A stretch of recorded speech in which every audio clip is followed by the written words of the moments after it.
Are we good? All good? I think so. Yeah. Hello everyone, my name is Marikini, your friendly neighbor fallen cat desert that never gets enough sleep. And oh my god, would you look at that? What do we have here? What do we have here, huh? Okay, so today, as you can see, colors are described using such beautiful language. Indeed. As you can see, today we're gonna play Love in Deepspace. Caleb is finally here. Yeah. Well, okay. Here's the plan for today, okay? Here's the plan. Okay, so I'm gonna give you a tiny introduction, a small, fast introduction to my account, because I'm pretty proud of it. And then we're gonna go through the main story. Then we're gonna pull for Caleb and pray to God that we get.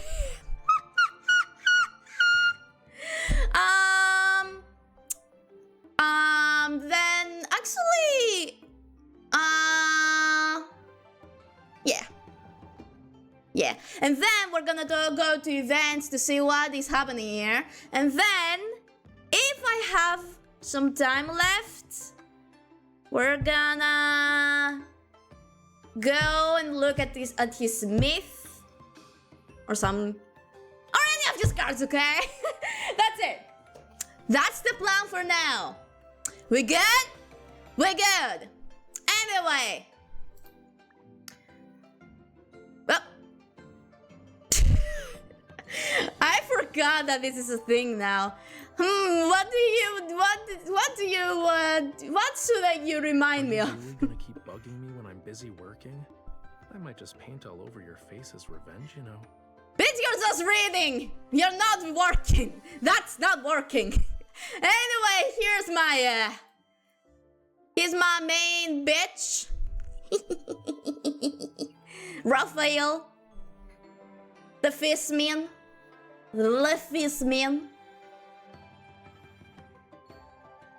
I'm gonna get you, bitch. Silas is my side bitch. As you can see here, I made him a dragon. I got the outfit, I have his myth.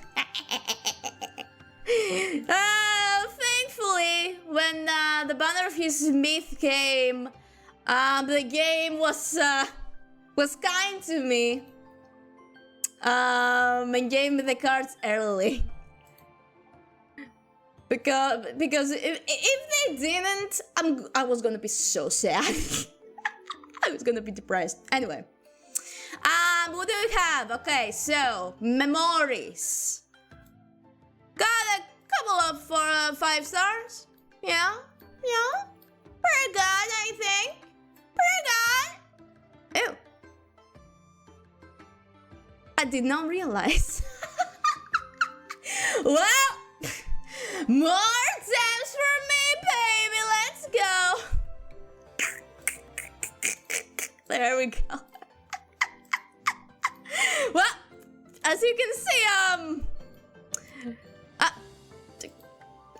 but wait, there's more. I did not realize. Well, you know that's good, because we're getting free shit. Anyway, yeah, I don't know what else.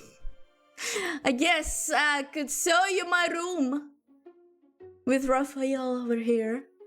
Pretty cute, I would say. Pretty demure, very mindful. Okay. Yeah, I don't know what else to say. So, let's begin with the story.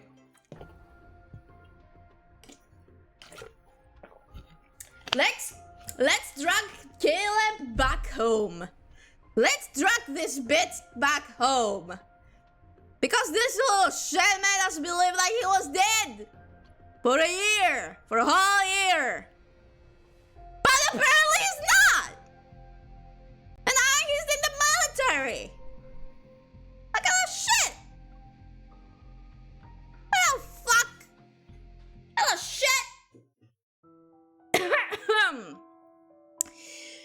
My vision goes dark. Everything blurs as the universe finds a strange stillness in its chaos, and then it fades to nothing.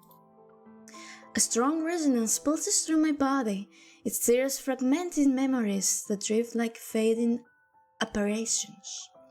A pale planet appears, its strange yet familiar. And then there's an overwhelming force as silent as a black hole. It's a massive artificial eye. Are you sure it's not the Scalop's Kaboom!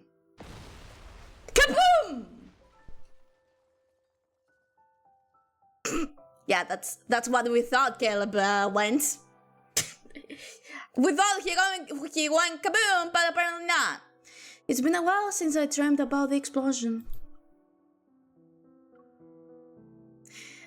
Looking back, those roaring flames feel like a surreal, distant nightmare. The searing heat in my dreams is still vivid, but the pain in my heart is gone. Maybe it's because the ether core within me has achieved full power. Nice. To investigate and deal with anomalous incidents related to the ether cores, the association secretly began Operation Ether Ordeal. Over the past few months, nice, we swiftly and discreetly handled numerous anomalies and documented information about the new ether core. We termed it in the Spatium core, whatever. After completing several investigations, I learned how seemingly unrelated issues were connected in surprising ways. Celus's brief absence gave the forces who coveted the ether core in the N9 zone an opening. Xavier's former teammates who have gone separate ways possess cutting-edge protocol technology, and their goals extend beyond just targeting Xavier. Yep. The strange black crystals are deeply connected to the old battle, causing Zane's nightmares to worsen. And with the watchful eyes of some secret observers, Raphael is forced to quietly search for the power sealed within the tomb of the sea god. It's God. When traced back to their source, these unrelated threads are connected to one massive entity.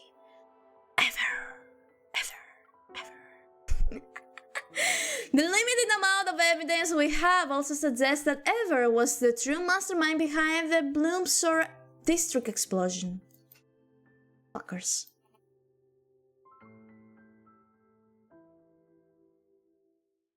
So fuckers! Oh god! How dare they! How dare they? How dare they explode my house! It's been a week since the explosion in the Cascade district. The Farscape fleet still has that region under lockdown. Freddy! You're supposed to be in lockdown! No updates, no details revealed about the investigation. The public is demanding answers. Yeah! We're demanding answers! Is the new fleet colonel defying the Hunters Association by prohibiting hunters from investigating? Would you say tensions are rising? All tensions are gonna rise soon. Deal with those reporters. Understood. The entire garden has been blown to bits. Hey, rookie, go investigate. Oop. Yes, Captain! Go! The fleet uniform doesn't quite fit me. I subtly roll up my sleeves and push aside the rubble as I make my way into the garden. Come on. Thank you.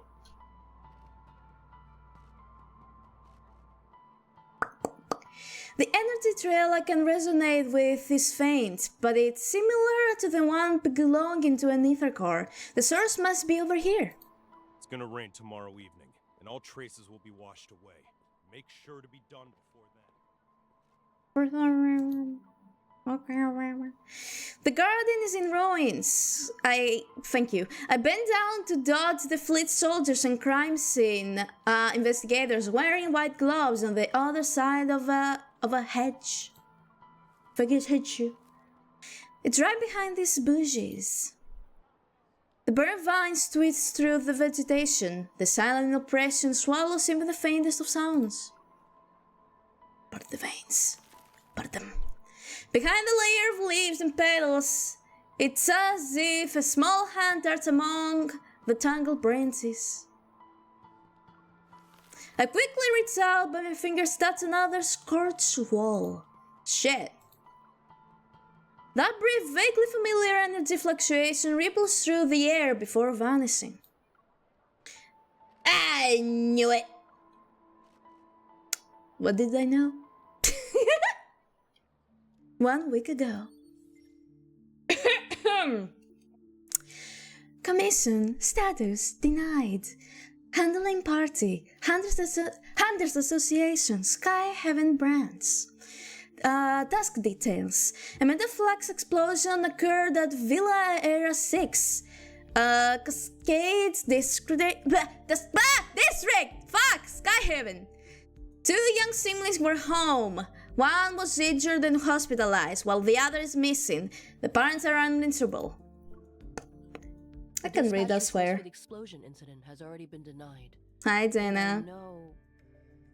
The details of this case are almost identical to what happened to you. Dana, when are you gonna be a love interest?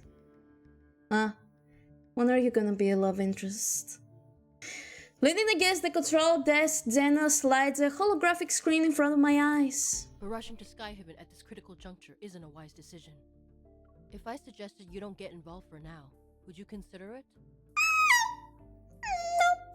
No. I'm sorry, Captain. Seeing the glaring denied on the screen, I try to calm myself. But even if it's unrelated to that incident, it might involve the ether core. There's no reason for the association to object. It's not them who are interfering. It's the Far Space Fleet's doing. Well, fuck them. The Far Space Fleet? Skyhaven is a floating artificial island that consumes a large amount of energy. God damn! The fleet controls its power supply, which grants them a substantial amount of authority. Their new colonel, who's still in the Deepspace tunnel, is concerned about the confidential information related to it, and so he prevents hunters from investigating. Hello?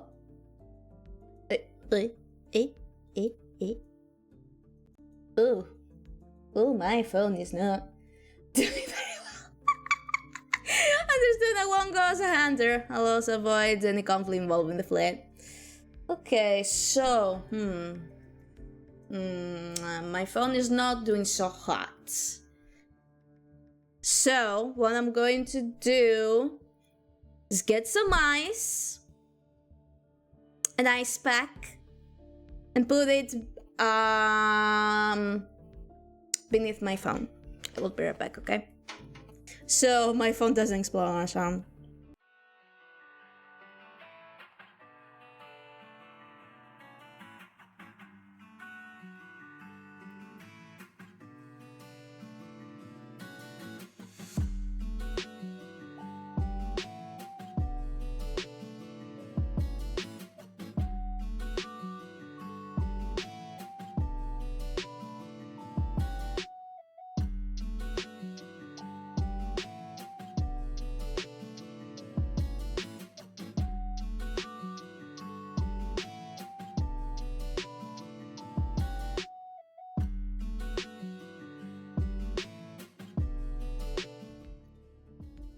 Okay, we're back.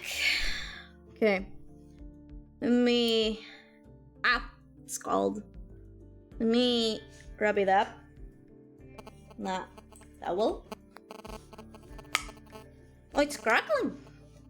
It's so cold, it's crackling. It's crackling.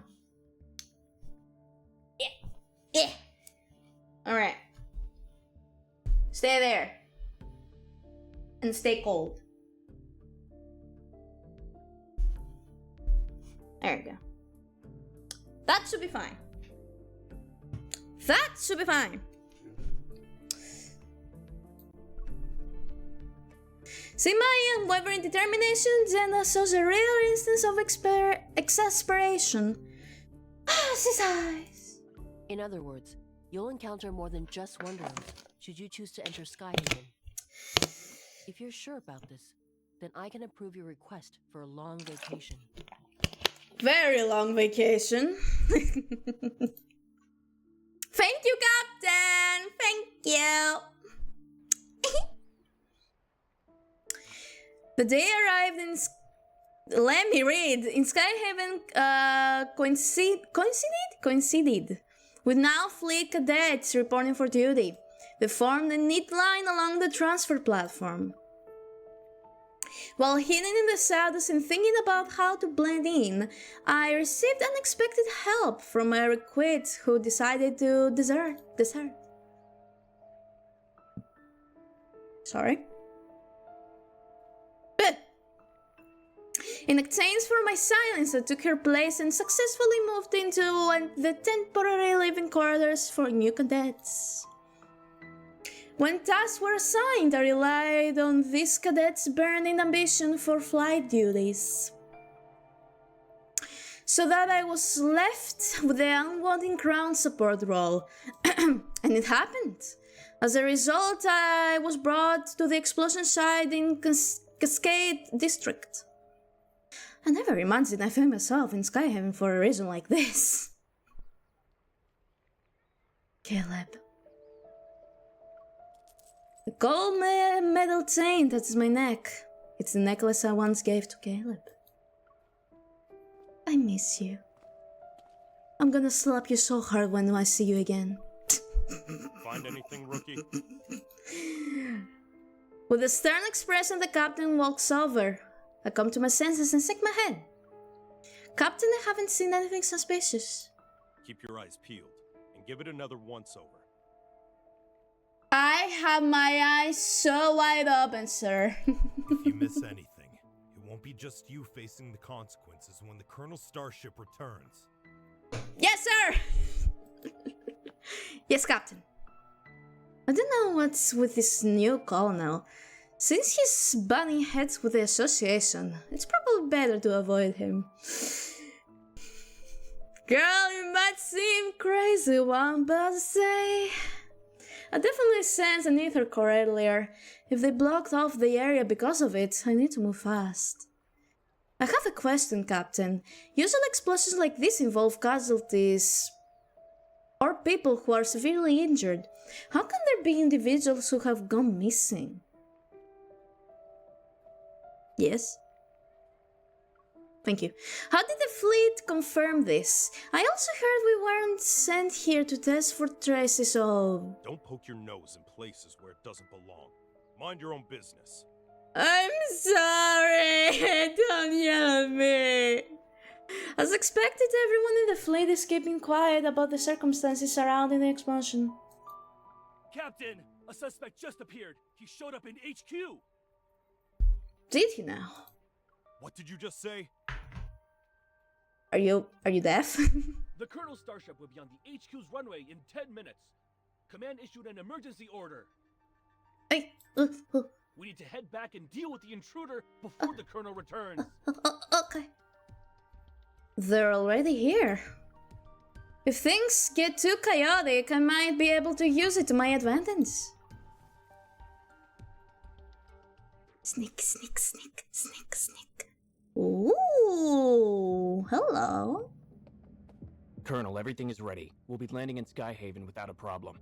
Jesus Christ, what was that voice? What the fuck was that voice? Do we have any leads yet on the traitor who almost sank us in deep space 3 days ago? I wonder who that I'm afraid not. is. Maybe our navigation was off. It could have also been unexpected turbulence. I wonder who that is.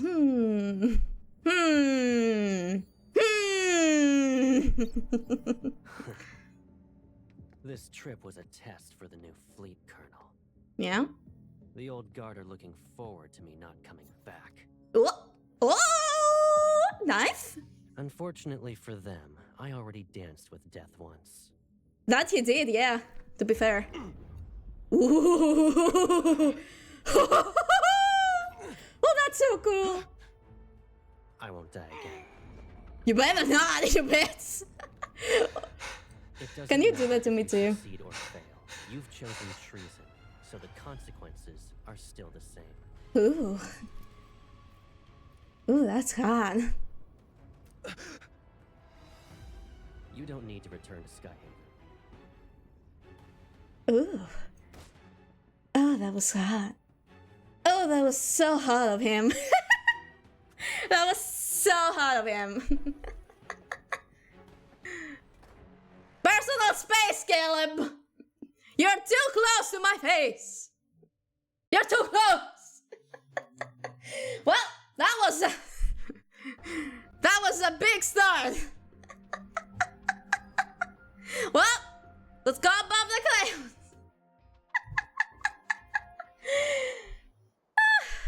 Okay. Base Flight Command Center.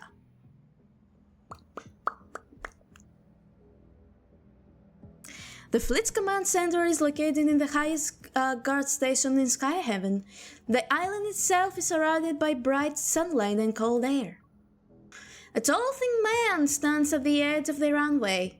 His right hand raised high like a tree turns in the sky. It trembles in the wind. The sniper had already taken position before we arrived. The suspect is clutching a detonator in his right hand, so they haven't taken the shot. Captain, he's wearing a fleet uniform. Is he one of us? Storing weapons in his private arsenal and placing explosives in residential areas. Those are poised to provoke outsiders so they'll be dissatisfied with the fleet and the new colonel. Damn. All units, the chance to prove yourselves is here. Pull yourself together, maggots! Hey, don't be mean.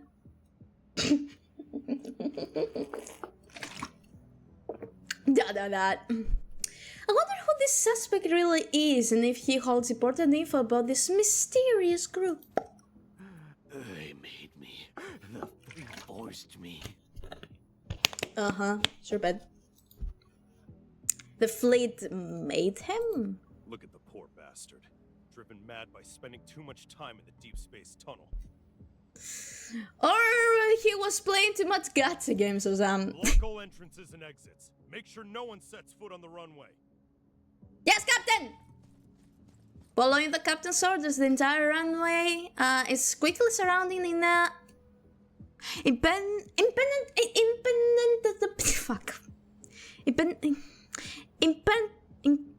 Fuck me! Impenetrable net. Fuck. Suddenly a loud buzzing fills the air. Bzzz. It's Neuro going bzzz. Oh. Is that Batman? In his Batmobile? Oh. Nice glasses. Damn, he's got that drip! He's got that drip! He's got that drip! Damn! He's here! Under the spectacle of... I can't read, I swear! Under the spectacle of light, the new fleet colonel who's been widely discussed steps out of the sleek black starship. In an orderly fashion, he approaches the man at the edge of the runway. His words are muffled by the wind. Joseph, you were chosen to be the pilot of a year-long deep space tunnel observation mission. Your outstanding performance 3 years ago was proof of your capabilities. That did not sound muffled at all. That was very clear. His voice. It sounds familiar. I wonder why. The crowd blocks my view and I can only catch a glimpse of the figure through the gaps. His silver armband reflects a dazzling light. You would have enjoyed the privileges befitting a skilled officer after your return. But 2 months ago, your wife and child died in the fleet's brig. Ooh. Believing you revealed the fleet's secrets during your mission, you put your family under house arrest. They had died as a result. Yikes. You're the person behind the Cascade District's explosion, yes? Ooh. And you were trying to make a statement to the fleet by attacking its members. Oh dear. Oh my. The blood thickens. You know why? Yeah, why? Joseph sounds as if his vocal cords have been torn. His voice unpleasant to the ear. And yet the information I collected tells a different story. What does it say? After your mission ended 2 years ago, you were suffering from the effects of long-term exposure to cosmic radiation. Sorry, bud. Your memories were severely affected. Is that why? You received a prescription for the psychotropic drug Cybazin at the medical center. But you went ahead and increased the dosage on your own. God damn, Red. You probably weren't aware that a Cybazin addiction can lead to cognitive dissonance and confusion. Ew, that's bad. That's why, after your overdose, you accidentally killed your wife and child. What the fucking dumbass? When you recovered, you created a lie to escape from the pain of what you've done. He speaks calmly, and then everything becomes quiet. No, that's not possible. Not possible! You made me do it. Okay, bud. You planted a mind control device in me. It's that chip. Yeah, okay. It's always the tips. Whoa! What? Well, the ads are routing. The ads are starting. So I'll give you guys a couple of minutes to come back. La la dee, la la da, la la la la la da. Okay, my phone is fine now. Thank fuck. Thankfully, I have ice packs here in my house. And I can cool off my phone. Otherwise, I don't know if this stream would be good to go. Oh boy, oh boy, oh boy, oh boy. What is happening here, though? I wonder. I'm running out of water. Why did I start the stream when I barely have any water? And why am I so thirsty? I say while I play an Otome game.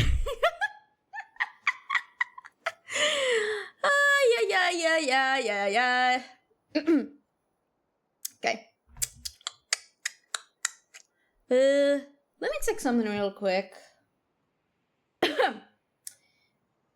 Okay.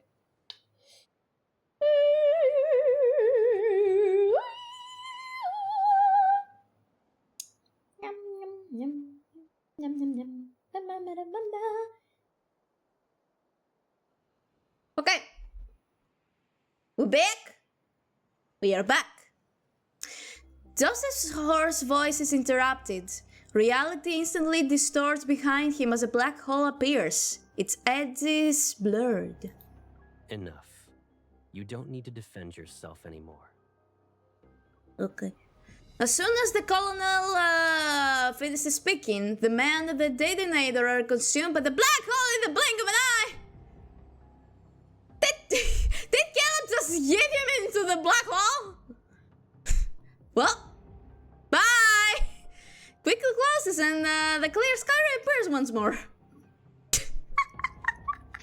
But now the edge of the runway is empty. Lock down the command center. Okay. We still have an unidentified traitor with us. There's a traitor? No way! I don't know who that is. The order is called and everyone snaps out of their daze. My palms start to sweat and my heart races. There's only one thought in my mind. I need to make a move! How did he know? How did he know? How did he know? He's too smart! He's too smart for his own good. I'm burpy. He just got back from the Deepspace tunnel. Could he really know what's happening in the ground on the ground, not in the ground? Since no one's paying attention, I quietly turn around, but before I can move, I feel as though 1,000 grams have been dropped onto my shoulders. Fuck, he's onto me! I can't move! Disable is. Ah, shit! Ah, shit! Kill him, please! I'm really just going out to buy some snacks. I'll be fine. It's raining. And did you forget how you came back home injured? That was when you went out to buy snacks too. You should stay here. And what if it's raining? I'm just gonna take a fucking umbrella. What? It's also the gravity evil? Ah, shit. Ah, shit. The sound of footsteps stopped behind me. Oh, uh-oh. A long shadow is cast. Uh-oh. Don't move. Well, I can't really move now, can I? Anyway. The moment the voice speaks, my blood freezes. It's not because I'm scared. I heard this voice before. I know this voice. Colonel, I'll immediately start an investigation into her identity. Ow. No need. Yeah, he knows who we are already. I wonder who we are, Caleb. I'll do it myself. My mind goes blank. It's as if the noise around me has been filtered out. Caleb. Gonna slap your ass. Gonna kick your ass, I'm gonna slap your ass, I'm gonna slap you in the dick. I'm gonna slap your tits.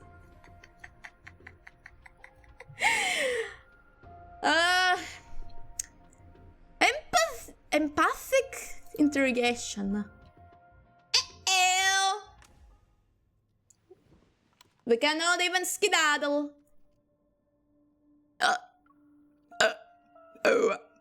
I'm forced to sit in a chair used for questioning. Restraints emerge from it to secure my hands and feet. Ooh, kinky. Yes.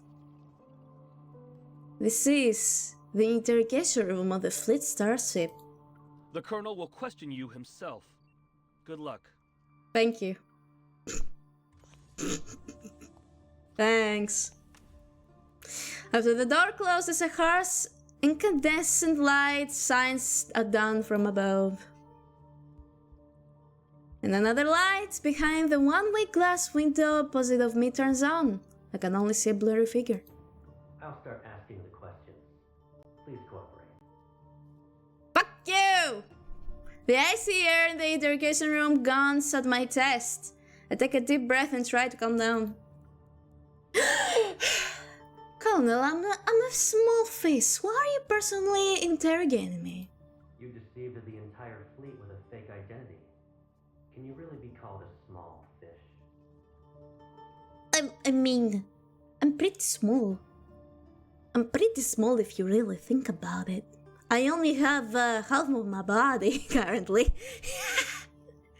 So I'm basically just boobs, neck, and a head. If you really think about it. Do you know what happens to people who pretend to be a fleet officer? What? Despite figuring out who I am, you didn't attack me. Instead, you brought me to an interrogation room. Either I committed a more serious mistake than pretending to be an officer, or I have a secret that piques your interest.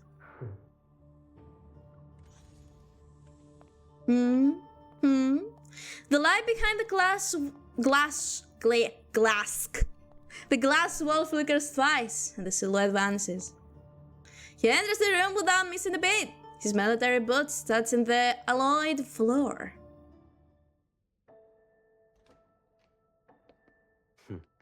If you understand the situation, then let's go ahead and have a nice chat. I'm gonna slap you! Bets! Is it really you? Okay. Show some respect to the Far Space Fleet's colonel. I'm gonna punch you! That means he's definitely part of that group.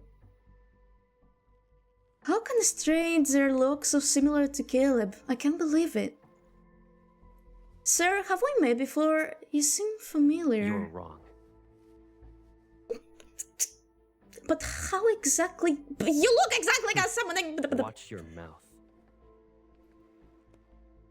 I'm gonna bite There's your more than nose. one pair of eyes observing you in this room. I don't care. The camera. If he really is Caleb, could there be a secret behind all this? Alright. Well, Mr. Colonel Caleb, if there are more eyes watching us right now, let's show the Sky Heaven thing a real incident, huh? Shall we? Smart move. Shall we? Good. Let's show them a Let's real get incident. started, then. What is An this? interrogation, of course, and a thorough inspection. Ooh, you don't say. That's... Uh-oh. Once we're done here, I'll return it to you. Well, thank you, I guess. It belonged to someone from my childhood. He died in an explosion, like the one in the Cascade District. I miss him. Sir, can you tell me something? If that person hadn't died, would he support me even now? In the Far Space Fleet, there are only soldiers and officers. No shit, Sherlock. Then what about you? Will you support me? Do what you're told and don't cause any trouble. You won't get hurt then. You're not answering the question. What's this? It's a mood tracker. The cameras Okay. in this room will scan your iris and facial movements before sending the data straight through a terminal. Okay. That, along with the monitor's information, will be analyzed to gauge your emotional stability. Does In other words, there's a catch. You can't lie, no matter what. so I guess It's you. necessary. So I guess you will know if I'm One day, horny. and it'll be over before you know it. You got it. I can't wait to get off those fucking handcuffs to slap your ass. Did you pretend to be an officer just so you could investigate the Ether Core? Be honest. What? He knows about the Ether Core? But... I don't know. Oh. I told you before, Ooh. you're not allowed to lie. Oh. Oh, damn. I didn't. Recently, there was a large energy explosion in the N109 zone related to an Ether Core. Okay, At and? that time, you disappeared without a trace and didn't check in with any organization, but you weren't punished upon your return. And? Can Our I take a intel vac- suggests you were in the N109 zone. Can I just take a vacation? I don't understand. Allow me to remind you that That's we are hot, in though. Sky Haven. We're above the clouds, and even the World Evol government has to abide by the fleet. Damn. Your survival here, and your chance at being able to leave this place alive, depend on your honesty and willingness to follow my orders. Brother, if you keep doing that, there's definitely gonna say that I'm fucking horny. If you keep touching me with this thing like that, well, I'm gonna show the Sky Heavens to stream thing a real incident by giving you a sloppy one. I will ask again.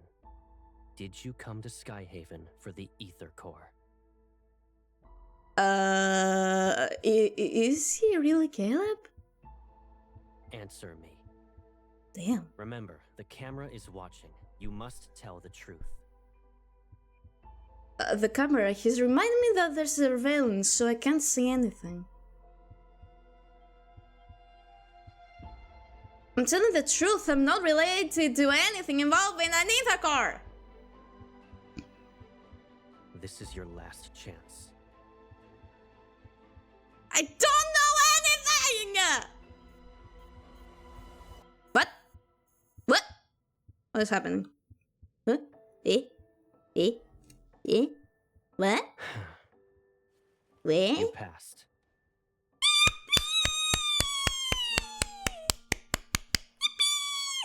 You... Surprised? Sure, it's been a while, but you already forgot about me? I'm gonna slap your ass. It's you, right, Caleb? Is there another me in the world? I don't know, is there? Did I scare you? A little. But I'm more horny than scared. It's you, Caleb. I must be dreaming. It's me. Now slap him! It's okay. I'm back. Slap him! He deserves it. He deserves a hug, but also a slap. What a nice reunion. What a nice family reunion, Oni-chan. I'm gonna kick his ass. Yippee! He's back! Yippee! Alright, gentle gaze.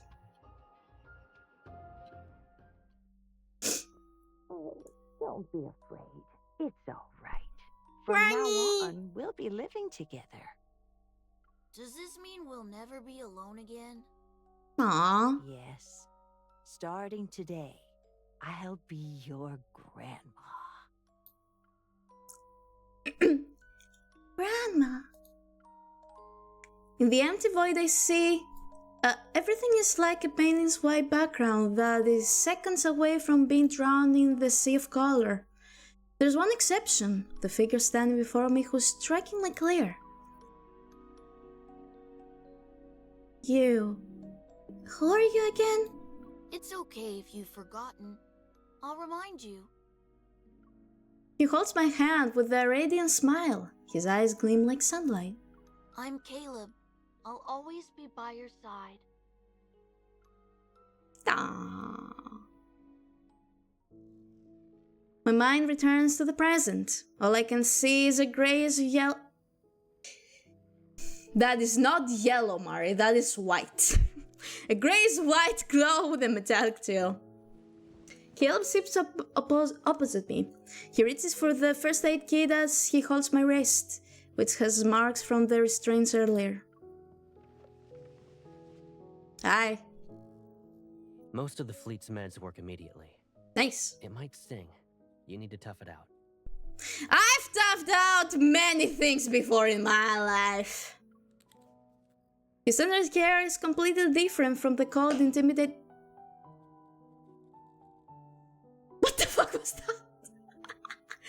Was that the fucking ice? Okay.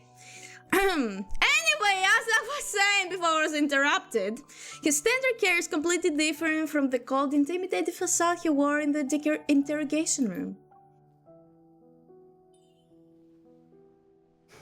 What's up? The sky. What's up, dog? Hey, Caleb! What's up, dog? Do you know what's up, dog? I need to be sure that it's really you. You still can't believe I'm back? No! He gently holds my hand. Do I need to do a formal introduction? He meets my gaze, and his voice softens as mirth appears in his eyes. I'm Caleb. I'll always be by your side. You bitch. Those familiar words and kind voice are truly unique. I exhale, my racing heart finally calming down. You were scared at that interrogation room, but now... He's a puppy. I shake my buddy's wrist, and then slap my hand down on the bed next to Caleb. When he's about to stand up, I get in his way again. It's my turn to interrogate you. So, Caleb, what the fuck happened after the explosion? The police and the Hunters Association had said... I don't really remember. It was like a dream, to be honest. When I woke up, I assumed it was connected to the ether core. So you already knew it? I just knew. That's all. You just knew. Next question! Why didn't you contact me, you shit? And you're a call? No! Damn, they grow up fast! He survived. Why didn't you contact me? You're a common now. Well... Well. He turns to look out of the window. Don't look at me! Don't look away from me, you little shit! Look at me in the eyes! Look at me! Hey! Look at me! Look at it into my big old eyes! Don't avoid your gaze! Do not avoid it! And tell me the truth! The night sky resembles a dark, flowing river. If I didn't join the fleet, I would have been abandoned. Abandoned? That's just how things work, Pipsqueak. Don't call me that, I'm gonna cry. So, I couldn't contact you. I can't bear to imagine you being put through that pain again. And you thought that just let me think that you're just dead was better? Gilbo isn't exactly interested in explaining, so I didn't press him. What matters is that he's alive.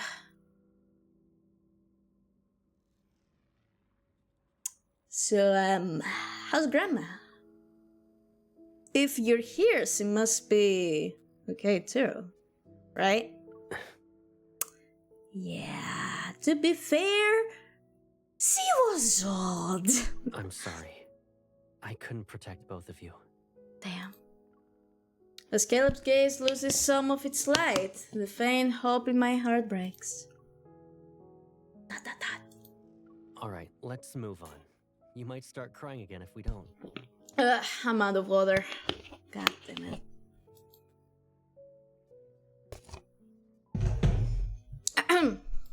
We finally reunited.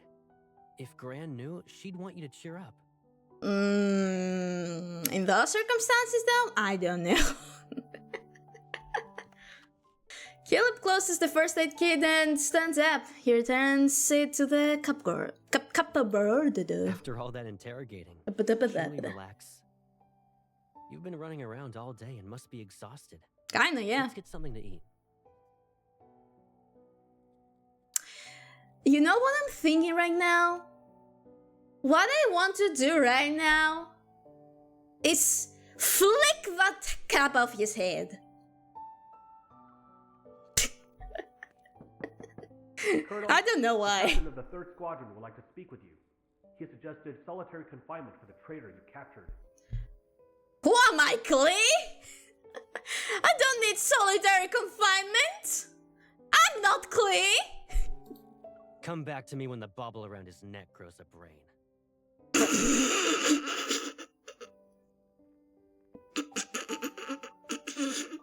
Damn. That was unhinged. Caleb, you're being real strict. Strict? Me? That was funny though. His armband signs, maintaining his stern expression. Caleb returns to my side. I haven't even disciplined you. Oh. Your cover's so good that you're living in the officer barracks? Oh. So, you want to discipline me, huh? Listen, that's something for after the stream, okay? Because, if you start disciplining me right now, I'm afraid that I'm gonna get banned from Twitch. So, if you want to discipline me, We might have to move to either Blue Tweets or Orange YouTube. Or we can just be alone, you know? Oh, he helps me off the bed, cradling my injured wrist. He inspects my body from my shoulders down to my waist. I like what you see. Pack up your stuff. You can stay at my place. Ooh. I don't live at HQ. Ooh. So you'll have more freedom to move around. Ooh. Ooh. At your place, Bringing me back to your place, I wonder why.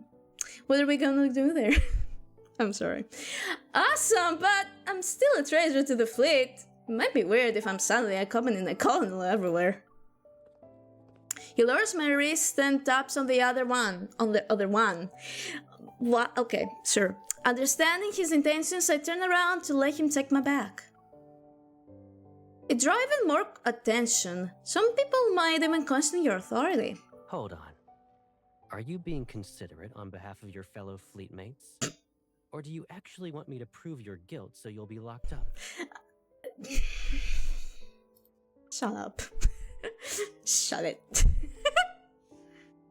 Once the inspection is done, Caleb moves over to face me. Don't worry. If anyone dares to question your identity, tell them you're my new adjutant. Okay. What's adjutant? Oh, so you want me to use your influence anyway. It's an order. An order, you say? Will you order me around in bed too? Oh my god, I'm so thirsty today. Oh my god. He tackles, taking off his hat. And he places it on my head. Yippee! New hat, baby! If I knew that I would crop it and get it on my model! The Colonel's whereabouts are classified. The same goes for the people around him. Sick! If rumors could threaten me, I wouldn't be wearing this armband. Fair enough.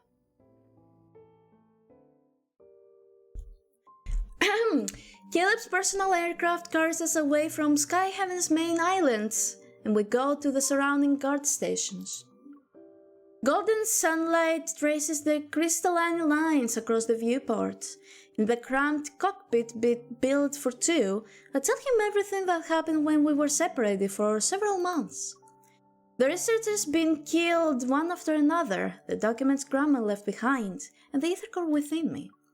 Since Operation Ether Ordeal and the Spatium Core are confidential, I omit the details related to the Association's investigation. Caleb, the one who's pulling the strings, is ever. Behind his goggles, Caleb's gaze is unreadable. He grips the control stick and expertly guides the plane through the clouds and the sky, to be fair. I understand. Let me deal with it. Oh my god. Let me deal with it for now. Oh my god, why can I not read? Holy shit. 10 minutes later, the scenery projected from the starship's camera shifts to a floating, fragmented island. The starship slowly descends and passes through an invisible barrier surrounding the landmass. In front of us is a spacecraft-shaped building. Yeah, damn, that's cool. That's so cool. That's your place? Okay. Pretty cool. Pretty cool. The white glow from the entrance's lamp disperses the darkness. The entire room is flooded with light. I hand my bag in the closet by the entrance before running my hand along the cabinet. Look at all this dust. Caleb, you didn't invite me over just so I could clean your house, right? Bitch, if you can't clean your house, at least hire a maid or something. This place is usually empty, and I rarely stay here.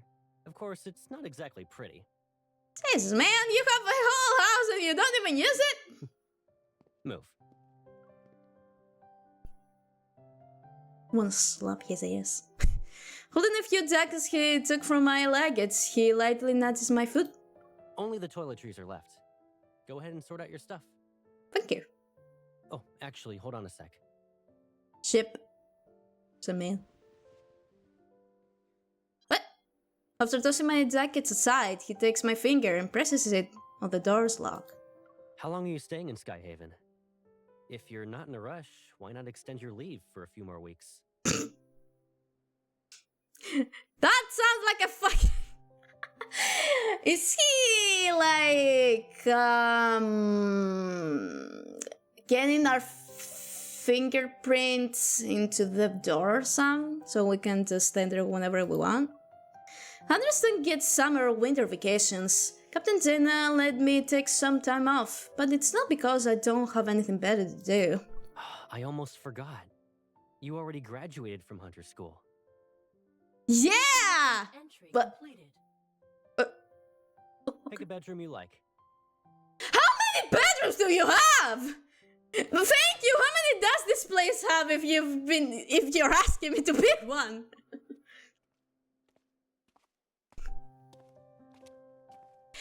God damn that ass! He has a cake! I follow Caleb into the living room. The house is spacious, nearly empty in fact. The decor is simple and consists of muted colors. Boring. It's devoid of life. Caleb, are you planning to still live in Skyhaven? Why do you ask? Does this mean we'll be separated again? You don't want that to happen, right? Yes. I'll be busy since I'm a hunter. I'm just giving you a heads up, in case you'll miss me. Okay. The ads are adding. Yeah, sure. The ads are starting, so I'm gonna go grab some more water, okay? I'll be right back. Enjoy your ads.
Okay, we are back.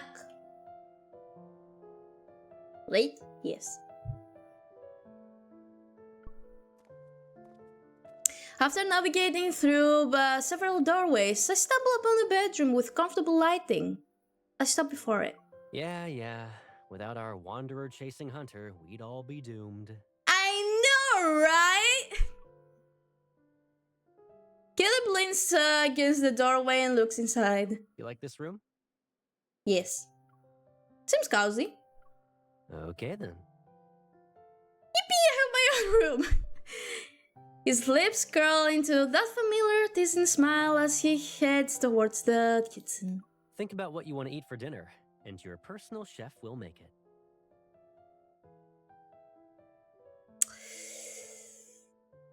Will I get banned if I say what I really want to eat? Really? I want to eat you!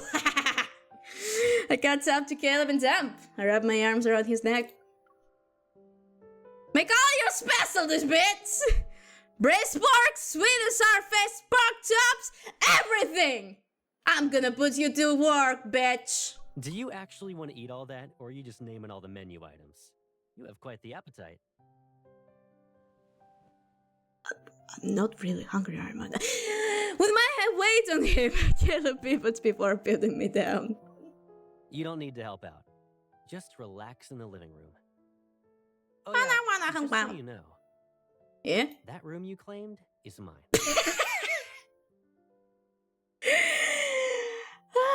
So you mean that we're gonna sleep in the same bed? Nah, he's just capping. He's just capping. He's capping. He's just teasing. That's a lot of bullshit! Visitation. That's a lot of bullshit! After dinner, Caleb insists on clearing the table himself. He tells me to rest and he'll get my bedroom ready soon. I hesitate for a moment before deciding to ask him about the explosion incident. It is a touchy subject, isn't it? Just as I reach the terrace, thunder roars from outside. The sound alone makes me jump. Maybe it's because we're closer to the sky here. Seeing Caleb's busy figure, I calm down a little. Good thing I don't have a night tracker. Caught by his gentle gaze, the words stick in my throat. I can only say a random sentence. What a nice weather we have here!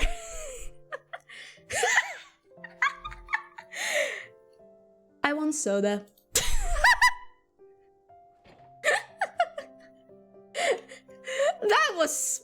That was very... yeah, that was random indeed. Caleb steps inside, creating a path for me to get to the fridge. Do you want one?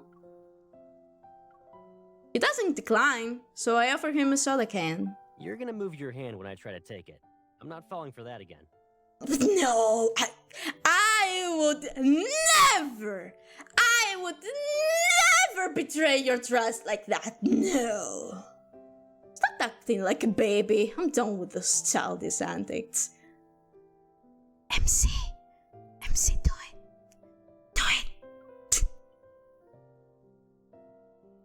Caleb reaches out, but I quickly move my wrist so that the soda avoids his fingers. Ha! You! Before I can finish, the soda falls from my hand. Caleb effortlessly catches it. You son of a gun! You cheater. Talk about immature. Fuck off. We toast our cans clinking against each other. Another roar of thunder startles me. However, I choke. Still a scaredy cat? Shut up. Caleb can't help but chuckle. He pats my back. Can't help but looking at this curve. He pats my back, and as if recalling something, he looks out of the window into the night. I thought you weren't afraid of it anymore. What do you mean? Caleb sets down the soda and brings a tablet that controls many of the house's utilities. Smart house, nice. The curtains are shut, which protects the room from the storm outside. Remember your astrophobia from when you were little? Didn't you usually hide whenever thunder rolled in? No, I did not. I am a cat, but I'm not scared. Maybe it was because thunder sounded too much like a wondrous roar. I was still terrified of it for months. Terrified months after the Chrono Rift catastrophe had ended. At first, I thought you were playing hide and seek with me. But then I saw you were just frightened. Aww. You always remember the minor details. But eventually, I became immune to it. And who should we thank for that? Granny, maybe. I look up with his eyebrows slightly raised. Caleb grins. And reflecting on those memories, I pretend to be clueless. Missing my resilience. You ungrateful pipsqueak.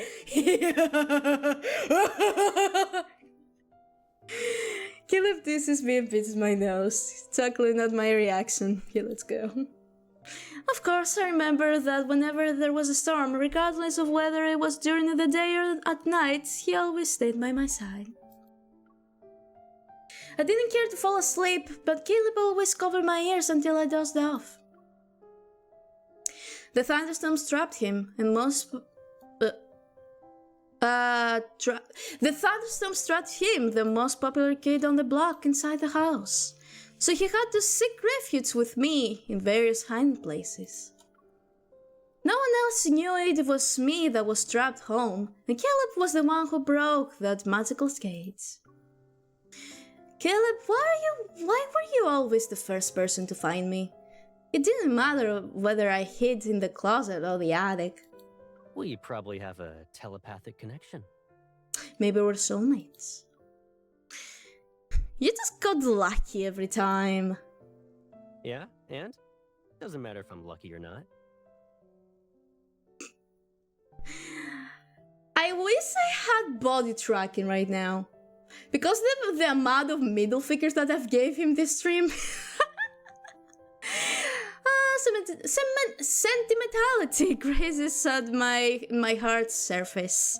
My hand that's resting on the fridge subconsciously twitches. Why do I feel awkward all of a sudden? I mean, isn't telepathy usually some twins up? Like the ones who are involved in this incident? Thinking of those two that were affected by the explosion, my voice lowers. I lower my voice, whatever. Over the next few days, there wasn't any progress in finding Kevi, and his sister Mia is still recovering. Caleb, You still want to investigate? Yes. Caleb has read my mind. God damn it!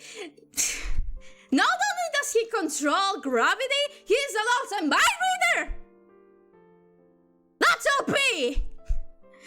I hesitate for a moment before nodding. Kev is still missing and I need to know if ever is related to the explosion. If ever's involved, there's a good chance I'll get important info that's connected to the ether core. Kevin might already been marked as the Darket. The fleet will handle it. And even if you doubt them, can't you trust me? But I want to twin on my own. Since you're on vacation, why not just kick back and relax in Skyhaven? But it's not like I'm just in a vacation, I'm in a job vacation. But Caleb!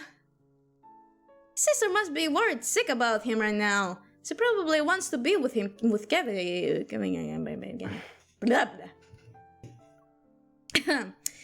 I'm already your adjustant. I promise not to cause any trouble. If anything bad happens, I'll take full responsibility. Ow! Something hits my head. Bitch! But it's not a light tap or a smack. Caleb has a serious expression. What are you even saying? I always have your back. Don't even think about drawing a line in the sand. Take care of yourself. Do that, and you can investigate whatever you want. Fine. So after everything draws to a close, can you come home with me? I remember you saying you'd be fine by yourself. But it seems like you still want someone with you. No, I'm fine by my own.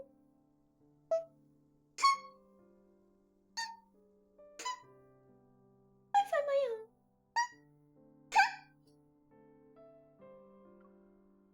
I'll worry about you if we're always separated. Yeah! Is that the only reason? Yes! He shifts his gaze down after suddenly using a softer voice.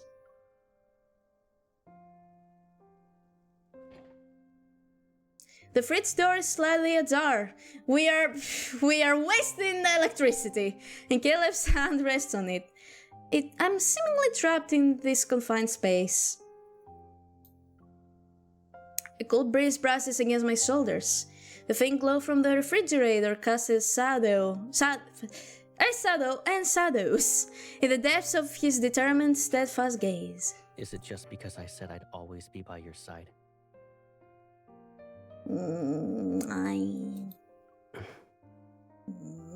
I'm just messing around.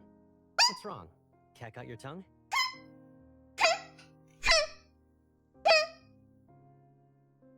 Shut up. Feeling the tension dissipate, I pretend to be annoyed as I push him away and change the topic.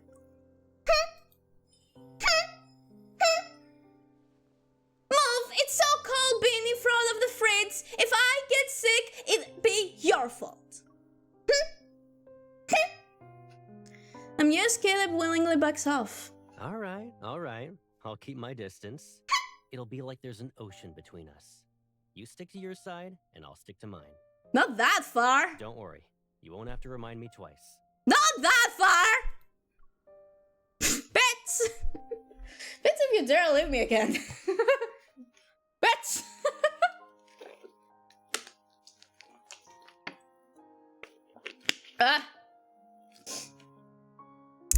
Caleb has returned to my side. I should be relieved, happy even, but I tossed and turned in bed at that night.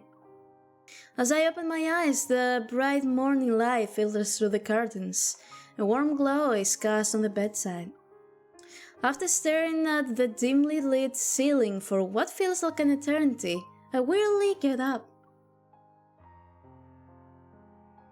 I'm still burpy, fuck. Sorry. My breakfast, still warm, is sitting on the dining table. I notice a note tucked underneath it. Your highest priority is resting and enjoying your meal. Everything else comes from the second.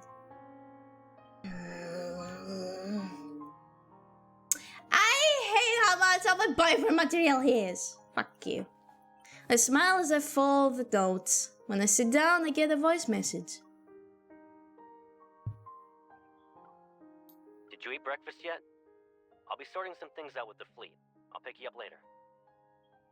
Okay, yeah, okay. Okay. Oh yeah, I just realized I didn't show you my MC. I forgot. I'll show you her after this. I finished eating my breakfast while going over last night's plan in my head. Alright, it's time to visit the medical center.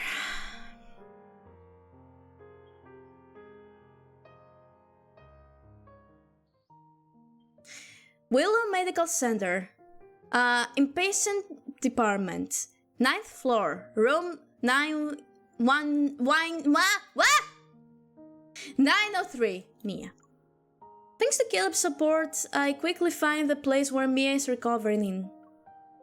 It's been said that Kevin and Mia are very close. She's the key to finding him. I'm terribly sorry, Adjutant. The patient has just recovered from being in critical condition. Visits are prohibited unless her primary care physician authorizes it. This applies to fleet personnel as well. Fair enough, I guess. Could I speak to the doctor then?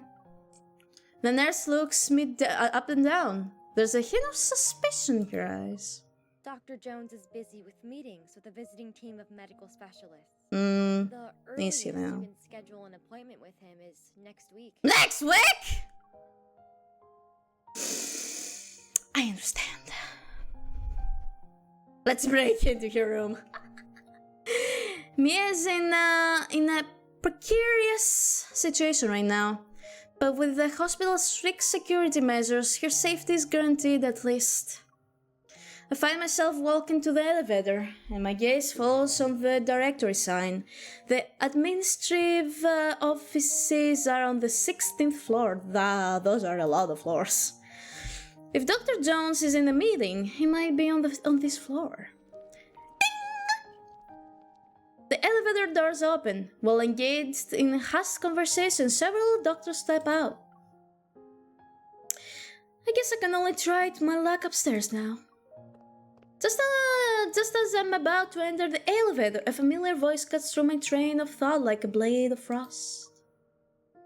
Zane? Hey! Zane! Buddy! What's that done? Walking? Hey! Hey! The figure wearing a white lab coat turns around. When our gazes meet, he adjusts his glasses. Surprise flickers in his eyes. Yeah, no shit. No wonder. Why are you here? Is this the confidential schedule you talked about 2 weeks ago? Don't worry, I'll experience memory loss once I'm back in Lincoln. At the vending machine, Zane gets himself a latte. He gives me a bottle of pear juice. If I'm not mistaken, a few days ago you said the association ordered you to take leave. They However, said that, yes. I didn't think a medical center in Skyhaven was a vacation spot. Yes, it is. Sometimes. Well, he slightly tilts his head back to sip his coffee and frowns because it isn't sweet enough. He scans the department signs on the floor. You don't have to explain why you're here. It's obvious. Thank fuck. A sigh gives Zane a rundown of the incident. I figured I could talk to Mia and see if she knows anything about Kevi. Mia is no longer in critical condition. She should be able to receive visitors. Nice. Do you know Mia? Her primary care physician used to be my colleague. Ooh. He mentioned her during his visit. Since Mia was exposed to a metaflux explosion, I checked her heart to ensure she's all right. Is she? How is she now? I don't like that sigh. Her physical recovery is going well, but she was badly shaken by the accident. Yeah, no. Mia No still shit. displays signs of avoiding the outside world. Yeah, no wonder. But you talking to her might help ease her nerves. If it's possible, I'd like to try. Zane taps the folder containing medical records. Then he looks at me. Give me a second. I'll ask. Well, it's Dr. very Jones, convenient. You have a moment. It's very convenient to have a doctor friend. A few minutes pass, then Zane puts his phone away. Under my hopeful gaze, his expression softens as he nods. Follow me. I'll check on Mia's condition first. Nice. And if she's all right, I'll ask her. Nice. After receiving the visitation guidelines, I take a deep breath and follow him into the hospital room.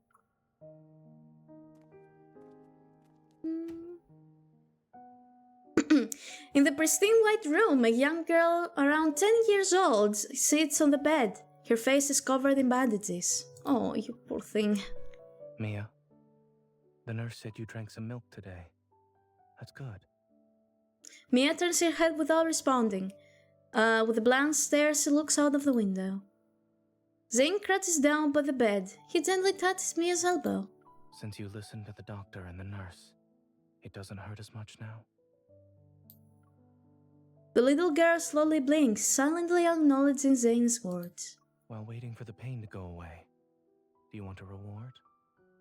I wanna go home. Oh, you sweet baby. Her soft voice, tinged with sorrow, resounds in the quiet ward.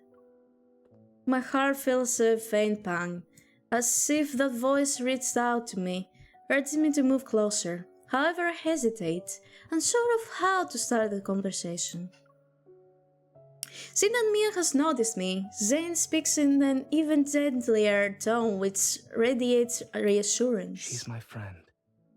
A skilled hunter who saved many children like you. Yes. Huh? Yeah. It's unclear which of Zane's words affected her, but she slightly stares. Hello, Mia. Zane calmly observes, stepping back only when he sees Mia doesn't flinch at my approach. Do you want to talk? Mia hesitates and nods. Relieved, Zane and I exchange looks. Zane leaves the room. On his way out, he taps my hand, silently telling me not to stay for too long. You got it. Taking a seat beside the bed, I tenderly hold her hand. Mia, what you went through, I also experienced that. You must be really upset. Her small hand slightly twitches in response to my words. Do you miss your brother, Mia? Her empty eyes flicker with emotion. She's about to cry. Is he dead? No, baby. Your eyes are filled to the brim with tears. No, baby. Don't worry, he's probably just hiding. But I always find him. I can't this time. We'll find him together. Your brother wouldn't just leave you. He probably got into a bit of a trouble. Can you tell me what you saw before the explosion happened? I might be able to help. She stares at me, and just as she's about to speak, a knock interrupts us. God damn it! A person wearing glasses and dark-colored uniform enters. He has the Far Space Fleet's insignia on his armband. It seems the Colonel forgot to inform us. What brings you here, Adjutant?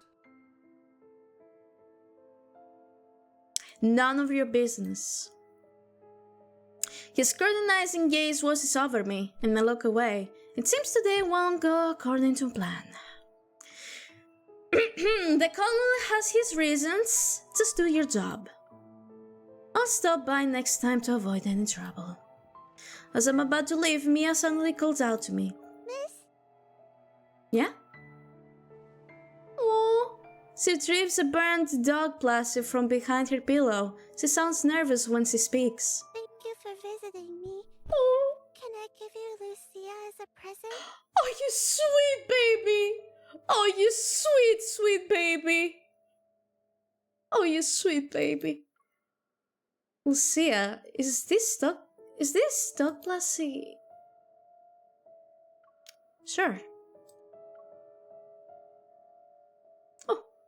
I'll find your brother, even if I have to risk my life.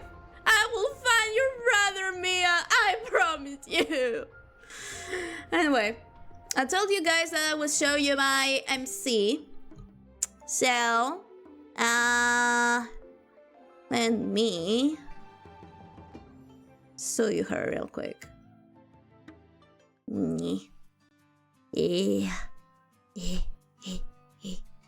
Not ear. No thank you. No thanks. I don't need to be. Wait, no. Those are the wrong clothes. Why? Sure. Okay, never mind. I'll just show you here again. Well, here's my MC. There she is. This is my cutie. Here's my little cutie. There she is. Anyway. Let's continue. Cool mist rises slowly from the lawn, leaving only a shadowy outline of the hospital wing's steam-lined white architecture. Well, it's getting warm. I squeeze the dog plastic named Lucia. I'm genuinely puzzled about what Mia's intent is. Is this just a gift? Have you made any progress? I only got a plushie. Zane sits down next to me. He gives me a cup that's filled with a drink. I don't know what it is though.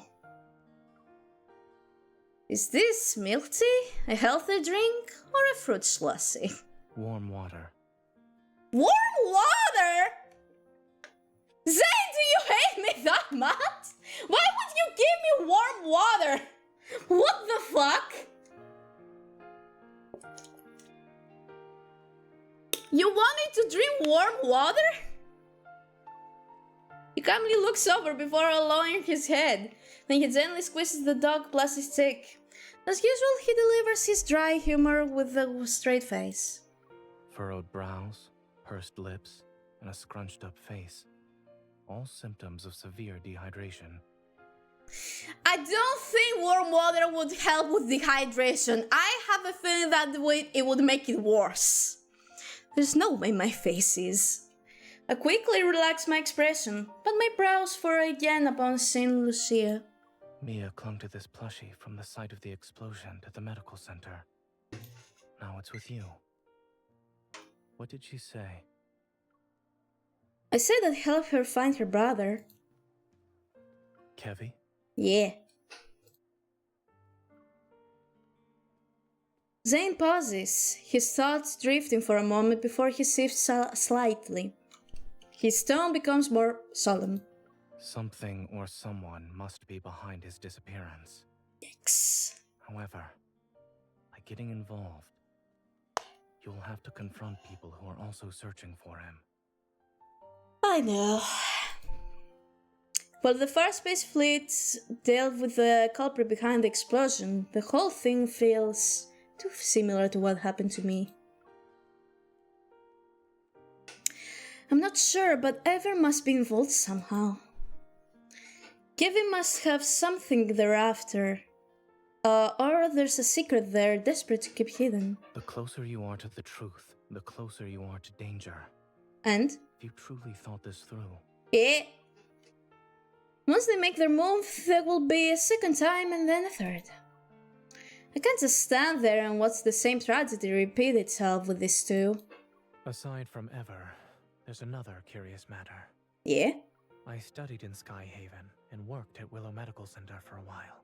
Mm-hmm. As a result, I'm familiar with the general atmosphere of this place. But I've noticed how different it is from what I remember. What are you trying to say? Well, guess you will figure it out after the ads. Enjoy your ads!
We're back from the ads.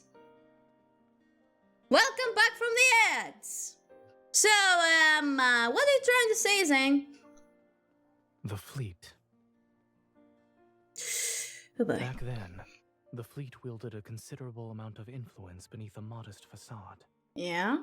They spent most of their time carrying out exploration missions in the deep space tunnel.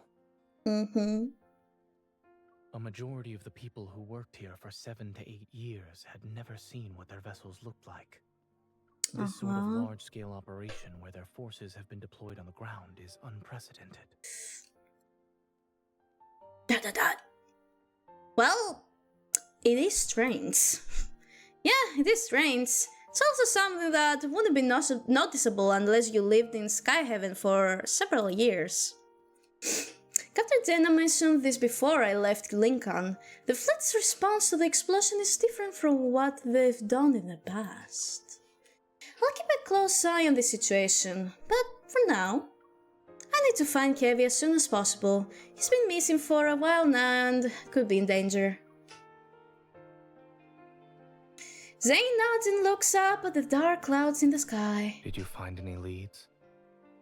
It's been a week since the explosion. The fleet must have searched through every nook and cranny of the explosion site and the surrounding area. If they can't find him, Kevin must have either been taken away by someone or hiding in an even more secluded airspace space. Loving this space. While the latter seems unlikely, I look at Lucia's big wide eyes. Did Mia give me a clue? Let me take a look. I give Lucia to Zane. He scrutinizes it for a moment before tagging its charred tail. Oh! There's a burst of static before a voice crackles from the Plassy. Where are you hiding? I'm done playing. Mia, you're so silly. I'm in our secret base. Secret base, you say? But we said not to hide in the secret base. You're cheating. Noticing my surprise gaze, Zane places Lucia back onto my lap and strokes his head. I've seen similar toys with sick children. I knew it was a smart move to turn to a doctor. I carefully pull Lucia's tail and listen to the conversation again. Then I realize something. Maybe Kevin hasn't been taken away. He might be hiding. Is this secret base his hiding place? Would he survive on his own in a hiding place? Like, does he have food and water there? I turn back to look at Zane and speak. Don't. I'm tired of hearing that. Why? I'll buy you a dessert. When we're back in Lincoln, I'll buy you the latest item on Maltosi's dessert menu. I suddenly recall how Zane had taken several consecutive days off after returning from Tansia? It's something he really does. You've already used up some of your vacation time. Will you be busy later? I can get the dessert to go and give it to you at the hospital instead. This is the first time I've heard of someone inviting another out for dinner by using a complaint. I'm afraid I'll bother you when you're busy. Zane slowly leans back, studies me for a moment, and then reaches for a cup for the cup of warm water. Jesus. His expression remains indescribable. I suppose what you need isn't water, but something that's more than lukewarm. What do you mean? Noticing my confusion, Zane slightly tilts his head and responds with a smile that carries amusement and resignation. We both have to deal with challenges, one after another. Yes. If we want to see each other, then there will be moments like this where we can sit together, no matter how hectic things get. You're not wrong. He lifts Lucia's head, and the Plassy stares at me with its dewy black eyes. Once you help Mia, take some time to think about what you'd like to eat with me. You got it, boss. You got it. You better not give me a scalding when I decide to eat something unhealthy. Following the explosion, the Far Space Fleet uses wanderers as the reason for sealing of the area and evacuating all residents within a 2-kilometer radius. Maybe the wing-long search has led them to believe Kevin is no longer in this neighborhood. No fleet soldiers are stationed here tonight.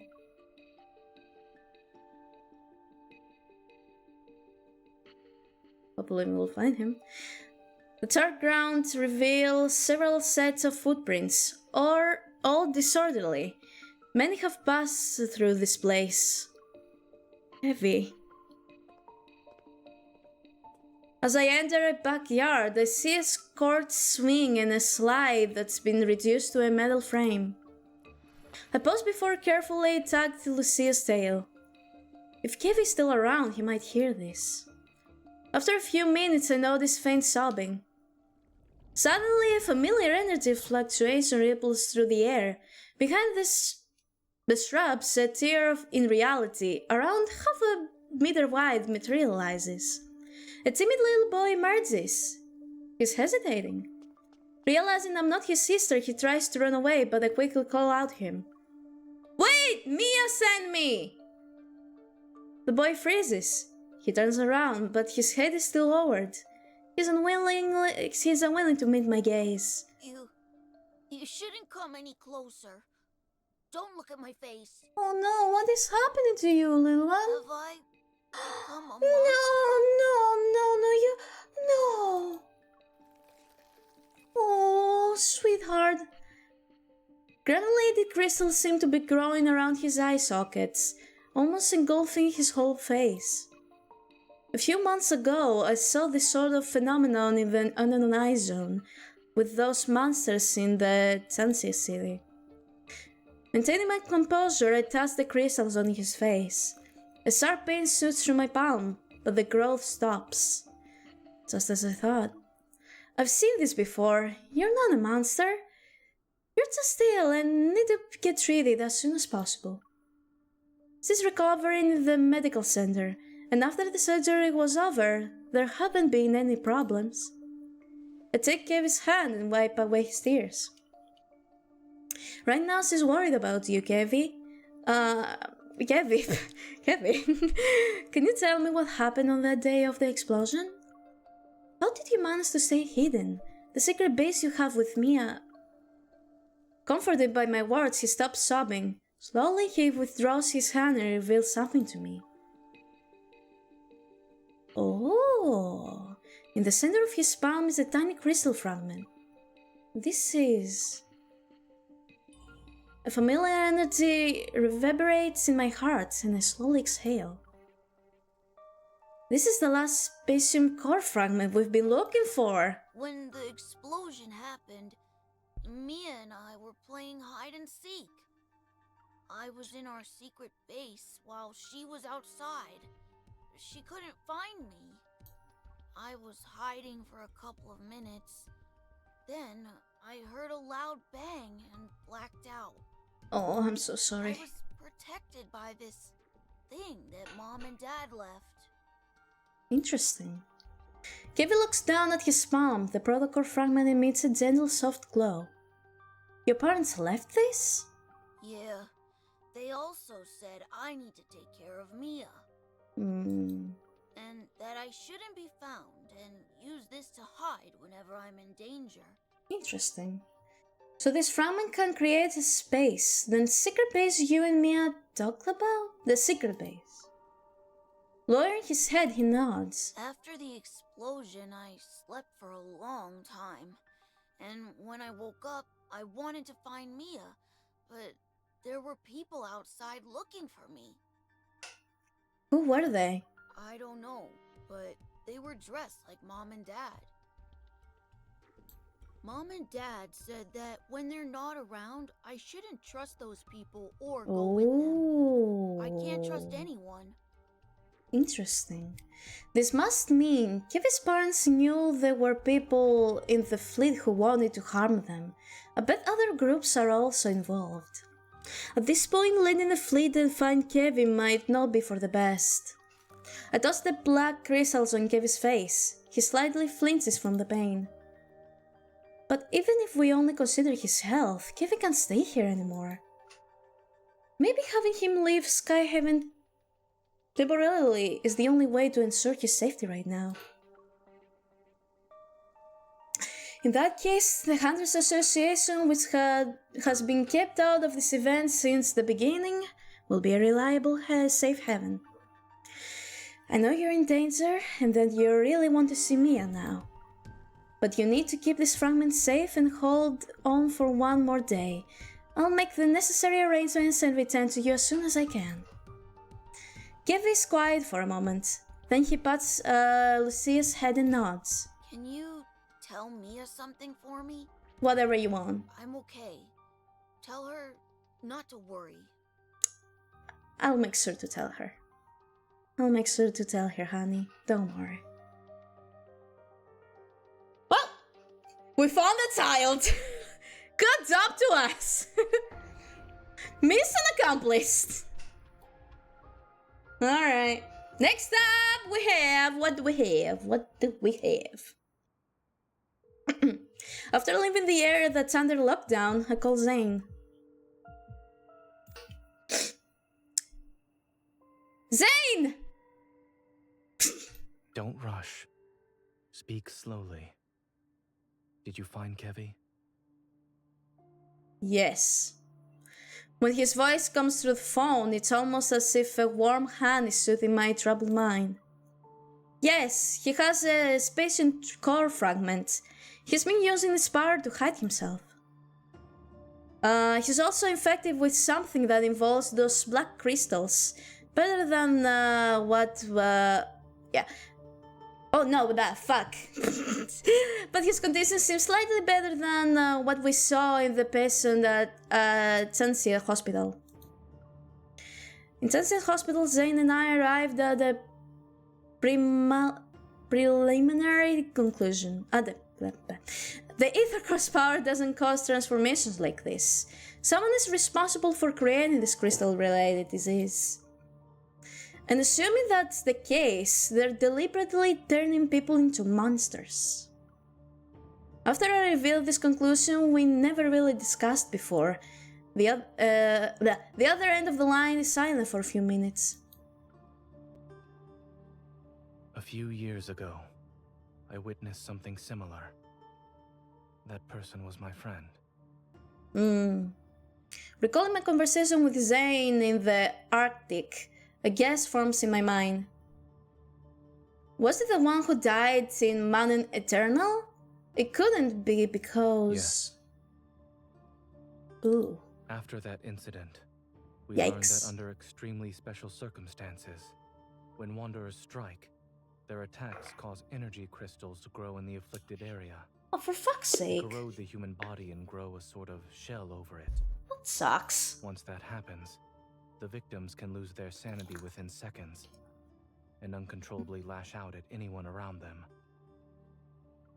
This child is very strong then. God damn, Kevi. Some of the vague relationship between a few things come clear. Zane's secret research the small animals at Dr. Noah's home. Your research with Dr. Noah in the Arctic involves this, right? It does.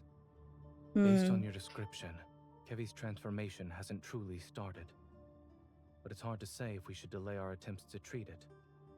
I have a feeling that if he stays in Sky Heaven, something unpredictable and grave will happen. I'll find a way to transfer him to Oxo Hospital and ask Dr. Noah to come back. I was about to ask about that. When can you pick up Kevi? The hospital can't reach his guardians, which could be a problem. I'll have everything arranged by tomorrow night at the latest. Ray, why are you bunging me, huh? Why are you bunging me? Huh? Huh?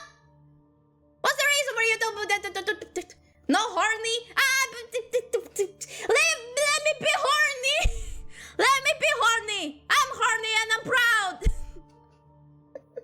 I'm horny and I'm proud! Leave me alone!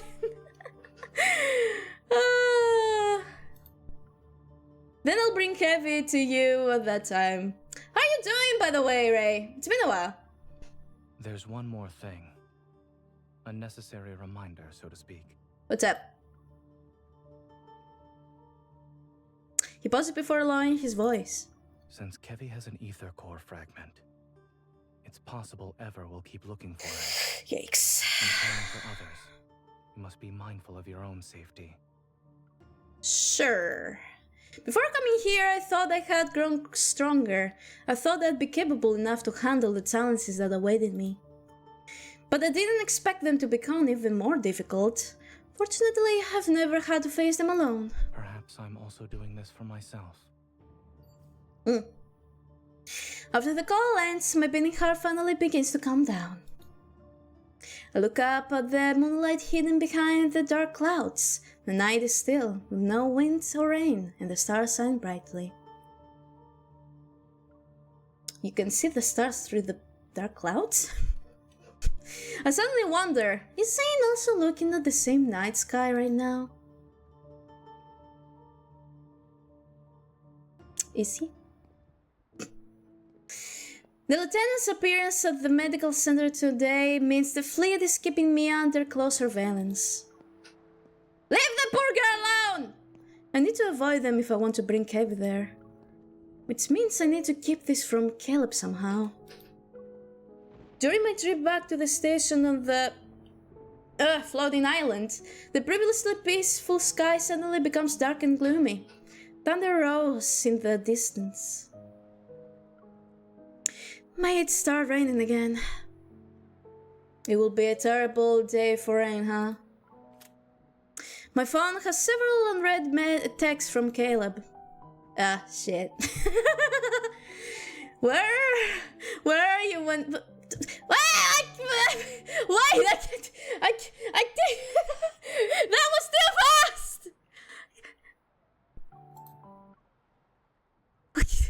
What? Well, never mind. I guess I'm not reading the texts. As I scroll through them, the fact that Caleb is truly back sinks in. Everyone's on edge because of the explosion in the Cascade District. The Deepspace tunnel's been acting up again, and more wanderers are showing up in Skyhaven. Yikes. Well, god damn it, we jinxed it. It started raining. Damn it. We at least have an umbrella. I send over my location's coordinates, and then it starts to drizzle. I join the crowd under the overpass. The atmosphere grows heavy with an eerie chill. Ooh.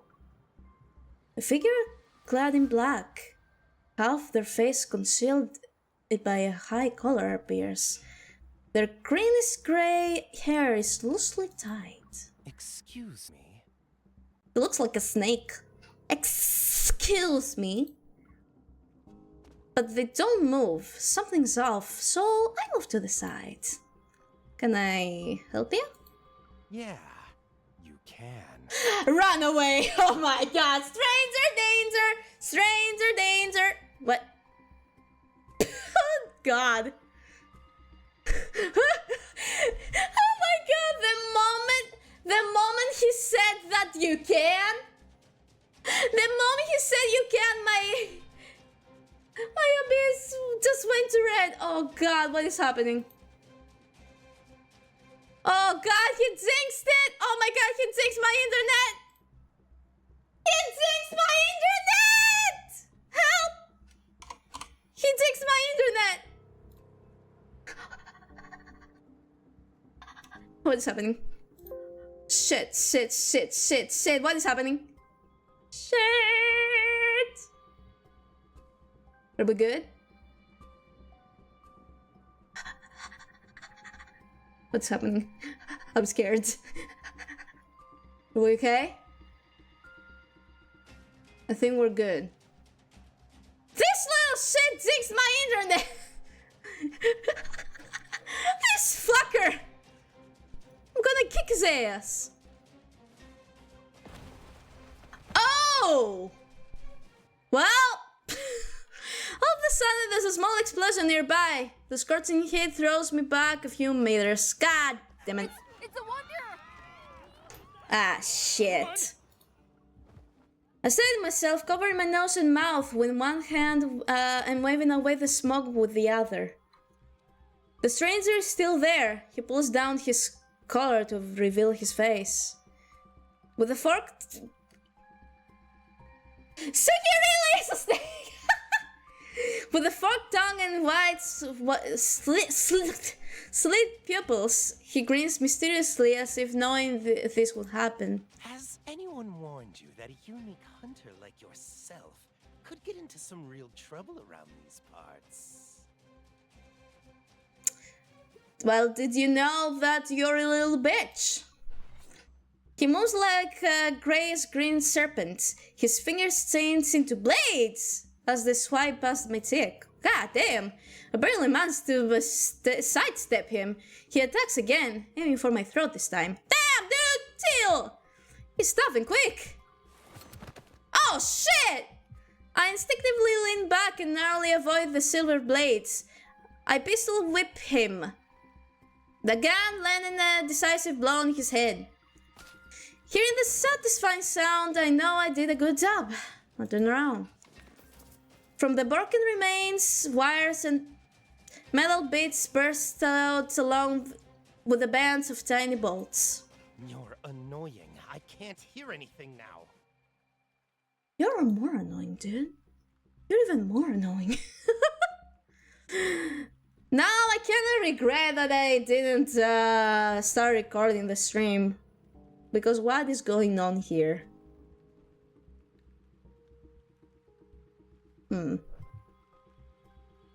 Okay. Let me check some. Let me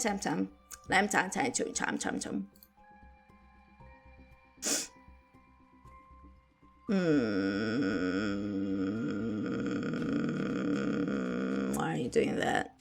Why are you doing that? You have no reason to do that.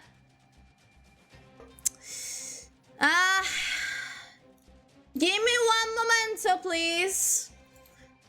Need to do a speed test real quick. Because I don't know if it's a good idea actually while doing the stream, but... Give me one momento, please. One momento. One momento, please. One momento, if you can hear me.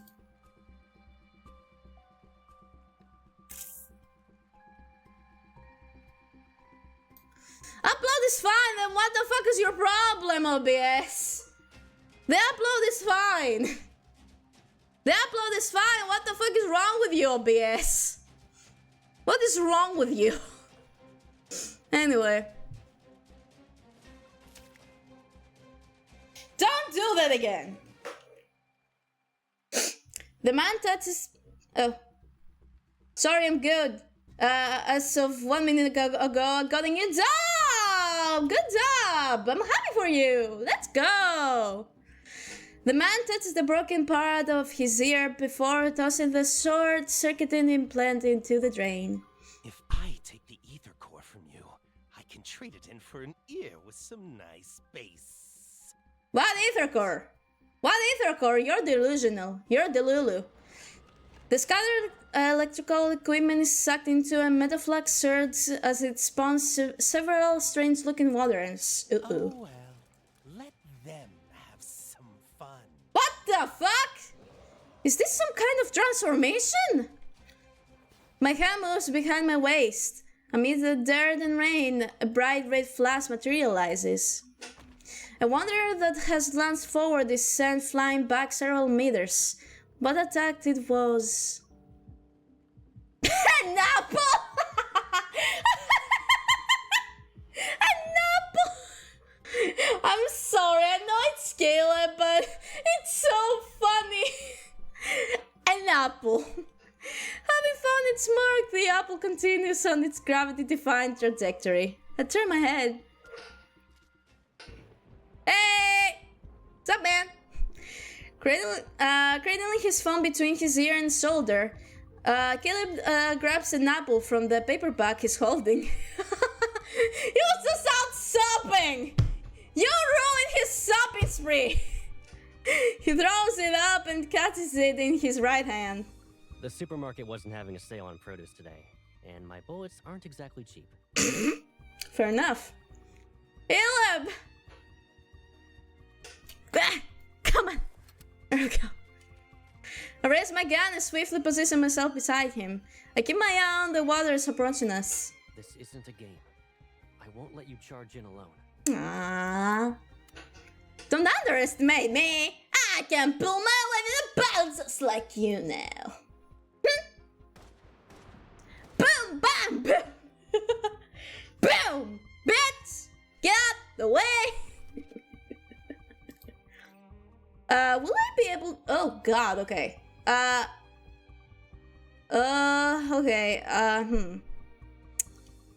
Okay. Okay. Okay. One moment. Okay, I'm gonna. Okay. Okay, it's on auto. Requesting full suppression gunfire. I'm gonna. Time to change our strategy. Copy that. Here's a quick picture. There you go. It's only There got you half go. its health left. There you guys You go. wanna do a competition? There you guys go. Requesting full suppression gunfire. There you go. You're welcome. Can't hold on for much longer. I fixed it. I fixed it for you guys. I don't know if I'm able to play on manual right now. Seems I'm not on my phone. So yeah. I will probably have to charge my phone soon. It's on 38%. Covered. Let's change our rhythm. Wait, this isn't purely a dating sim? Stay cool. No, it also has some fighting. You can't break Yippee! So yeah, it's basically a combination of Genshin and an Atome game, if that makes sense. Yeah. But instead of characters, we collect cards of its love interest to fight for us. Copy that. So yeah. It recovered. Let's change our rhythm. Focus fire. Yeah, it's cool, isn't it? It's cool, but it's a pain to grind for them. Not gonna lie, I hate grinding for this game. I hate it even more than Genshin. Anyway, enjoy your ads. Enjoy your ads. Let's see a dodge. Requesting full suppression. Don't worry, we're still fighting. We're still fighting. Don't worry. Sometimes I wish. So you're not really missing anything. Recovered. Let's don't worry. Gonna drink some water. Fall back. You're already hurt. Don't be so reckless. You should think before target is within range. Commence encirclement. Nice. That's cool. That's very cool. Requesting full suppression gunfire. Roger. Now's our chance. Jesus Christ.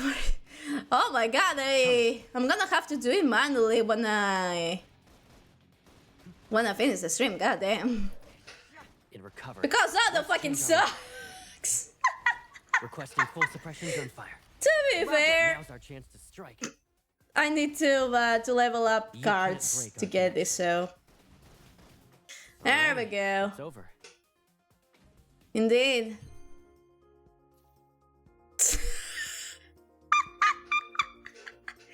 Just 1 star. Just 1 star. There we go. Just 1 star.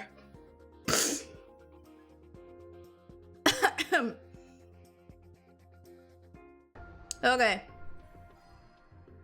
Nice. Yep. Perfect timing! You guys came back at the perfect time and we got a companion. And it's the perfect time because we are gonna continue the story.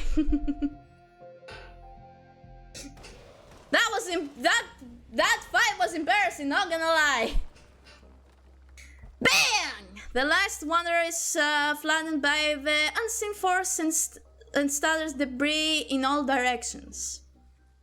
Caleb! Muddy water is everywhere, but Caleb seems unfazed as he brushes aside the damp strands of my hair.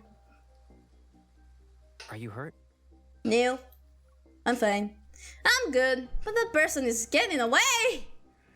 Caleb holds out his hand, his fingers slightly extended. A barrage of stone swords chase after the fleeting figure clothed in a dark grayish-green. Eat some fruit. I'll be right back. Sure, okay. I'm just gonna chill and eat some apples. A paperback lands in my hands. Before I can respond, Caleb vaults over the railing and disappears into the night. How did Caleb get here so quickly? Was he stalking me? I mean, he is the yandere of this game. My ass. It doesn't even look as good as us unfinished products. Damn it. I thought he said my ass. And I was like, wait a minute. They're allowed to curse in this game? Sharp swords pierce through half of Viper's face, and before he can even cry out in anger, a kick knocks the wind out of him. Damn! A powerful force slams him into the ground, which instantly destroys the other half of his face. Oh dear. I see it's shedding season again, Viper. You bastard! I'll kill you! Like to see you try. Caleb increases the weight. Immediately, the crisp sound of something cracking reverber. Stop! Those invisible restraints are like iron that even make Viper's knees creak. Stop it! A white prosthetic eye floats into Caleb's hand and is crushed in an instant. Who gave you the right to approach her? Ew! Toe sucking? What? The professor said it's not time to go after her yet. What? I was just playing around with her. Excuse me? It feels as if a swamp is slowly squeezing the air out of his lungs, making it difficult to breathe. There are less than 72 hours before the final cleanup. I'm just reminding you that. What final cleanup are you talking about? If you can't retrieve the protocore fragments, you're done for. Fuck you, dude. Which hand did you touch her with? This one? Is he gonna break it? He's unfazed by the threat. Click! Viper's left hand is twisted. Oh my god! And he almost passes out from the pain. That was a cute sound. It's a bit much. That was an adorable sound for a bone breaking. Click! Oh no, what do you think it is? You say your overprotectiveness borders obsession. He's obsessed! He's our yandere of love in deep space. That he is, yes. Raindrops are suddenly suspended in the air. They're like countless silver needles that are ready to pierce him in any moment. Jesus. He can't even laugh. Caleb crouches down, meeting Viper's gaze. He slightly smiles. Lay a hand on her again, and I will kill you. That was hot! That was hot! Ah, that's hot! That's hot! Nice. Ah, I miss a good yandere. Because man, we don't have problematic men in atomic games anymore.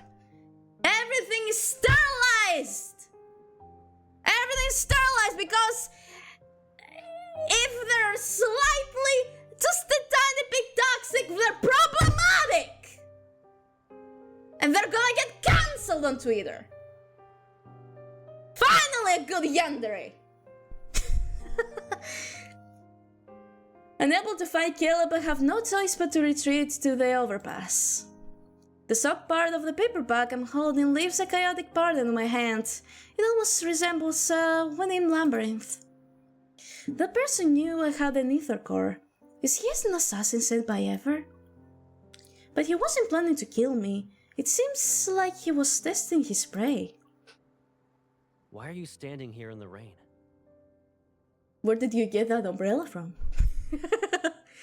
An umbrella salutes me as Caleb reappears. He frowns as he wipes away the water from my face. Caleb, are you okay? I'm fine, but I lost track of him. That's what we call it now.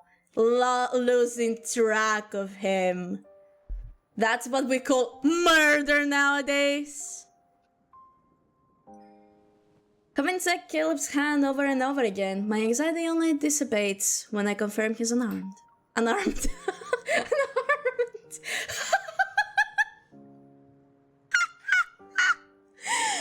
Oh, it's okay. I got some of the parts that he dropped.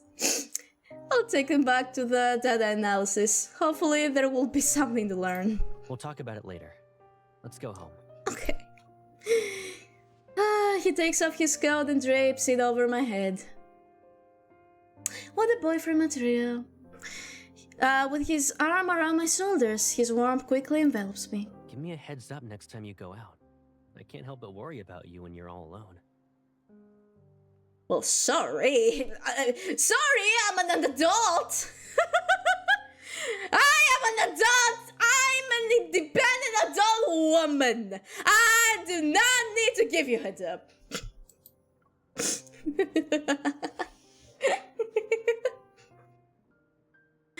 Lol, indeed. Upon returning home, Caleb ushers me into the bathroom. I'm wrapped in a hot water's warmth. After getting out of the shower, I put on a soft loungewear. Yeah, the rain still haven't faded away. In the living room, I scan the parts and upload the data to my watch. A steaming bowl of ginger soup appears to the coffee table. Nice. You didn't dry your hair. Again. Do you want to dry it for me then? Pressing up, Caleb brings over a towel. He sits down on the couch and pats the spot next to him. Come here. Sure. I comply, hold the bowl of soup while Caleb... Oh my god. Okay, I need to drink some water. What the fuck is happening here? Oh my god, my voice.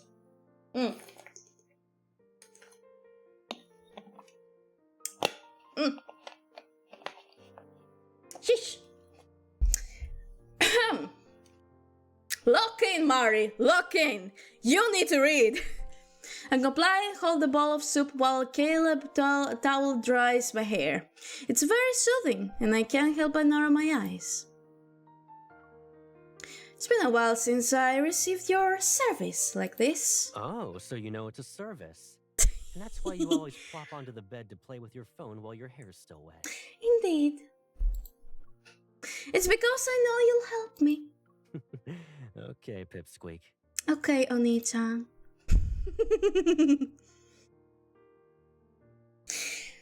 With the towel, something taps my head. It's not too gentle or too rough. Though, don't you think you've gotten better at drying hair? Have I? Have you? I moved out to live in the college dorms. Then I moved again for the DAA after graduating. Looking back, it's been forever since I was really home. My chair is so squeaky, and I have no idea why. Stop! Stop! That means it's also been a long time since I helped you dry your hair. You're not wrong. Personal space, sir! He tilts my chin before using his fingers to comb through the disheveled strands. There's no rush. We have more than enough time together. Yep. With a promise made, a new thought crosses my mind. What about this Deepspace Aviation Administration? Do they know you joined the First Space Fleet? What about your comrade in arms? They don't know, and they won't. It wouldn't be smart to have too many people in on this. They aren't required to know everything about me anyway. I mean, wouldn't your friend like to know that you're alive at least? My phone screen suddenly lights up. I see news alert about the explosion in Cascade District. Ah, right. Kevin. He removes the towel from my head and walks to the bedroom. I'll grab the hairdryer. Give me a sec. Okay, wait! Aware of the warnings Kevin's parents gave and the fleet's close surveillance of their siblings, I realize things are in a more sinister light. Is it possible Caleb knows something about this?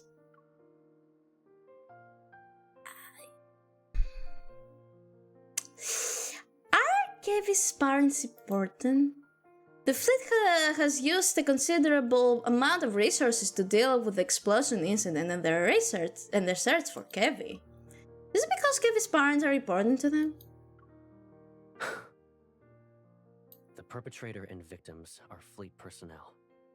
That means the fleet must take full responsibility and provide answers to the public. Then what will the fleet do if they can't find Kevin? To reassure me, Caleb gently pats my head. His voice softens. Don't worry. They will find him. I don't know if that's a good thing, though. As I watch Caleb walk away, a sense of guilt creeps over me like an evening mist.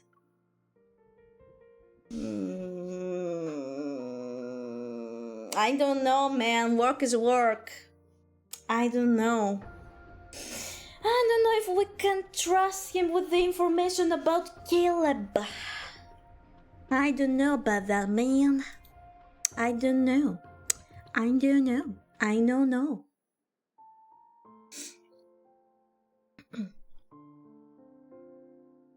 Yes.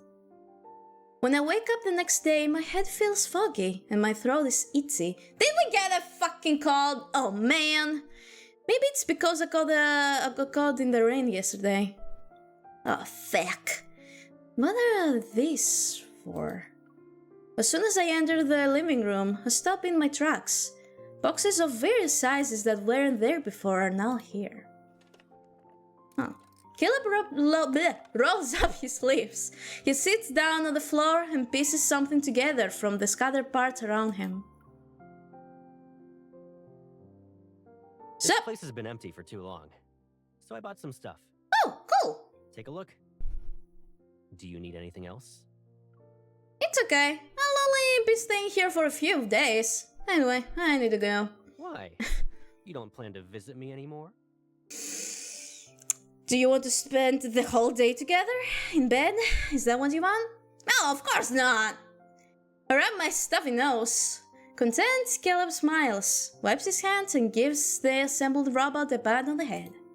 Hello, Master. Oh my god, that's adorable. Oh my god, that's adorable.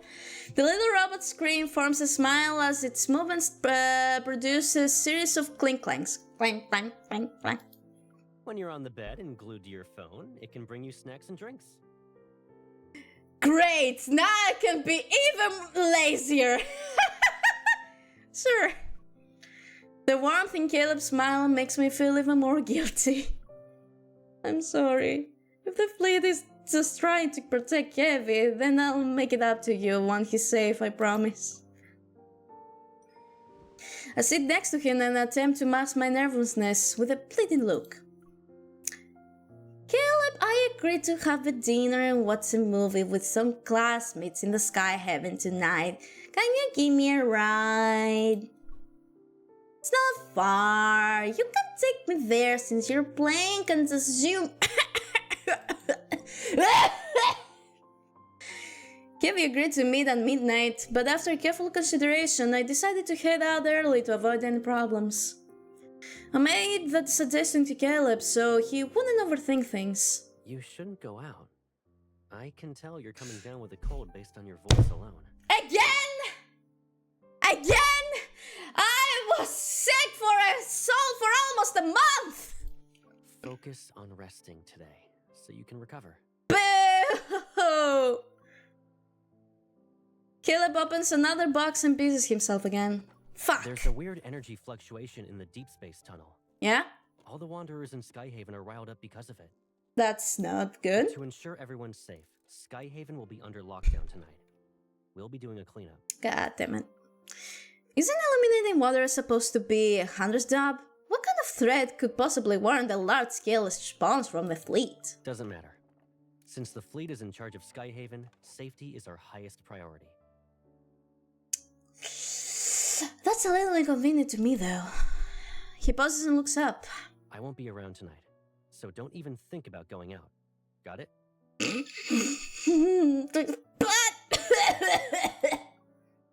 This isn't good. I need to get Kevy out of there.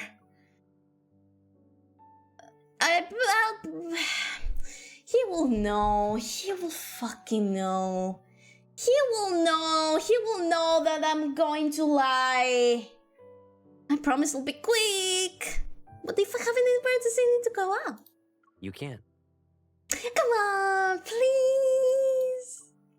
This is important to me, Caleb. It will take a few minutes to best. Except nothing's more important than your safety. My safety can't wait a few minutes, Caleb. He gives me a warm smile and rests his hand on my head. Please, stay here. I can't do any more than this. He responds with a smile. It's the same one I've always seen, but his gaze is a little too cheerful. He's hiding something. Caleb, be honest with me. Is the cleanup tonight related to the explosion? You're overthinking it. Don't fucking gaslight me, you little shit! Don't you fucking dare gaslight me like that. He looks away and pretends to study the sketch. I grab his chin, forcing him to look at me. You're lying. You're a liar! What about you, then? What about me? What? He calmly grabs my right hand and reveals the gun I had put on my waist. Why do you need a gun at a friendly get-together? Girl, why did you put the gun on already? That's because I'm worried about encountering a wonder. His grips on my wrist tightens. Shit. Don't forget about the ether core in your body. You're not a normal hunter. Okay. That means that I can't just walk around Lincoln City either? And the whole explosion incident is complicated. One wrong move, and you'll be trapped here forever. Nah, I'll be fine. Nah, I'd win. The Flint isn't here to investigate the explosion, right? Are you hiding some? Well, here's my answer. In the dense silence, the small atoll is oblivious as it continues making noise. After what seems like an eternity, he suddenly lets go. Sorry. Do you remember what I said? What? Leave it to me. I won't break my promise to you. You can't do everything alone. And you can't do my job for me. My lips tightened into a thin line. The increase in body temperature that I've been fighting hits me. I slowly lean back and sink into the sofa. I'm sorry. I shouldn't have upset you. You think? Caleb kneels. He takes my wrist that he had grasped earlier and massages it with his thumb. But tonight's operation isn't just a normal patrol. You're unaware of the dangers here. I don't care. I have a mission. His earnest gaze follows mine when I try to look away. For some reason, this version of Caleb feels like a stranger. Do you really mean it? Cross my heart. I hope to die, that I'll only stay for what's the song? So I cross my heart and I hope to die. That I'll only stay for one more night. Yeah, something like that.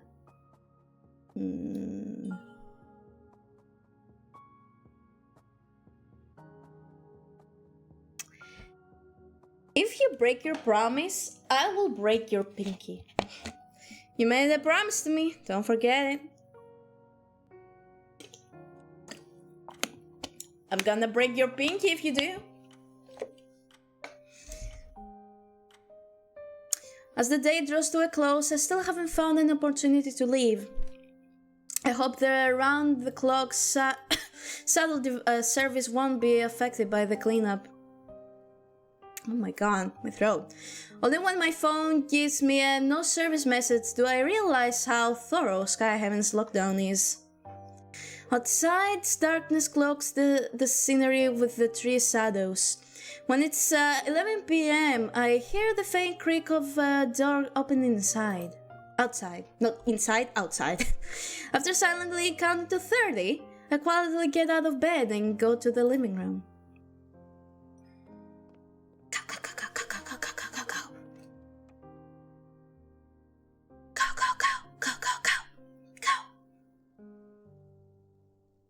No one's here. Only a single wall lamp illuminates the room, and the furniture's shadows are plastered on the house's white walls. I let out a sigh of relief and try to find my gun that Caleb put away. Looking for something? Oh, you bitch. You little shit. You little shit. You little fuck. I got bamboozled! Caleb! You're still here. Caleb stops behind me. His arms crossed. The light casts irregular patterns on the floor. I was about to leave. Did you forget some? Go ahead, I'm getting some drink. The cup that's filled with water floats over to my side along with 2 white pills. You were coughing a lot during the day. Did you catch a cold because of yesterday's Nah, I doubt it. It's just a small cough. You're exaggerating it. Take some meds before you go back to sleep. Nah, I don't need them. His gaze is calm and gentle, showing no signs of discontent. It's as if my pitiful life fooled him. I cannot doubt it. Okay. I will let him worry about me tonight at least. I put the pills in my mouth and wash it down with the water. I have emptied the cup in one go. Uh-oh. Uh-oh. Those are not just simple pills, are they? The ticking of the clock's second hand echoes in the dimly lit room, emphasizing the silence between us and our mingling breaths. So, are you gonna, like, go do your job? Or something? Or are we just gonna stare at each other? Without thinking to avoid his gaze, I hesitate for a moment before heading back to the bedroom. Good night. Good night.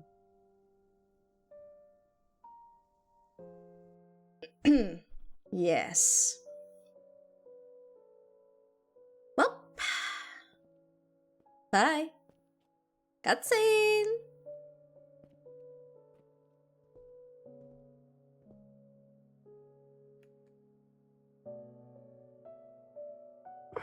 Hey. What? What's up? Hey, don't do anything lewd while I'm sleeping. If I kept you here with me like this, would you think I'm being too selfish? There we go. Here's our yandere. But it's only us now. Here's our yandere. Yep, those were not normal pills. Let's say I had noticed these threats that were lurking around you earlier. Knowing then what I know now, none of this would have happened, right?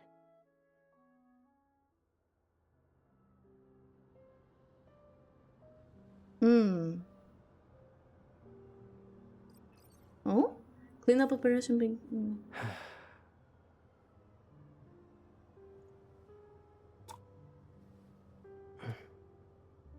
Don't worry.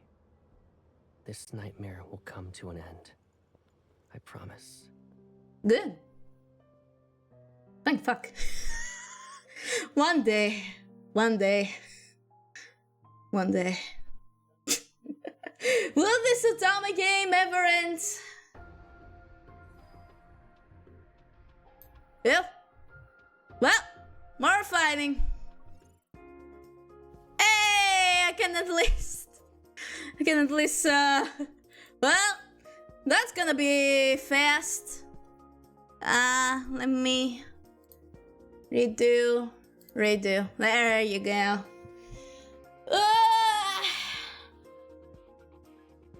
I'm gonna let my fishy take care of this.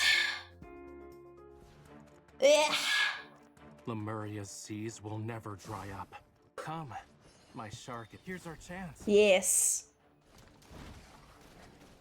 Retreat for now. Nice. We'll beat it up Let me... later. Oh my god, I need to stretch. Stay alert. Oh god. This is all too easy.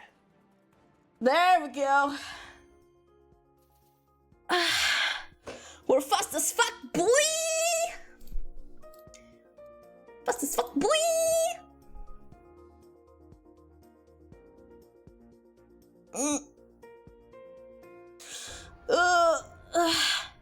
Wait, there's more? But wait, there's more!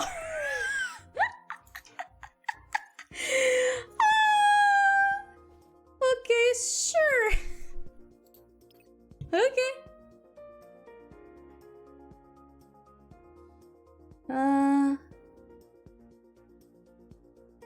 There we go. Okay. Why do I only have one Let me show you what snooze the art tweet? of combat is. Come, my shark is hungry. Nice. What's up, baby? If that's your wish. What's up, those bitches? Don't let your guard down. What's up, them? Yeah. Back up. Let's see what trick it has Yeah. Fuck 'em up. That wasn't Fuck 'em so up. tough now, was it? Nice. Alright. I'm sorry, guys. You're gonna get ads. Don't worry. I'm not going anywhere. I'm not doing anything, don't worry. The only thing I'm gonna do is drink water. I'm gonna drink some water.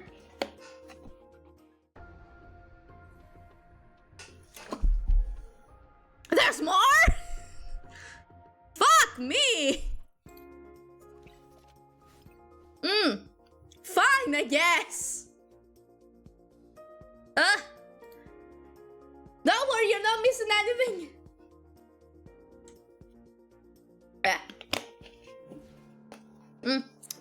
Even the smallest fluctuation. Hey, bud, you're gonna die very quick. Come, my shark is hungry. Did you spot it? Damn, that's big peepee damage. Huge peepee damage. That wasn't so tough now, was it? Yep. Yeah. Starglaze! Hello! Hello! Hello! How you doing? How you doing? My throat. Okay, thank fuck! I thought that this was gonna be the end. Okay. Actually, my phone is on 25%. So I'm gonna have to go get my charger real quick. Is this game with the man kissing one? Yes. Oh my god. Yes, we kiss men in this game. Okay. I'm gonna be right back, okay? I'm gonna get my charger.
Okay, we're back. I also went take a peep real quick. Okay. Come on. Oh my god, stop. Okay, there we go. Now let me see. Okay. Oh, my back, I'm old. I'm old. I'm an old woman. I'm an old 23-year-old woman. Very old indeed. Okay. There we go. For my laptop. Welcome back, Stinky. You're Stinky! Shut up, Starglaze. Yes, I am old. I am an old 23-year-old. My back, my bones are crackling already. Oh no. I'm a hag. I'm a 23-year-old hag. Okay. I'm the same age as this thing. You're welcome. You should be honored that you share the same age as me. You should be honored, Starglaze. You should be honored. Alright. Phone is getting charged. Laptop is getting charged. So, we're ready to go and continue.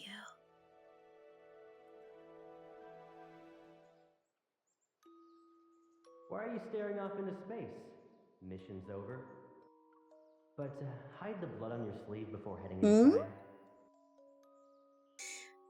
About to call you Sitlal in a sec if you don't stop. Why? Sitlal is very beautiful. Just because she's a granny doesn't mean that she's not beautiful. Granny. I'm a hag! Hags are very trendy right now, didn't you know? Many people are into hags now. Since you're a grown-up now, I won't cover for you this time. Ah, boo! No, stay where you are! Yell up! Come on! I opened my eyes only to be greeted by warm sunlight on my face. It casts dazzling hazy halo. Hazy hay. As my vision slowly clears, all I see is snow white ceiling above. It was all just a dream. Or a theory. Again! I sigh, rubbing my pounding tables. I feel drained, my body heavy. I must do research. You should do research. Last night I was supposed to act like I was sleeping, but somehow got dizzy and actually slept. I knew those pills weren't just simple pills. I knew it. Random thoughts raced through my mind, and I grabbed my phone. The screen shows I had missed many calls. All of them are from Zane. Shit. The hospital can't reach his guardians, which could be a problem. Yikes. I'll have everything arranged by tomorrow night at the latest. Back. Then I'll bring Kevin to you at the time. Fuck. Oh no, Kevin! I dial his number, but the call never connects. I put my slippers and rush to the door while texting Zane. As I open the door, a barrage of loud news alerts bursts forth as morning sunlight casts a gentle glow on the floor. I change and run into the living room, only to smack right into a solid chest. Ah! You're awake. God damn it, my nose! I broke my nose! And those abs! Caleb's emerged from the bathroom. Steam is still coming off his body. I hold my phone and step back, meeting his surprised gaze. I feel my heart pounding in my chest. when did you get back? Around the crack of dawn. He casually dries his hair. His hair, yes. With a towel and walks to the dining table. He grabs a piece of toast. Why are you in a rush to leave? I come to my senses. I stutter as I narrate. Scrambling for a decent excuse.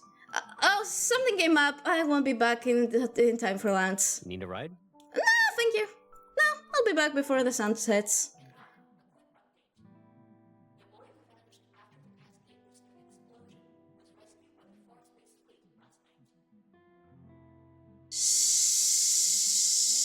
Shit.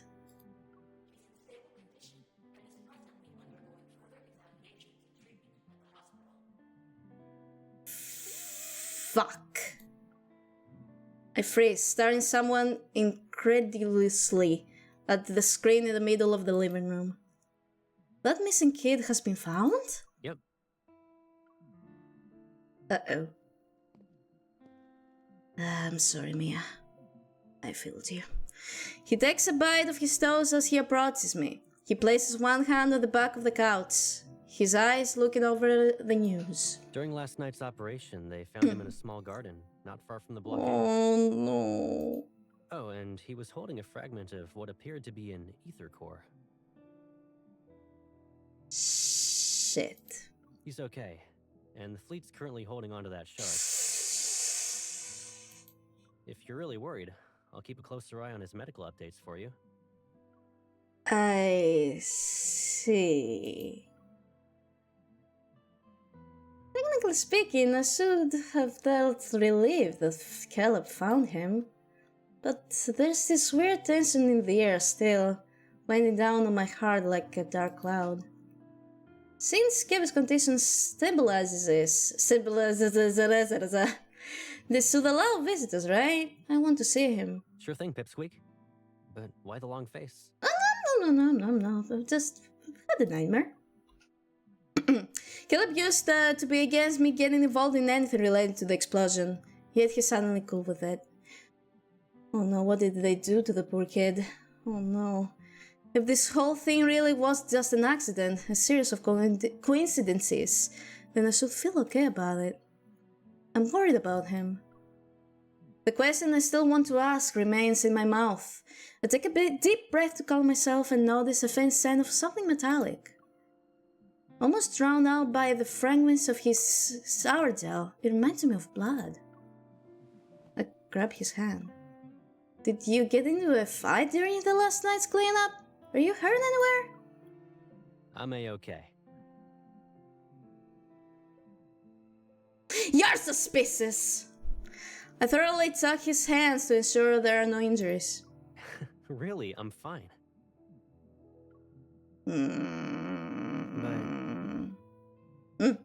All of a sudden, a cold hand touches my forehead. Looks like your fever's gone. I had a fever? Yeah. As soon as I got back, I heard you calling out to me in your sleep. So I figured I'd make sure you were doing okay. Was it a nightmare or something? Gaslight, gatekeep, male wife. Oh, the gaslight. It's nothing. Maybe it's because I've been pushing myself too hard lately. Maybe it was the nightmare from this morning. Either way, I feel anxious. I glance at Caleb, who's grabbing the jacket. He nudges my shoulder to direct me elsewhere. Why don't you wash up first? I didn't get a chance to take you somewhere yesterday. Do you want to go out today? Well, since I failed my mission, I guess. I hesitate, and before I can nod, his phone vibrates. Never mind, I guess. It's me. What happened? What's going on? The voice on the other end of the call wipes the smile off Caleb's face. His brows furrow. All right. What happened? Wanna share with the class? What's wrong? Mia passed away.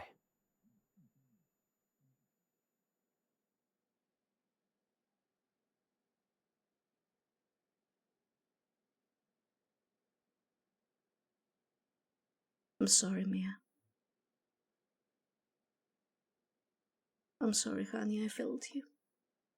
I'm sorry. In that moment, the silence extends and wraps around my ears. Sunlight hits the ground, but it still creeps up like veins and steals my breath.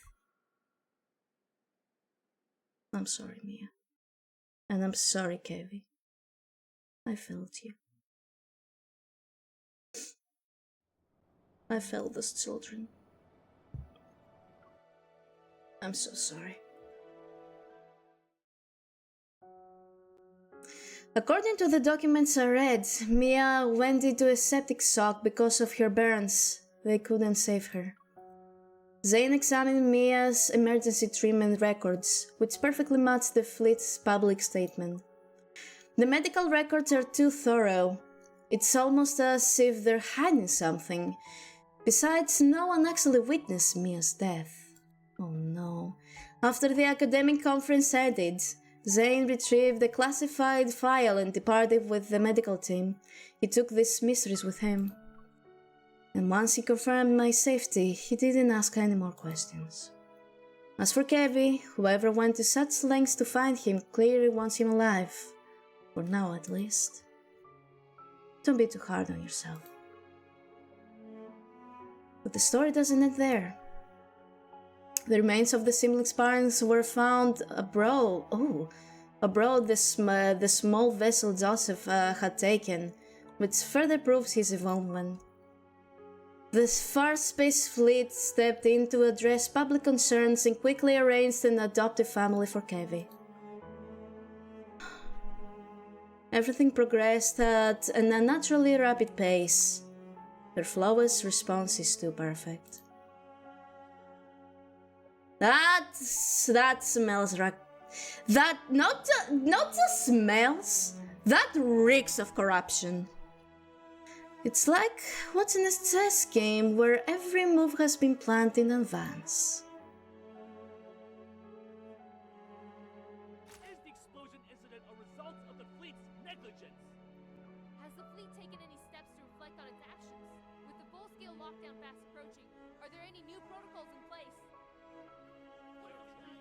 I failed those children. I failed them so bad. Beyond the parquet tape, reporters and photographers with cameras of all sizes gathered together. Yet it's really calm in front of Mia's grave. When the funeral ends, the crowd disperses.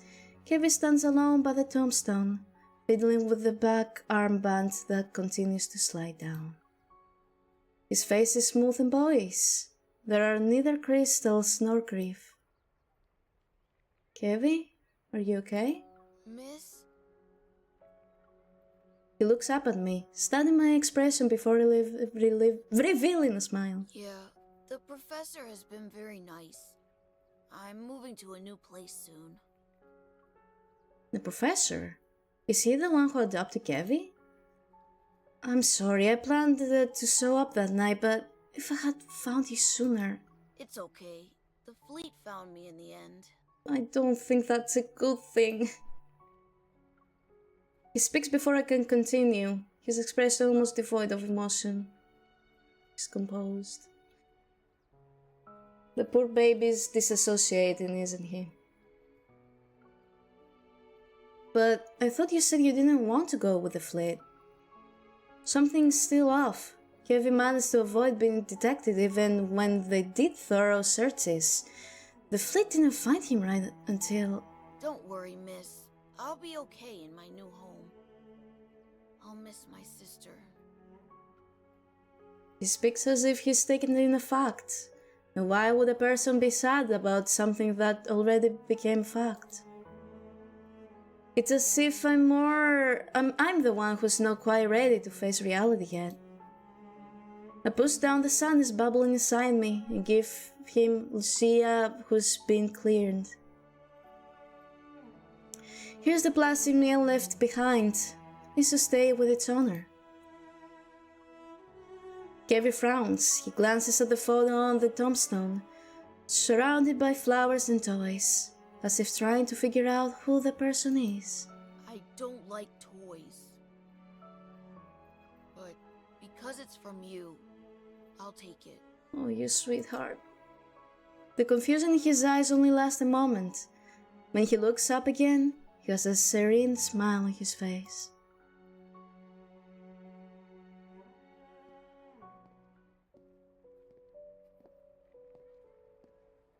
This is all so wrong.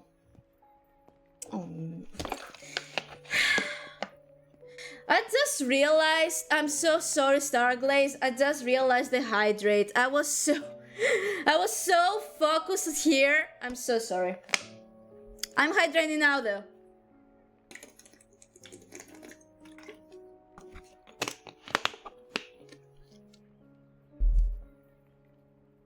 Sorry. Sorry. After Kevin heads off with his new family, I stay where I am, then hear a familiar voice behind me.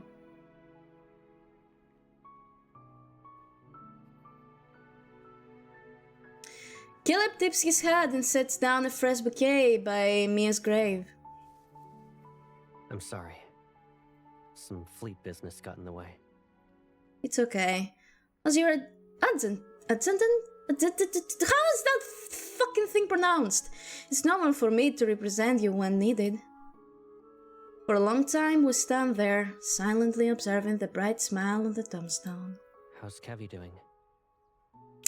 Well, he's doing almost too great to be true. Maybe the kid's just putting up a front. So, he hasn't really come to terms with his family and sister being gone from this world. Yeah, no shit. He's 10. That can't be right. The doubt echoing in my mind almost escapes my lips. I slowly close my eyes and calm down. In less than 2 days, Kevin's condition completely changed from what I saw that night. They must be the fleet's doing. It seems an unseen force pushed for the rapid completion of Mia's funeral and Kevin's adoption. Does this mean Caleb knows what's really going on? Many adults struggle with tragedies such as this. I can only imagine what it's like for a child. Picking up on what I'm saying, Caleb gives my shoulder a comforting squeeze. He looks like he wants to say more, but he just lowers his head. There's a bit of sadness in his eyes. Don't be too disheartened. Okay. Ever since the explosion, everything has been wrapped up too well. The wind pushes one of the toys near the tombstone. It rolls and stops at my feet. Caleb bends down and picks it up. He dusts it off, and his insignia gleams silver onto the dim light. I play with the hem of my shirt and hold back the quest of seeds to escape my mouth. I've known Caleb for a long time. I shouldn't doubt him without any evidence. Let's go. We can relax somewhere else. People can change in a year. Especially after something traumatic. The communication device on Caleb's wrist vibrates. He grimaces. Grimace? What is it? There's a large group of reporters outside. They're making a scene. I'll see what's going on. Yes, Colonel. Yes! Go ahead. I want to spend some more time with Mia. Okay. I'll be right back. Okay. Caleb? Just as he's about to leave, I stop him. I want to ask something. I look into that familiar gaze, letting go of the hem I've been clutching. I smile at him. No matter what happens, I can always trust you, right? Of course. He moves his arm, seemingly about to ruffle my hair, yet he stops and instead pats my shoulder. He doesn't want the dirt on his hand to get in my hair. Wait for me. Okay. My throat. As many people leave, the cemetery quiets down. I go for a stroll, walking along a gravel path. I'm closer to the exit. But the questions I couldn't bring myself to ask kept floating in my mind. If the Far Space Fleet were the ones who caused the explosion, what could their motive be?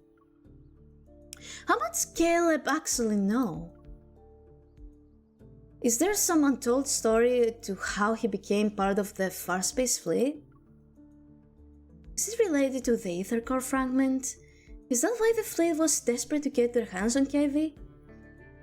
But if that was just about... But if it was just about the Ether Core fragment, they wouldn't have rescued him. Unless the kid has something more valuable. Why are you here again? A cool breeze interrupts my thoughts. I turn around and see a dark figure behind me.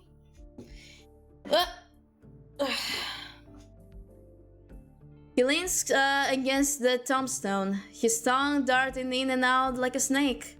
Cracks and blotches decorate his face. In this world, a lot of people want an ether core, but only a select few can handle its power without being devoured. Damn, okay, Flowey. I thought you was gonna say, in this world, it's kill or be killed. Okay, Flowey. And finding individuals like that is incredibly rare. It's you again. You're not even pretending to be surprised. Why are you still alive? Why are you here? To kill you. Obviously. Thanks? But no thanks. How lame. Yes, to be fair, pretty fucking lame. Ignoring his bluff, I pull back my gun. Who are you? Are you one of Ever's assassins or just someone who's interested in the Ether Core? You managed to avoid the correct answer. He smirks, his expression showing no signs of being amiable. He holds out his hand to me. Let me introduce myself properly. I'm Caleb's friend. Friend. You can call me Viper. That's what we call him now? Seeing how I don't react, he shrugs and takes back his hand. Are you implying that what happened to Kevin was caused by his ability to use an Ether Core? Don't be too suspicious. Though, seeing you be manipulated like this is annoying. I'm here to lend a hand. Why would I trust someone like you? Don't you want to know what the fleet and Caleb are really up to? I don't... What the fuck happened to my mic there? What makes you think I'd believe you? When I express my doubt, he's caught off guard. Fair point. Did this bitch seriously think that I just trust him like that? Yeah, sure, man. Tell me, what's the tea? Spill the tea, dude. While we're talking, the faint hum of a car drifts from the cemetery and exits over the wall. I look at its direction. The rear window slowly comes down. Kevin waves at me, an iron fence between us. I can't discern who the person next to him is. It's probably his new guardian. What a lucky kid, saved from the fate of being a normal person. It's better to dance to the tune of the strong than live a plain life. Shut up. A pawn is still a pawn, but they have a chance to survive to the end of a large chess game.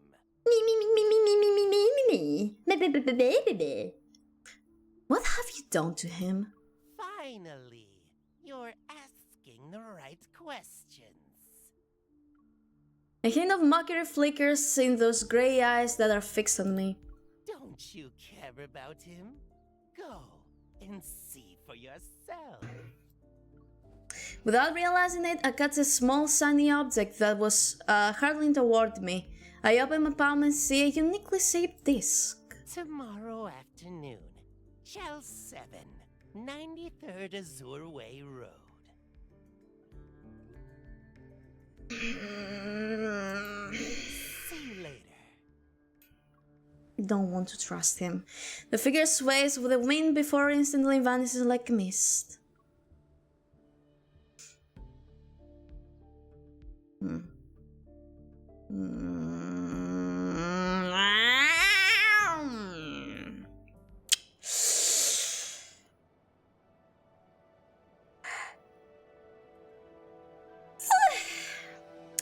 Yippee. Okay. So since you guys are gonna be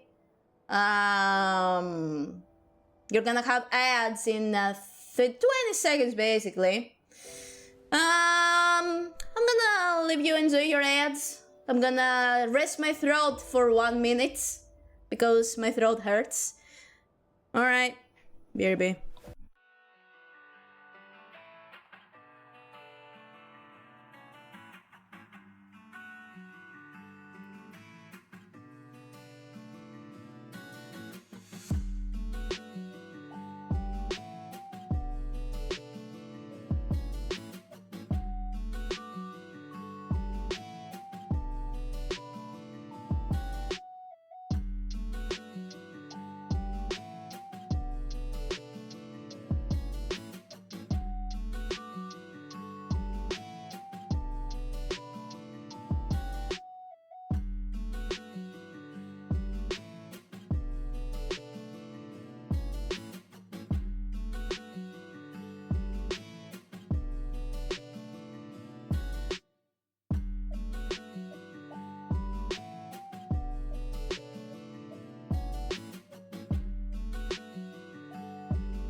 I pressed the wrong thing. Welcome back to... I pressed the wrong thing. Okay.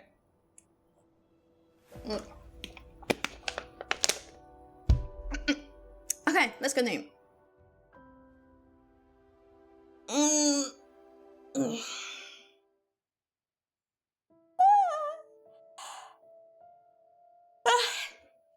Tell 7 and 93rd. Yeah. Azure Way Road. A beautiful and secluded villa sits in a wide vale. It's impossible to tell whether the building is surrounded by mist or flowing clouds. The signal jammer Viper gave me allows me to silently scale the back wall and enter the courtyard.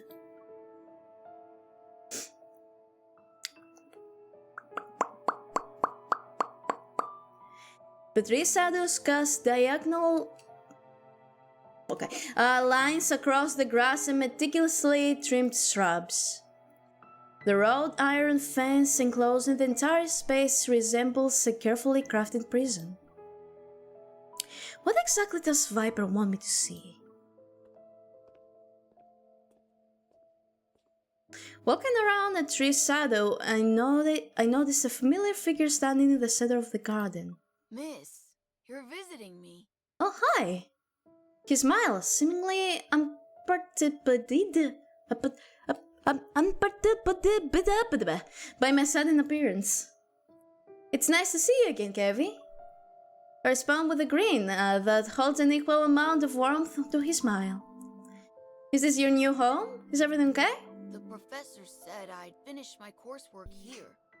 He thinks I'm talented, but I still have much to learn. As I move closer, I find that Kev is holding a brightly colored bird in his hand. I found it in the garden. Oh. He pinches its talons and watches the small bird struggle. If I break its wings, it can stay here forever. It will die very quickly, though. Oh my god! How about we don't do that, Kevy? The professor said if we damage the bird's neuromuscular system, it won't be able to fly, but it will believe it can. What the fuck? Slowly, What is he it'll did to get the used to child? life on the ground. The bird will then forget that it's supposed to fly. What the fuck is this dude teaching the child? A bone-chilling voice, tinged with a childlike innocence, sent a shiver down my spine. Kevy, who is the professor? What's he like? I can't tell you. You're not my family. Family, huh? Do you remember Mia? After the fleet found you, did something happen? Can you tell me? My sister? She's dead. The professor said it's wrong to be sad. I shouldn't be sad. What do you mean? He's telling a child, a 10-year-old child, that he shouldn't be sad if I'm gonna mold. I'll have a lot of brothers and sisters, and I'll be strong. Brothers and sisters. I've always believed when you lose a loved one, you're supposed to be sad. That's what you're supposed to do. But miss, I don't feel that way at all. Should I be sad? Did they fucking lobotomize the poor child? Did they lobotomize him? Give his fingers inadvertently relax. The bird uses this opportunity to flap its wings and soar into the sky. He lowers his head, tears falling onto his hand.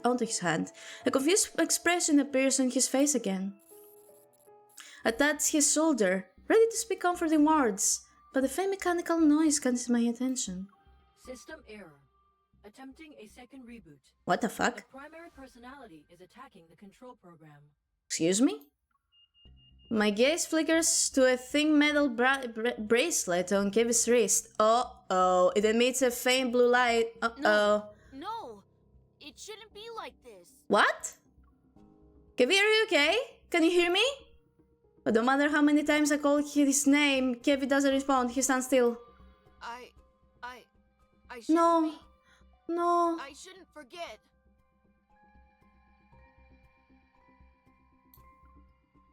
His sentences are fragmented. It's as if some program is taking over his mind. The chip. Rereading. Inputting memory. Those bastards! In the blink of an eye, his gaze focuses on me again. Before he can wipe away his tears, he smiles at me and slowly shakes off my hand on his shoulder. Miss, you're visiting me. That's good. It's time for you to go. The professor will be here soon. I'm gonna commit murder. In the game! Which? In the game. One thing that I cannot stand, fun fact, chat, one thing that I cannot stand is children getting hurt. I am very protective of children. That's something I cannot stand. I just cannot. So, well, I want to commit murder. In the game. Chat. In the game, Twitch. My chest tightens all of a sudden. Murder. Is this what Viper want me to witness? Did he want me to see Kevin being manipulated to the point where his memories are being rewritten? Could the fleet be behind this, or maybe... Someone's coming. As the sound of footsteps draws closer, I jump over the wall and hide in the bushes. Did something happen, Kevy? It's nothing. The bird just flew away. The composed, slightly exhausted voice speaks again. I see you're struggling to restrain the fragmented consciousness that isn't yours. Fragmenting consciousness that isn't yours. Those memories, emotions, and feelings don't belong to you. Don't let them consume you. Oh my god.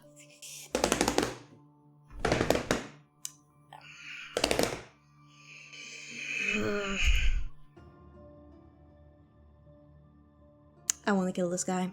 All of a sudden, the air goes still. Then. Was that girl, Mia, also part of your plan?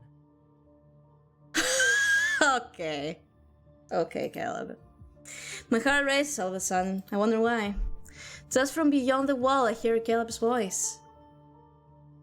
She didn't show any signs of transformation. So why? You're overthinking it. For normal people like her, we don't need to get too attached. They killed her off. They fucking killed her off. They killed off Mia, didn't they? Letting your emotions run wild and blaming yourself for every little mistake, it will only hold you back.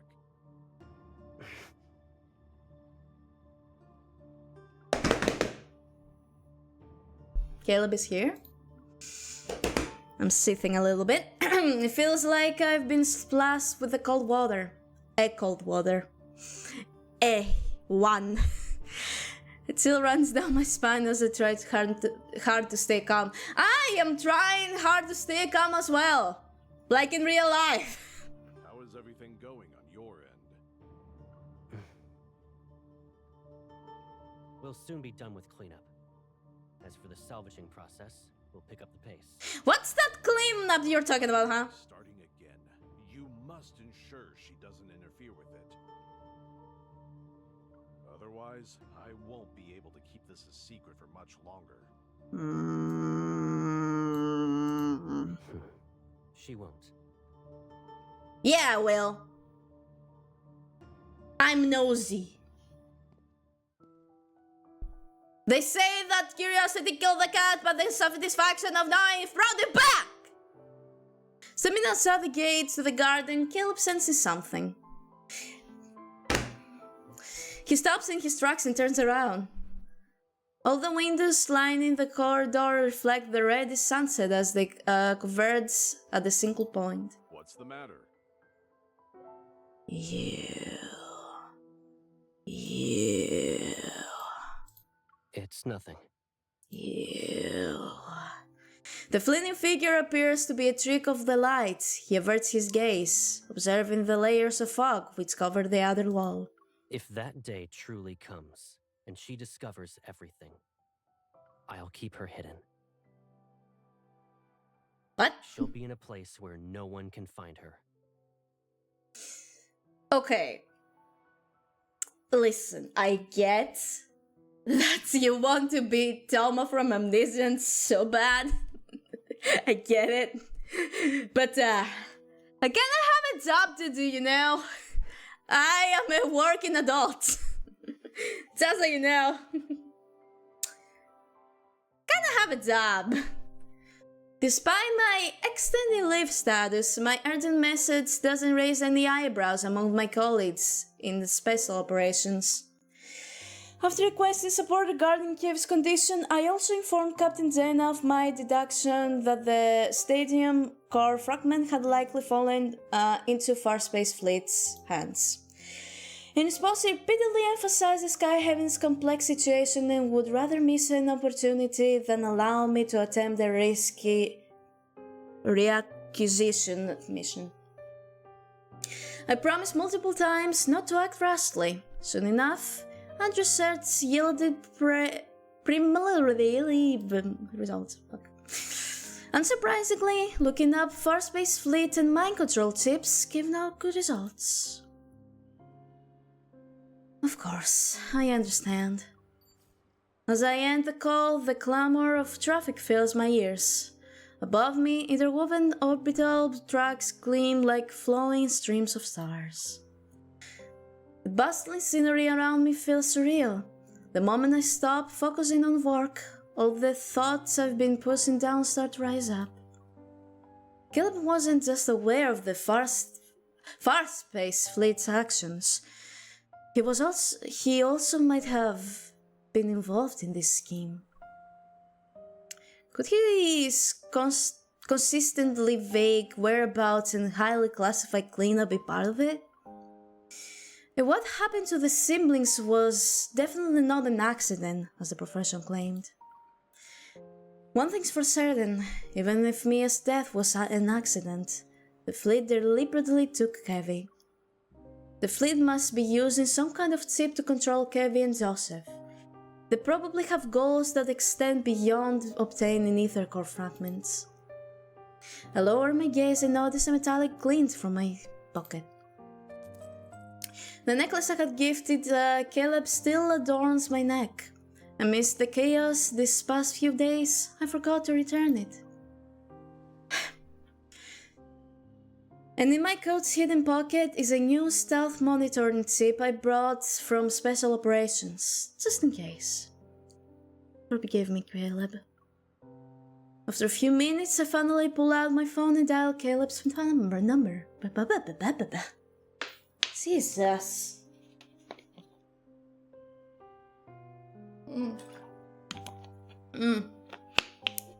Hey. What's up? Nothing really. I just wanted to tell you my extending leave from the association is ending. I'll be heading back to Lincoln soon. Has the date already been set? No, I've been in Sky Heaven for a couple of days and got caught up in all sorts of things. I haven't had the chance to properly spend time with you. When will you be free? Is right now good? Sure. I'm ready when you are. Do you have a place in mind? I look up a nearby tower, and the Aerospace Center looms over me. Its spire pierces in the sky. Moonlight gently shines over it. It used to be Caleb's stomping ground back when he worked at the Deepspace Aviation Administration. The serene scene changes as holographic advertisements dance among the clouds.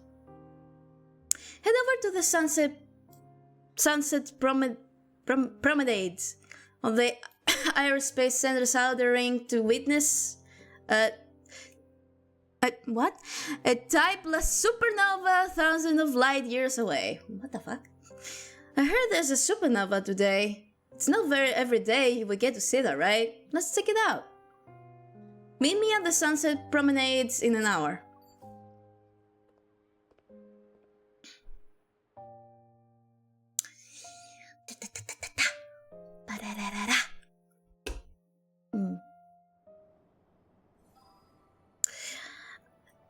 I just realized I finished all my water again. Okay, I'm not gonna go to the BRB. I will mute for a moment though.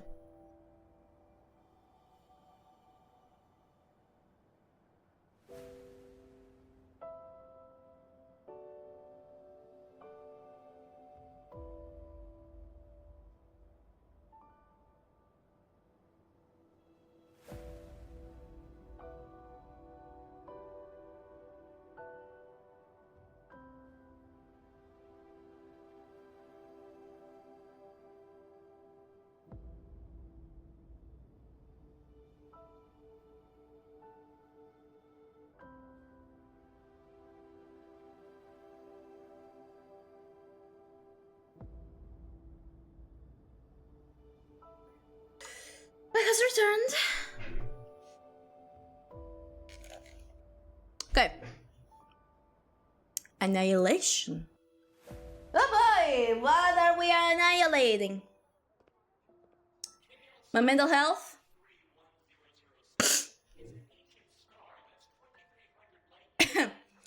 The sting returns. You are stink. Stinky. Thank you.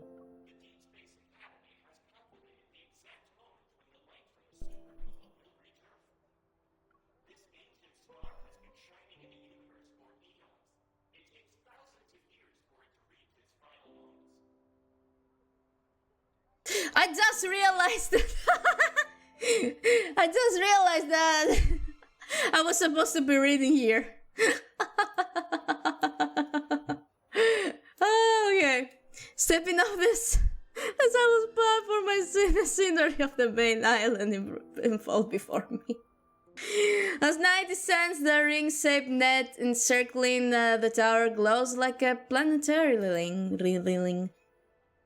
I swear I can read. Amidst the flowing lights of neon signs and holograms, people eagerly discuss the upcoming supernova they'll witness. What will happen to the big star, Mom? Maybe they'll... I'm not sure. I'm sorry, honey. You'll figure it out soon enough. A memory that lay dormant for so long awakens and envelops my thoughts.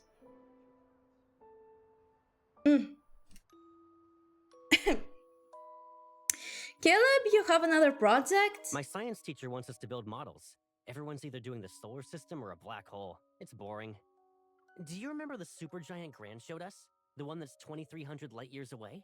Yes. Its supernova will be the one our generation has the best chance of witnessing firsthand. I Ugh. want to see it. Oh, I remember. Didn't she also use it as an example? She said that no matter what difficulties we face in the future, you should protect me. It's like how a ring system protects its planet. Gran never said that, though. Are you just remembering what you want to hear again? Yes. But she did say it. Actually, Gran said that powerful stars are destroyed by forces from within. Meanwhile, fragile humans need to endure outside forces. We don't need to face the future alone, though. It's like how planets and their ring systems are born together. They'll also fade away together. I basically said that. Anyway, you have to help me finish this week's extra reading assignments. Yeah, just let him do our homework for us. Yippee!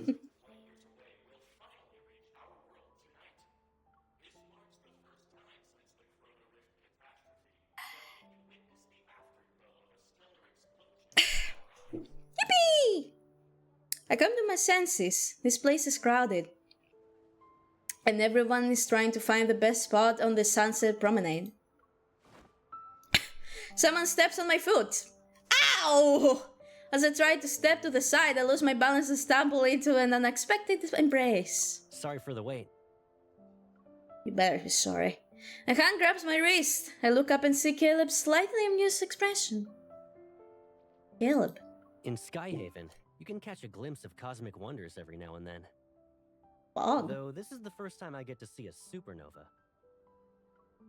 Good thing it's together, huh? Why are you looking at me like that? Why is he acting like nothing happened? Why is it always so difficult to understand what he's thinking? Caleb grins and leans in. Where'd you go today? None of your business. I just walk around. This place is packed. Hold on tight. Don't get lost, Pipsqueak. I'm not a little girl! Caleb, slow down! Fuck! Just because I won't get lost doesn't mean that you should just fucking run like Sonic. Gotta go fast. He grabs my hand and walks quite quickly, yet his grip is firm. It reminds me of when we were in school. He always held my hand like this back then. For a moment I'm stunned. I start to question if the voice I heard this afternoon is really his. How could Caleb change? No, he hasn't changed at all. If anything's different, it should not be him. As I watch him walk, a bizarre idea pops into my head for no reason. Is there something inside Caleb that's controlling him? Is it changing him? Is it? Guess we'll figure out in the next episode of Dragon Ball Z! On the edge of the viewing platform, Caleb discreetly moves us to stand behind me. He acts like a seal from the bustling crowd. Below the glass full of floor, clouds ripple like waves while a hologram appears to start the countdown. Can we see Skyhaven University's clock tower? That is no question. We can see Skyhaven's University clock tower from here. And look at all those fighter jets over there. Is that the aerodrome for Aerospace Academy? Yep. God With damn! exams on the horizon. I bet a bunch of my juniors are preparing themselves for some serious cramming. God damn! The last time I visited Skyhaven University was for your graduation. Time flies. It sure does. Sure does. Do you regret it? Caleb leans on the railing, turns to me and smiles. Regret what? Being admitted into Aerospace sorry, I clicked too fast. Being admitted to Aerospace Academy and becoming those 1 in a 10,000 deep space fighter pilots. I hesitate, unable to find the right words. You're on an entirely different path now. It wasn't one you chose in the beginning. Stuff changes all the time. It's fine. What about you? When you were a kid, you nagged me about using my evol to hold you up high. You even insisted I launch you into space. But maybe don't do that. Do you still dream about exploring the universe? That's just nonsense kids say. Caleb raises his head. There's a fleeting sadness on his face. I almost wonder if I had imagined it.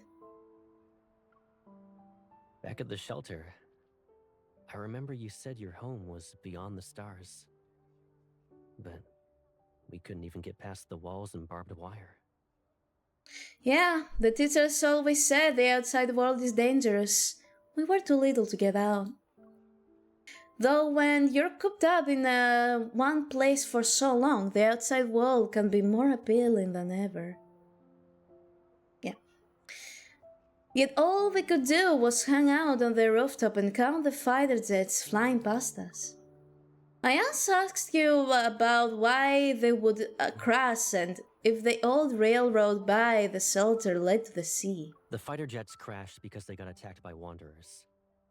As for that railroad, at the end of it is a patch of weeds. Oh. We'll figure out everything about this world, one step at a time.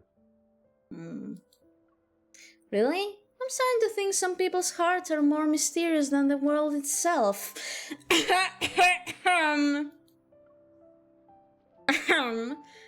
you, for example. You're a walking vault of secrets right now. I can tell him my thoughts were written all over my face to the point where he can see everything. I look into his eyes and hope to receive an acceptable response. Well, Pipsqueak, since you're interested in secrets, there is one thing. What? Which is? Ooh, cutscene? Cutscene! Never mind! The noisy crowd suddenly falls silent, and dazzling lights fade into the night. The hologram's light continues to glow like water, only the countdown remains. He grins at me, his voice as serene as a passing flock of birds. It's starting. The people around us look toward the sky, but his gaze remains fixed on me. I almost lost myself in his eyes. After a moment, I find my voice and flash him a smile. Alright, close your eyes. I have a surprise for you.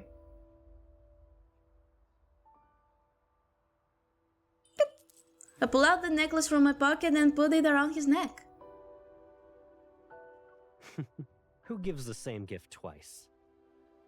Okay, but who lost a precious gift from others, huh? If it disappears again, there won't be a next time. Bitch! Don't lose my gifts. I promise I won't lose it again. You better. You better! You. Suddenly a distant ringing fills the sky, and Nark, that's written in the... Fucking let me read. We can't help but raise our heads. We gaze in the flames that wrapped in front. Although it does the farthest reaches of the sky. Spending time in space, a foreboding sign of marriage descending into their vision.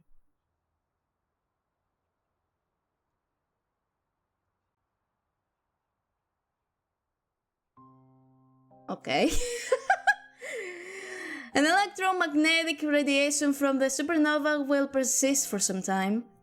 To protect Skyhaven, a floating sky barred by energy, aerial shields have been activated above us.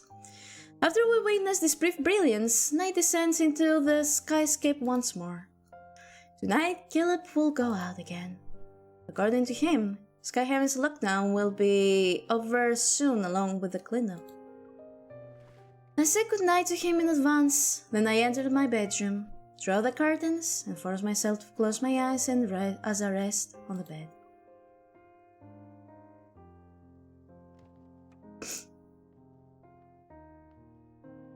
You guys are going to go get ads.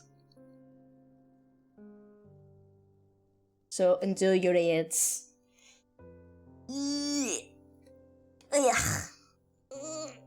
Oh, my back hurts. Ah!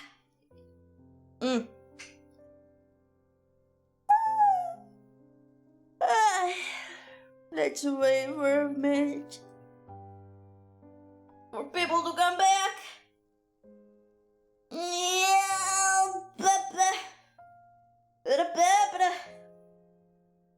Oh, my back. My back. Oh my god. I'll be adding a lot. After the stream, I should go straight to bed, apparently. My 8 lands late, so I'll probably not eat dinner, so I'll just go to sleep immediately. Oh my god, stop yawning! Stop yawning, fuck me.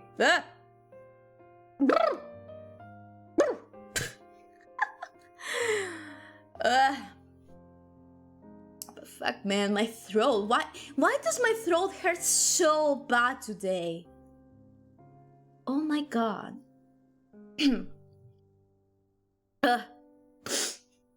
Not even water helps at this point. Yeah.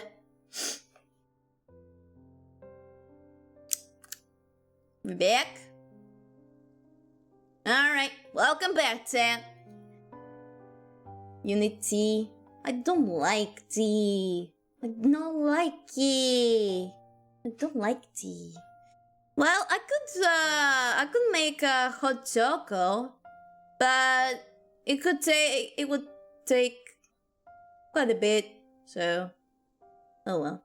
I'll just drink some warm milk after the stream, it's fine. In these dark hours of the night, I eventually hear the door being pushed open. The faint sound of footsteps draws closer. I mean, to be fair, I've been speaking way more from other streams. That's why my voice is so tired so soon into the stream. I've been talking a lot. Hot choco, hot cocoa, hot cocoa. Realizing the scale, but keep my breathing steady as I pretend to sweep up. Not only does my throat hurt, my eyes don't work either. As I pretend to be asleep, a gentle touch lands on my forehead.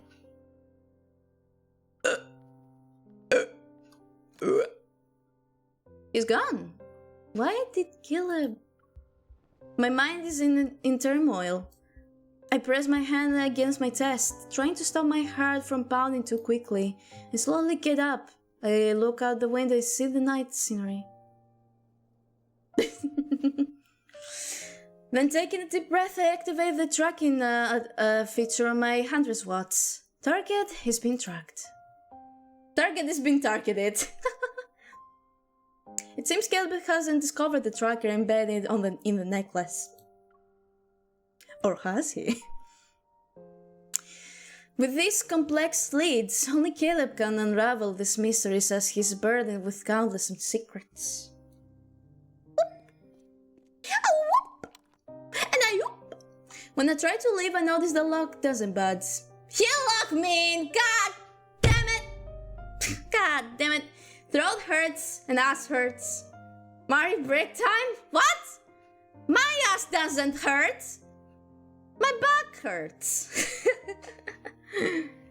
I'm fine. I'm okay. Did Caleb intentionally lock me in the house? Fuck! Back! Yes. I raise my gun and aim at the lock. Without a second thought, I pull the trigger. How are we going to explain this to him, by the way, when he comes back? Why? Hey, MC, why did you shoot the lock? I just wanted to get some water. Yes, it's old, yeah. I'm a 23-year-old old lady. I'm so old. I'm a hug. People like hugs.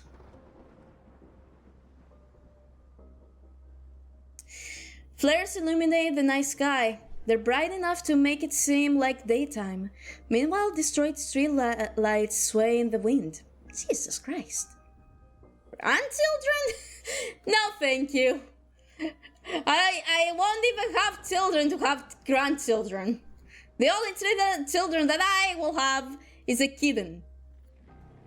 I guess you could say that I would be a grandmother if that kitten had babies.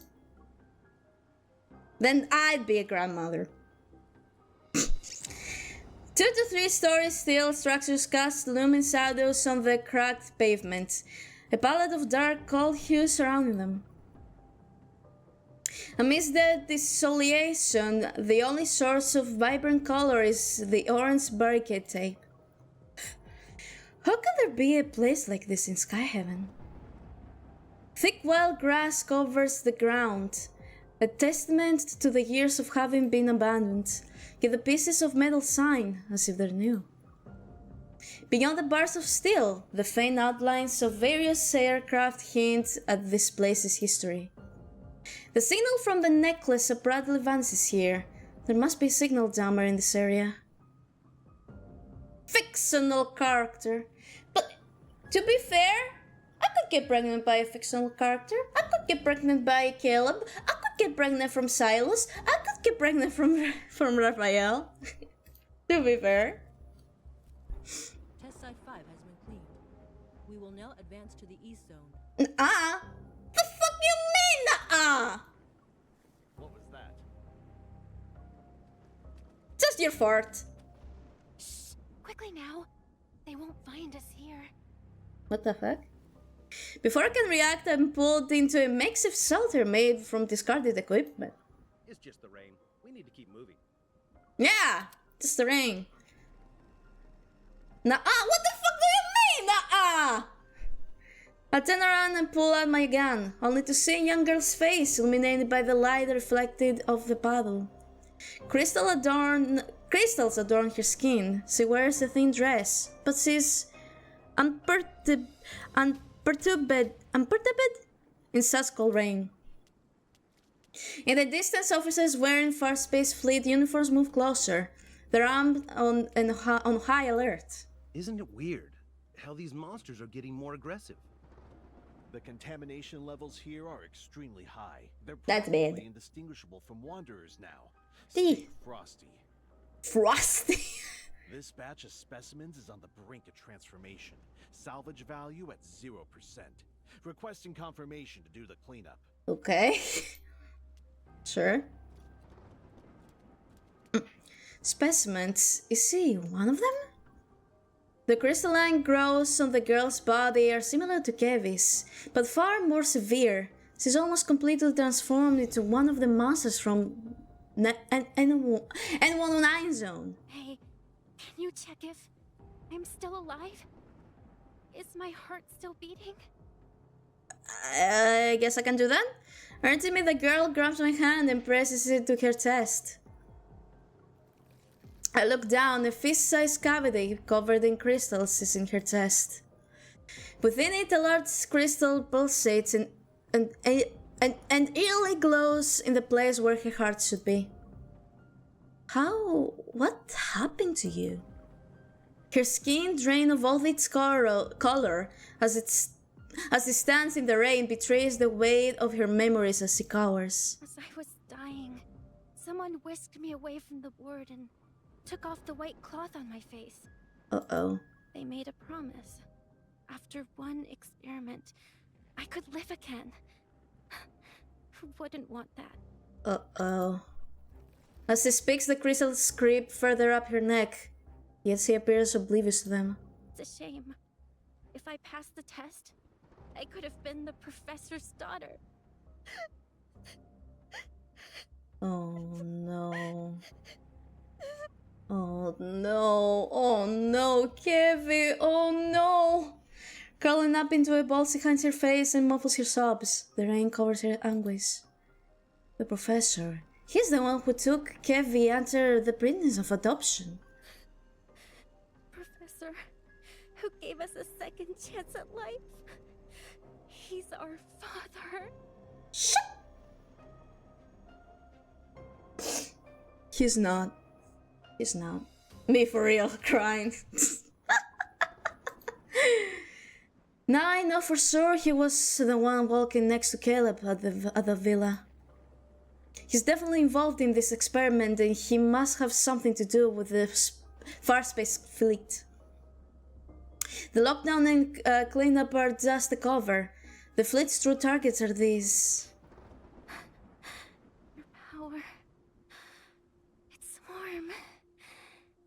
And you smell really nice. Uh-oh. Lightning splits the night sky, casting light on this narrow space. She stops sobbing. The girl raises her head and see her tear-streaked face. Click. The crystals fall. Those dark eyes are consumed. There are only empty eye sockets, reminiscent of eye holes in a mask. Can I eat you? No thank you. She seems to lose consciousness, but then her cold fingers grab my wrist. Uh-oh. Strength. Give it to me. I'm sorry, but I cannot. Sensing her abnormal strength, I swiftly pull back. I use the momentum to throw the girl off balance and force her to fall to her knees. It as in... Where is your mind going, Starglaze? Where is your dirty mind gone, huh? Raindrops trickle down her temple. Her skin is like a human's. I hesitate for a second before reaching for my gun. God.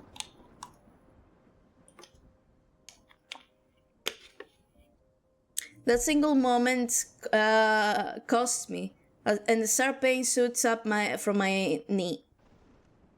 I shall not say, okay, sure.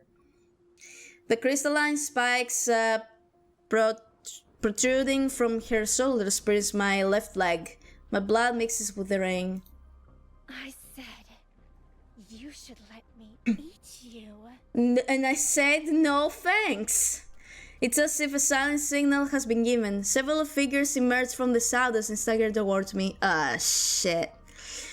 Black crystals have almost engulfed every part of their bodies. They're barely recognizable as humans from their outlines. I say later. No! I don't taste good!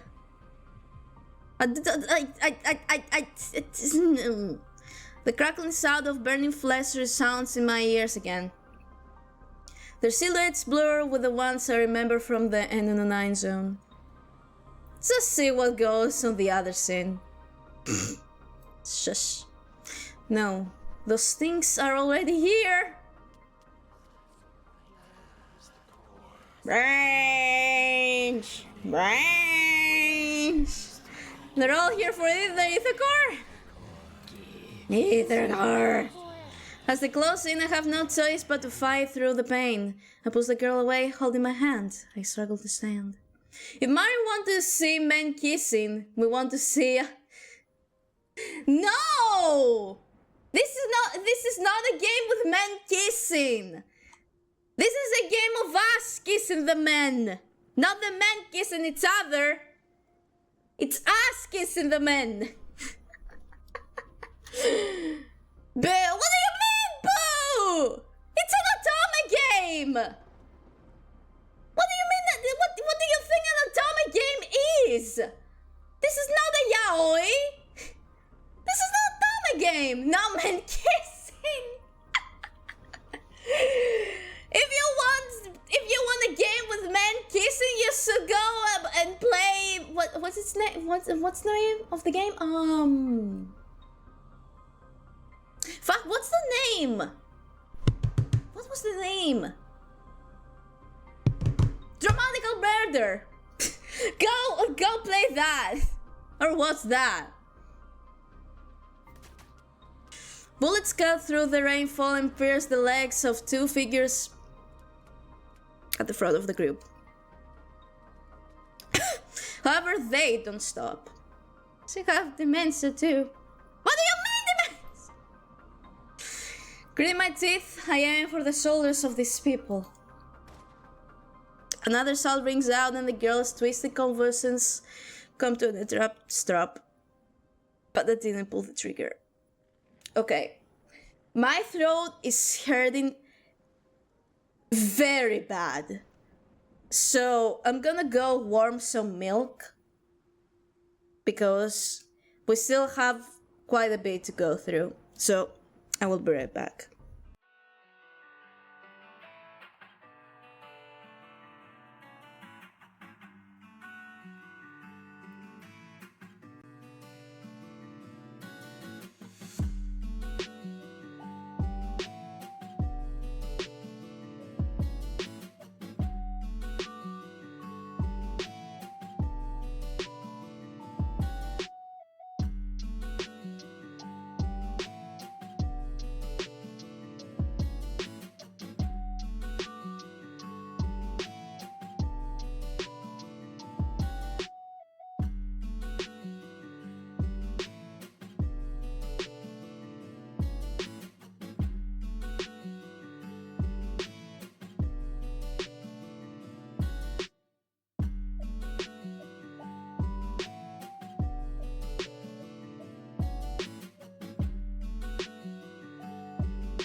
Okay, I'm back.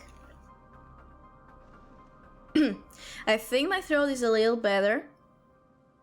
But what I'm going to do, so I can like save my voice a little bit until the end of the stream. I'm gonna try and not speak too loud. So basically I'm gonna try and keep this,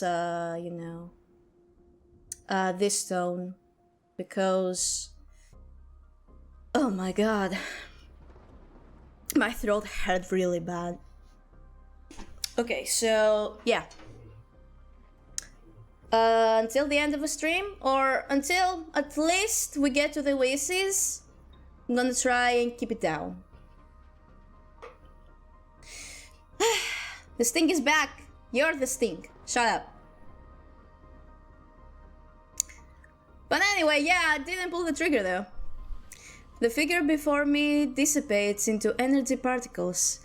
It's similar to how a wanderer disintegrates after death. I found the missing specimens. Stop them. Stop it! Several lights shine harshly, and I hear the synchronized sound of guns being drawn. The bullet whizzes past my ear, yet those people who have been shot multiple times continue to lunge at me. Uh-oh. Amidst the howling winds, the space in front of me distorts. A vortex appears, sucking in and tearing apart 2 or 3 looming figures. It's Caleb! What is that? The rain stops and the smoke from guns and crystal particles appear, to be suspended in time. Hey!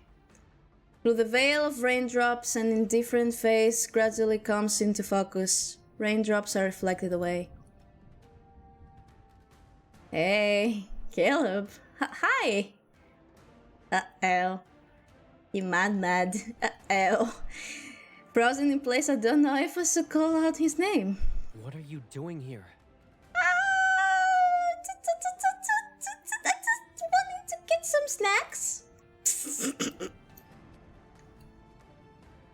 I should be the one asking you that. I bite my lip before speaking in a more serious tone.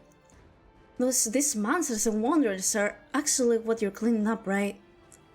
He takes a step forward and seizes my wrist with a lot of strength. Ow! Now do you see? In this world, it's kill or be killed! There will always be people who want your power. In the dance of light and shadow, his expression remains indescribable, and before I can open my mouth, the cries of wanderers fill the air. I avert my gaze. The remaining figures struggle against the vortex.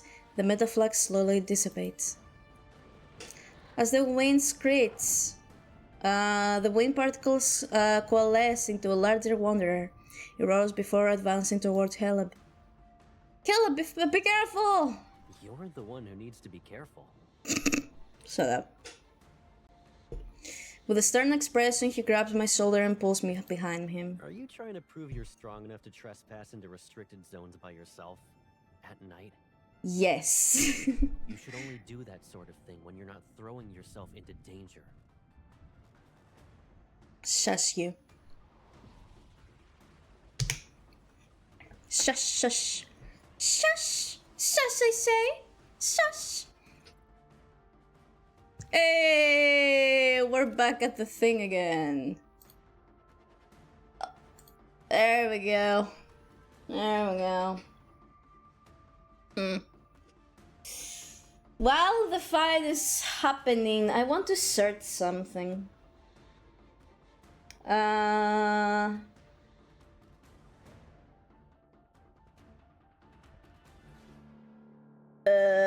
You're still injured. Leap. God damn it. It's gonna use that repulsion. Keep moving.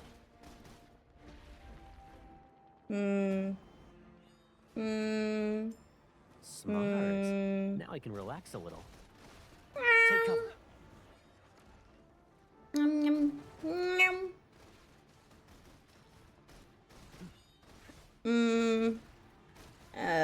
Let's see you dodge this. It's only if you get hurt again, I'll have to keep you behind me. Get behind the rock spikes. The waves can't touch us then. Smart. Now I can relax a little. Does it hurt? We'll get it checked out later. Wait for my signal. Fire. Now's our chance to strike. It can't hold. Once we take out the repulsion core, it won't stand a chance. Whoopsies, wrong one. You want... Whoopsies! Whoopsie daisy! Step back. Keep yourself safe. Guys, don't die. A routine attack. Well, I'm trying to Google something. Stick together. Target has entered the containment zone. Ooh, that's cool. Positions locked. Ooh. Oh, that's hot. That's hot. That's hot. Now I can relax a little. Emergency. Stay focused. Oh, that's hot. That's hot. Trust me. Let's see you dodge this.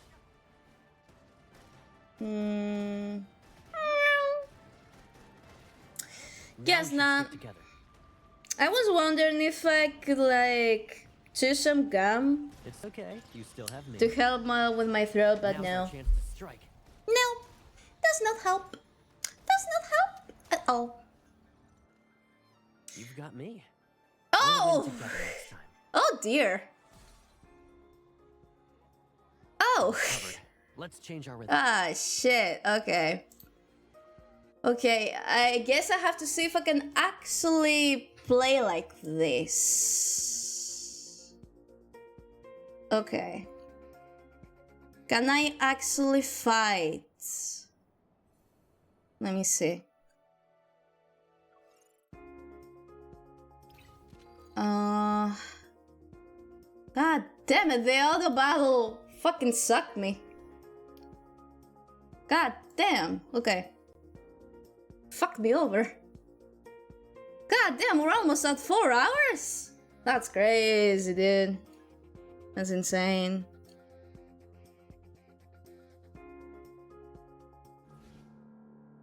Okay.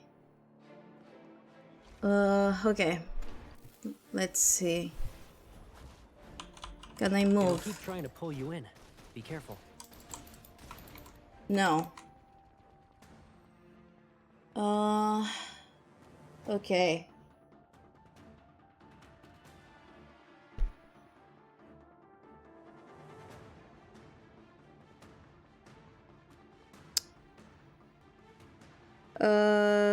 Let me see something.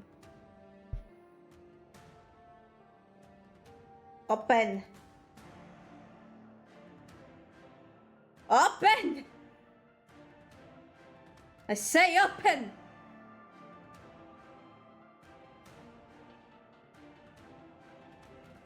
Oh my fucking god.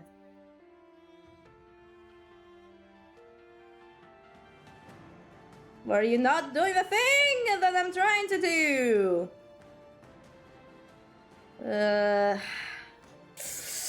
Okay,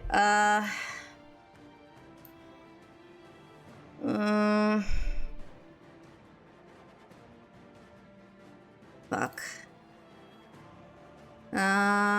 How do I do this? Cannot exactly play like that. Let me open the thing, bro. Let me open it. Open. Open.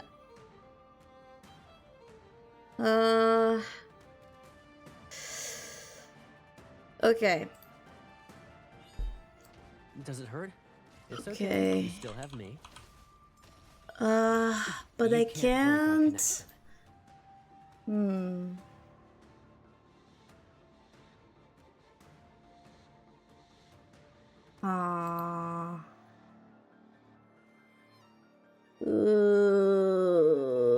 Well, I didn't know that this is gonna be an issue.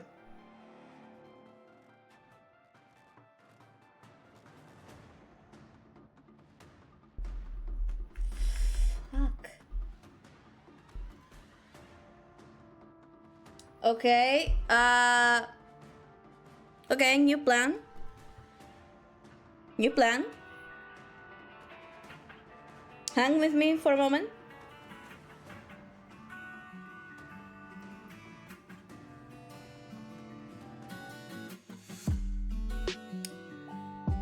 Wait a minute. Why was I hanging out down there? Okay.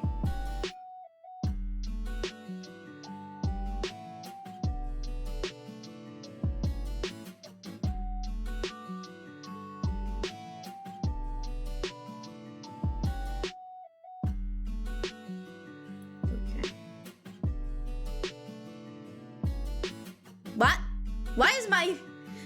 Why the fuck is my... Why is my mouth like that? Hello? Hello? Ah! How's your mouth, Mari? What is happening?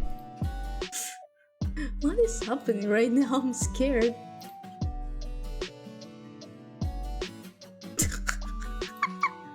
What is happening? Help! Help! Hello?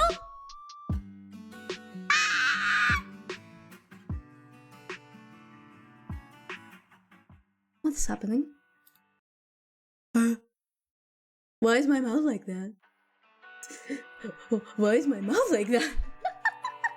I look so dumb! Oh my god. It's gonna shit. Okay, let me restart YouTube Studio. At least fix one thing at a time. Why is my mouth still like that? Stop! Close your mouth! You're gonna get the fly in your mouth, Mari. Mari! Okay, there we go. Jesus! Ah. Okay, I figured that. I figured that out. Time to figure out this. Okay. All right.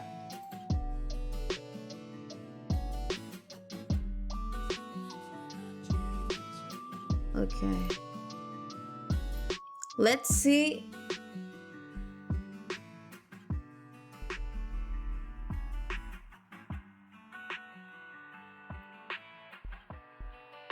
Okay.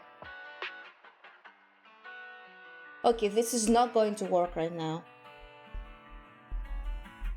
Okay, so what I'm going to do...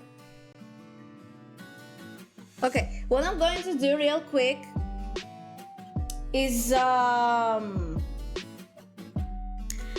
do the battle on my phone real quick, because this is not going to work. Thanks for the stream, Stinking Grandma. I'm not ending the stream. The stream is not over. I just have to do the battle on my phone.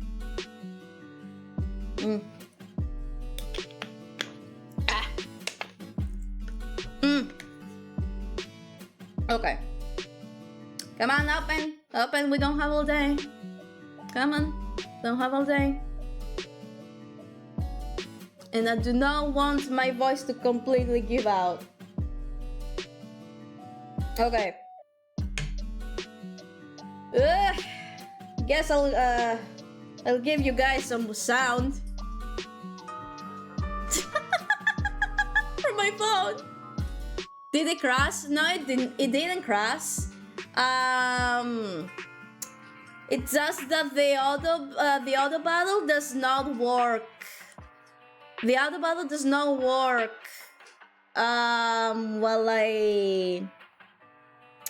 while I'm doing the thing here, while I'm playing the game on my PC. So I'm gonna do that real quick.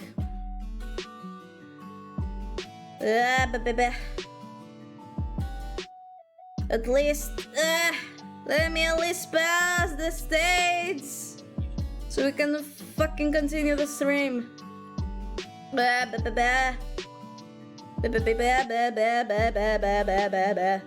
Stop yelling me some hands. Stop. Stop. Stop. Stop.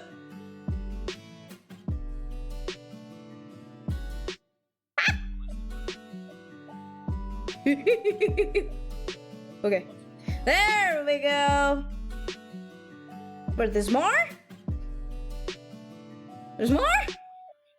Ah! Ah, shit. Well, oh dear. Is that what I need to do? No. Oh, I think I fucked up. Oh, it regenerated all its health. Oh shit, I see. Oh boy.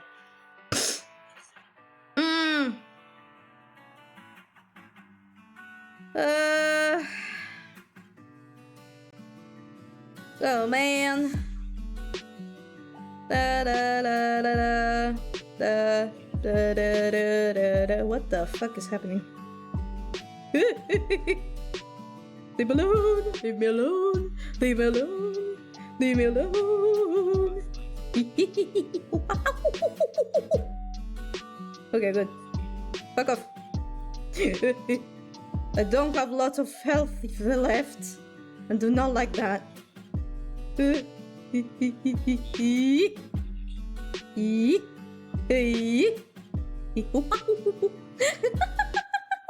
I'm sorry that you're not guys seeing anything right now, but okay. What? I'm confusion. Okay, that's fine.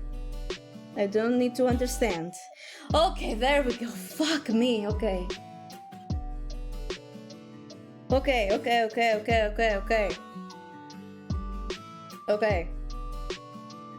Okay, we got it.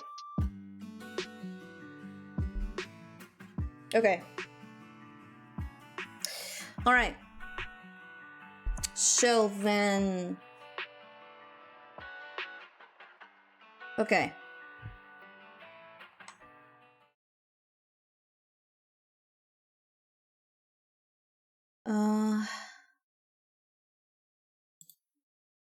All right, Dad, we're back.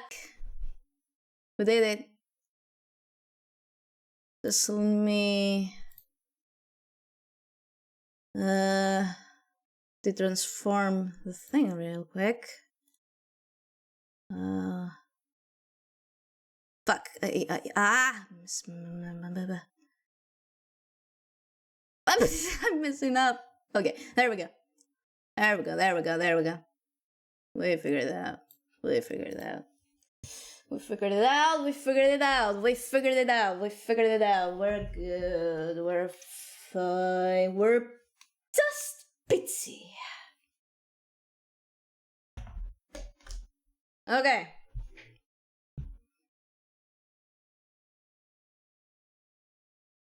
Whoa! Bunko!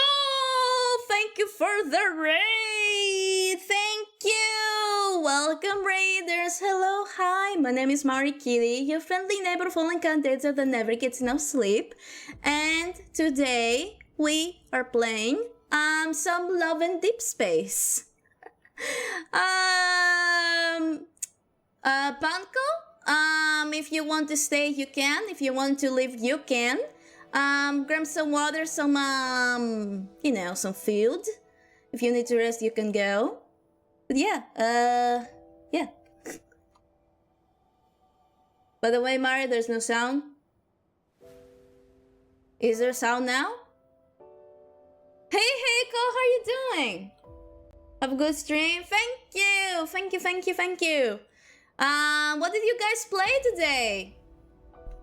Was it fun? Did you guys have fun? You guys have fun? Let me do something here.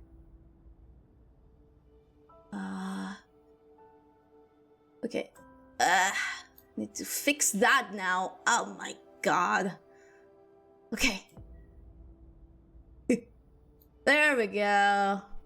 There we go. Oh, so this is the thirsty game that proved that girls can also be as degen as the guys. Exactly. I keep real. Okay. Okay, now we can finally continue with the story. Okay, so a small TLDR for the new people. So basically, we won on a mission. We found our childhood friend that we thought was dead, and we are uncovering secrets, bad secrets, and we're in trouble. We're in big trouble right now. We're in big trouble. Ah, shit, I'm gonna get... Oh, shit. Back to getting interrogated. The fleet ship cruises smoothly in the sky as it's currently on autopilot. It resembles a colossal beast lurking in the night. By the way, this is not just a thirsty game. If you're going in just for the thirst, oh, you're so gonna get so much angst. You're going to cry. This game is gonna make your eyes cry, and it's gonna make something else down there cry, if you know what I mean. Outside the porthole, an endless stream of stars flickers like a simmering wave of light. God damn it. Hi, Caleb. Wait, you can also whale in this game, yeah? Yes.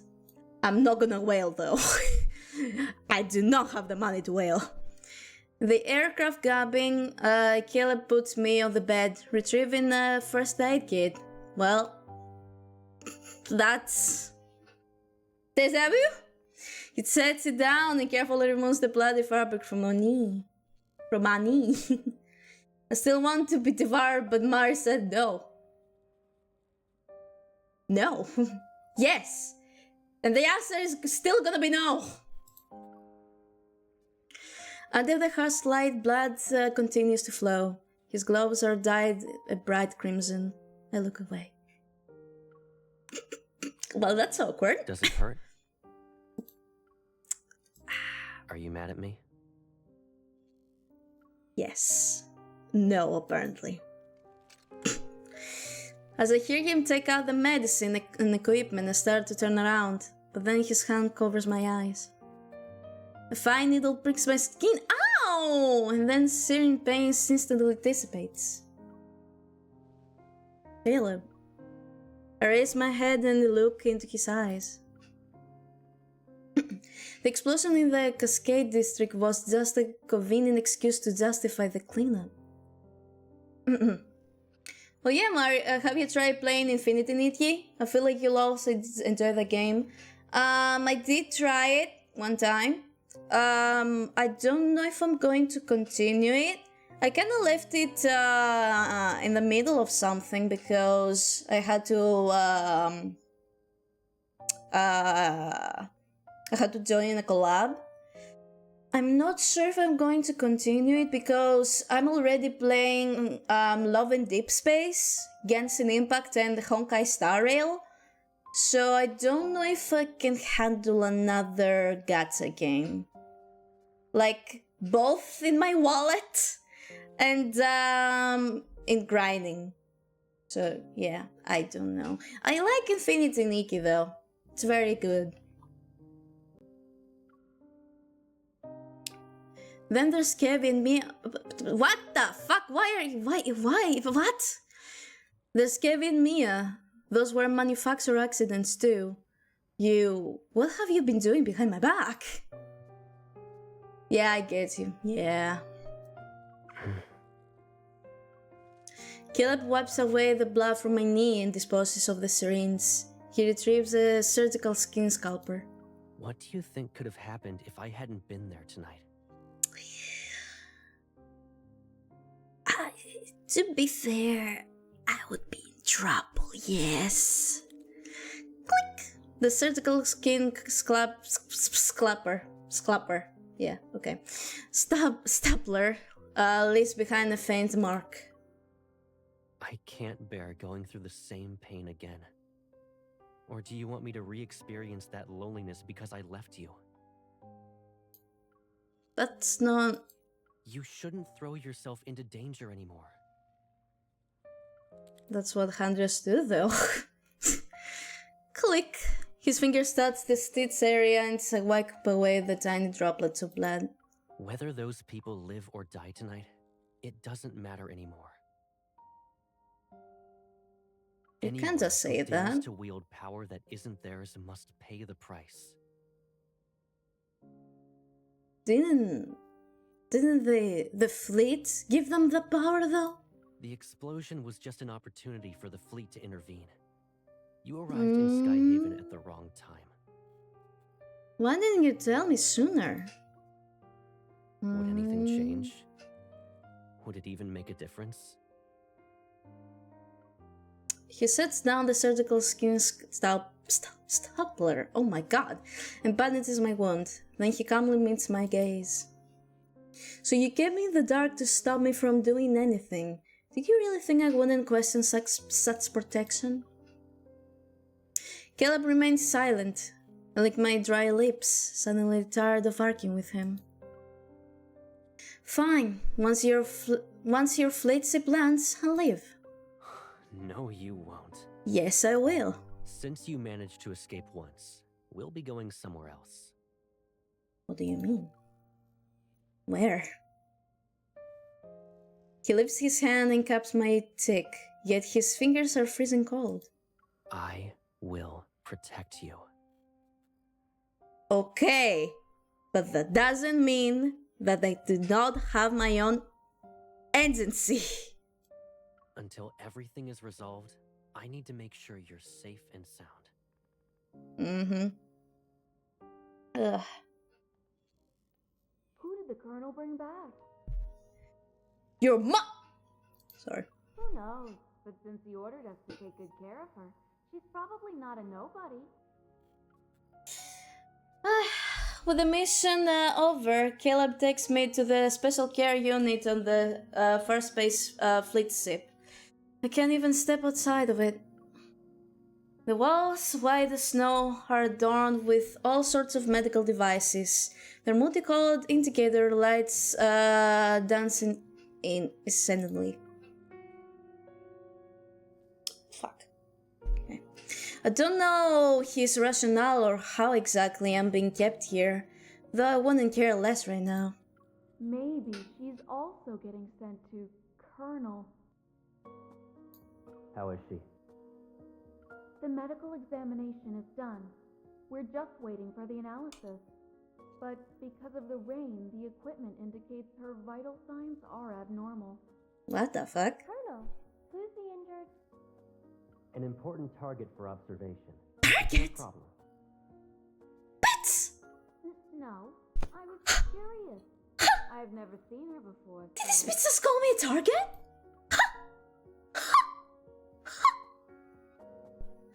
I look at the blue and white medical gown I'm wearing. It's ironical code labeled as a target for observation. I'm gonna kick his ass. Their conversation draws to a close and is replaced by the sound of familiar footsteps getting closer. I return to the bed and lie down as if I haven't heard them speak. The door opens silently, blah blah, and Caleb walks in. The room lights adjust to his every step. Morning. Morning. As he nears the bed, the room brightens as if to imitate the breaking dawn. He pulls up a chair and sits down. I'm not a fucking patient. How are you feeling? I don't know, man. I'm being held here against my, Stay quiet. I'm giving him the silent treatment. We're in a bit of a stalemate, huh?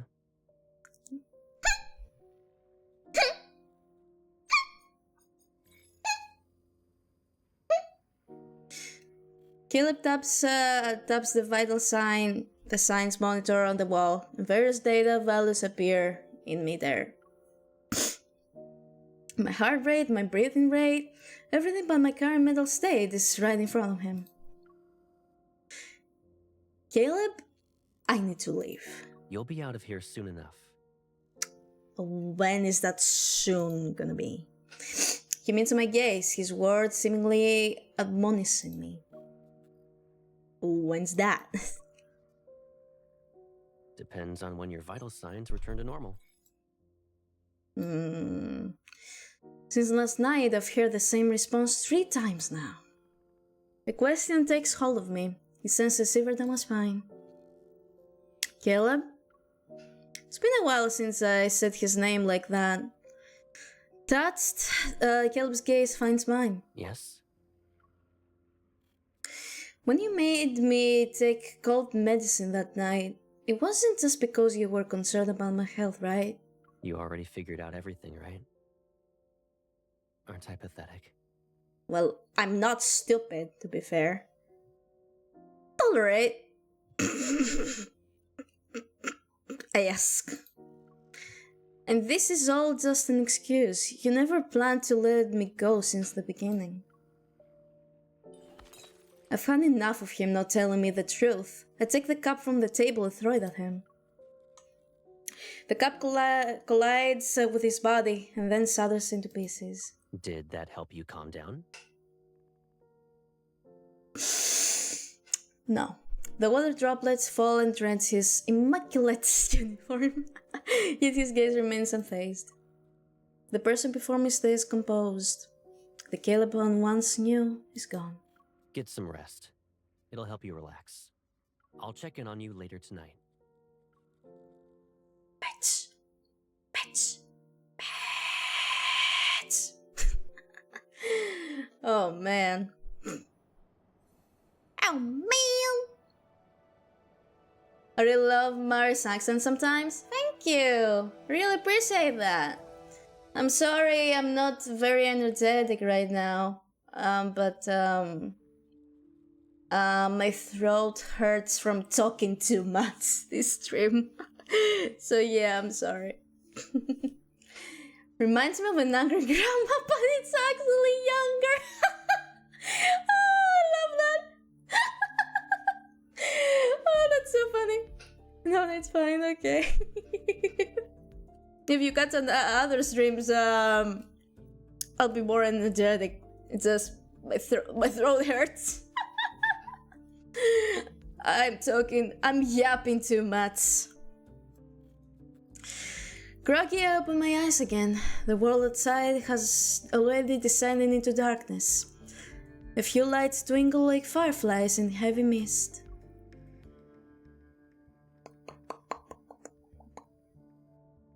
I'm looking around. I sit up and scan my surroundings. Belatedly, but blah blah blah. I swear I can read, Sad. I swear I can read. Realizing I'm not at home. Everything that has led up to this moment feels like a surreal dream. The lights? I whip my head around to look at the window again. I can clearly see what's outside, but the mist are the outlines of tall buildings. Since Caleb wants to take me back to HQ, it seems the far space fleet ship has landed. It's a starship that spends most of its time in the sky and doesn't always touch the ground, so... What's wrong? Where does it hurt? I feel cold for some reason. My head is spinning. I can see anything. Hold on. I'll call for the doctor. In one swift move, I pick her limp body, place her on the bed and tuck her in. Sorry. Good night, my sweet princess. After putting on the nurse's face mask and uniform, I push the cart along as I leave. Several officers wearing uniforms approach me, I lower my gaze and walk past them. But before I can breathe a sigh of relief, a voice calls out to me. Excuse me, nurse. Fuck. How can I help you? I turn around and make sure I don't stutter as I speak. A fleet officer walks up to me. He frowns as he gives me a once-over. You're heading toward the armory. Why does a nurse need to be there? I'm sorry, I thought the pharmacy was this way. I calm down and lie to him without missing a bit. I guess the person who gave me directions misunderstood my question. Fortunately, the explanation seems to have fooled him. Nice. He nods and points to the corridor in the opposite direction. The pharmacy is over there. The armory is a restricted area, so you shouldn't be wandering around. I'm so sorry. Okay, thank you, sir. I haven't even taken a few steps when that fleet officer calls out to me again. God damn it! Wait. What? Is there something else you need? You have stabilizers there, right? He grabs 3 syringes from a box and the card shows me the number on his chest. I'm taking some with me. Write it down on the list later. Okay. I will. Sure. He finally vanishes after making a turn around the corner. My heart finally relaxes. What did he mean by stabilizer? I pick up a syringe from the box and turn it over to look at its label. Drug name Sebezin. Sebezin?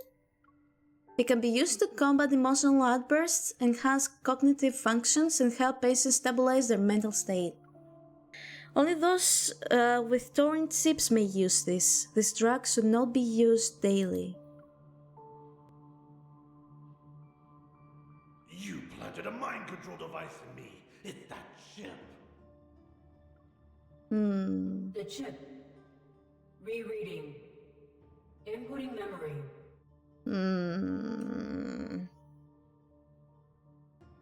That chip must be the torn chip. The fleet officer must also have one. An absurd thought pops into my head. If chip implementation fuck me, is common in the fleet, then Caleb might have gotten it too. In that case, maybe everything he's done so far wasn't of his volition. I think it was, unfortunately. Could the changes in his behavior also be related to the torn chip? For a moment, I can't tell if I'm onto something or trying to excuse his actions. A few meters away, a large door suddenly opens. I hear a few very familiar voices speak. Colonel. Nice. Nice English. My heart skips a bit. I retreat and try to hide in a corner of the corridor. Before I can see who's with Caleb, however, he turns. His back blocks my view. I heard you'll lead the fleet on a patrol through the depths of the Deepspace tunnel in 3 days. Uh-huh. The Fountain of Atay is about to enter its next phase. The what? A banquet will be held in your honor before you leave. What? I can't attend the celebratory banquet anyway. Eh? I have some personal matters to deal with. Guess that's me. You shouldn't ignore them.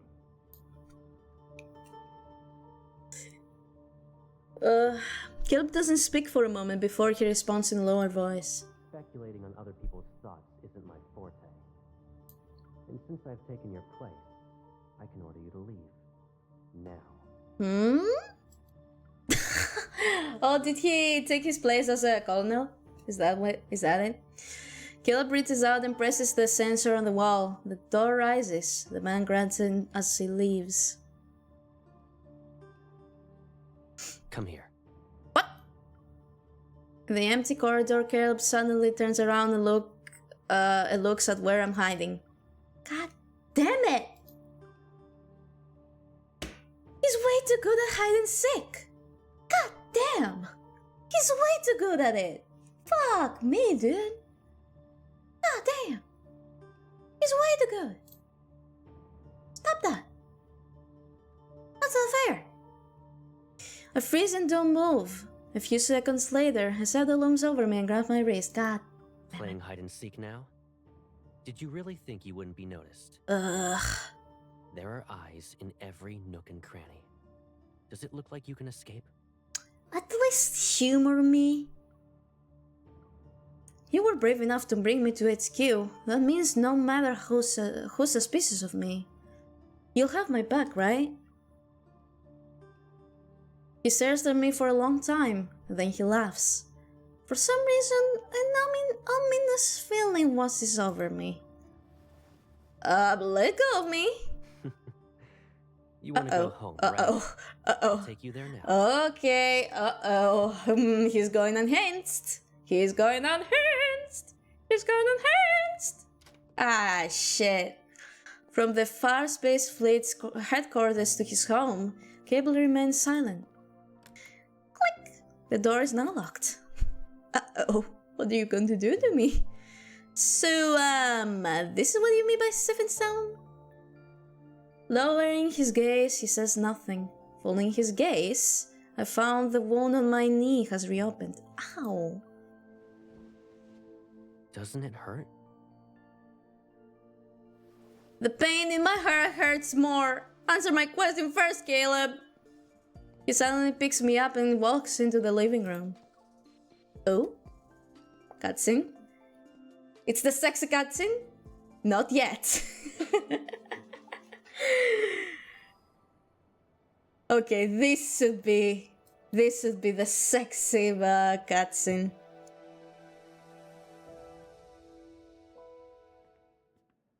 There we go. Hi. Sit first. We need to tend to your wound. Shut up! Is the colonel under me around? Or is Caleb... or is Caleb worried about me? Damn it. It's too fast.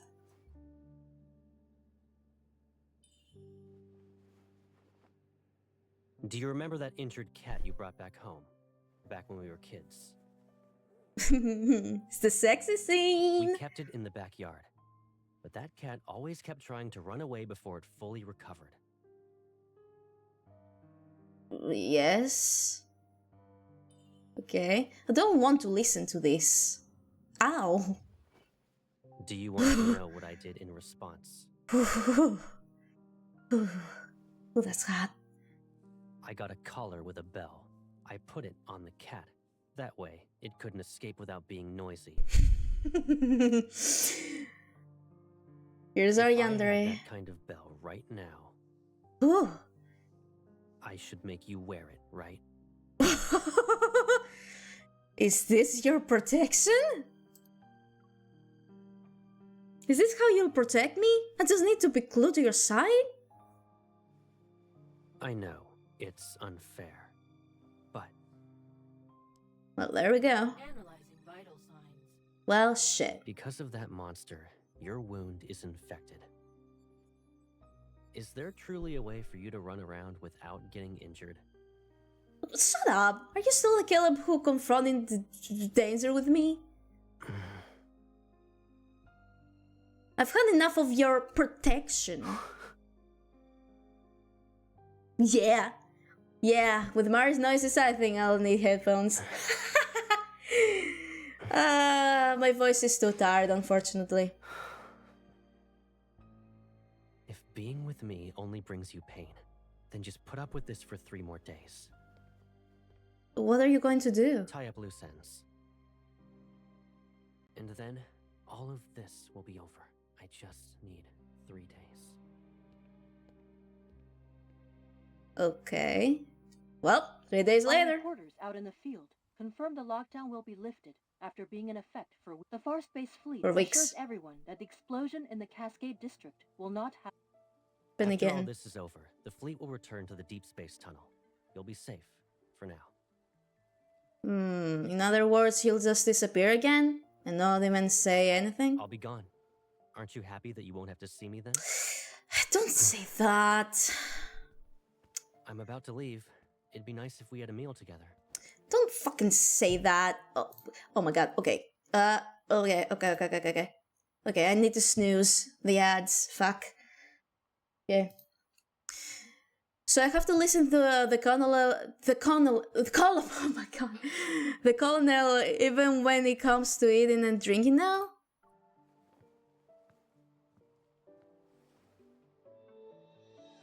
You can be mad, but don't let it affect your health. I'm not mad. Growing up, we knew each other so well, better than most even.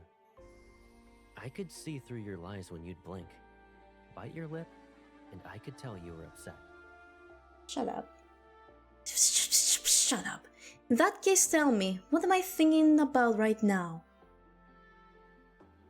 I wonder, how did you turn into someone I hardly recognize?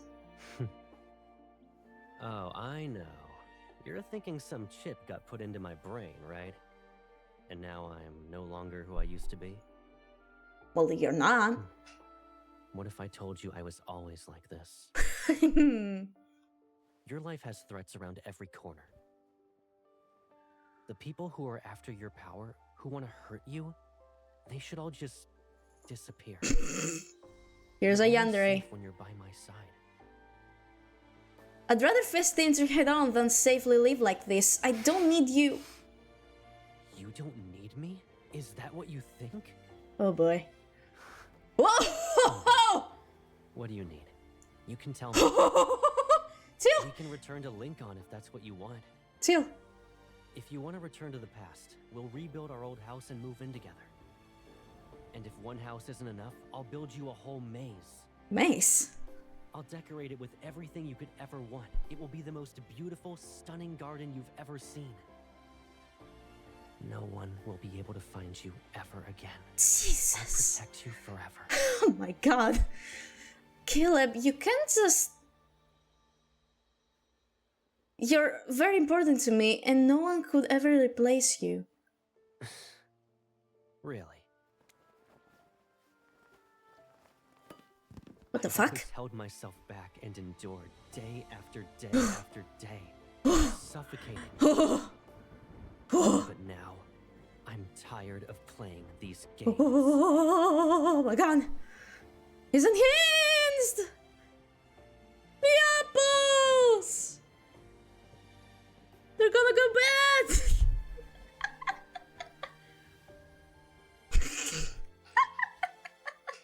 I feel like I've missed out on this game.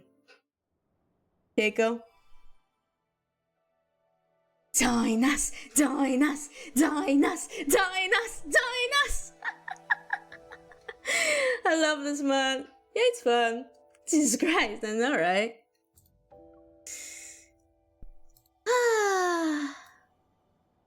Well. Okay.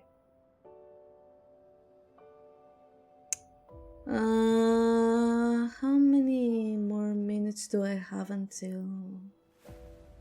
Okay, fine, whatever. We'll just do it. Well, what happened after that? Did we have sex? Did we fuck? I found Caleb again. Yet the familiar person from my memories has been eaten away by those indescribable hidden pain. By some, only fragments remain. Huh? What? Huh? Nothing. The night sky above Sky Heaven is clear. God! It's clear, but all its secrets are somewhere in the bottomless, unfathomable depths of his eyes. The night before he left, I dreamed about our childhood. I dreamed of Caleb and me running down the streets, skipping class, grabbing ice cream, and reading comic books. And I dreamed of the day when we held hands and became part of each other's lives.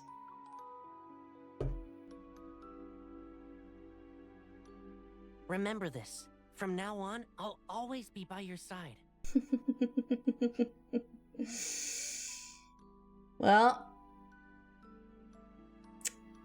you guys will have to endure 1 minute and a half of ads so we can get rid of the pre-rolls. I'm also gonna take a small break to rest my voice, okay? So BRB.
Alright, welcome back, chat. It's okay. I'll always be there for you, and I won't hurt you. Why are you crying here by yourself? Who bullied you? It's okay. I'll avenge you. Hold my hand. You won't have to worry about losing your way when I'm here. Two different Calebs. Ugh. The contrail left by the fleet ship splits the sky. It's like a line between dreams and reality. Rays of light pierce the clouds and bring the world back to a new sunny day. On the runway, fleet ships are ready, and waiting for their colonel to give the signal. Feels like whenever we say goodbye, I'm always sending you off. I guess it won't be a painful experience this time. Things are still awkward between us, huh? His hand moves, probably to ruffle my hair, but he hesitates. His arm soon falls to his side. All right. I'll be going now. Yeah. I lower my head, a lump forming in my throat. Make sure you eat on time. Look after yourself. So awkward. You too, bitch. You too. Caleb turns around, his back disappearing as it gets farther and farther away. The fleet ships take off and disappear into the sky, becoming specks in the distance.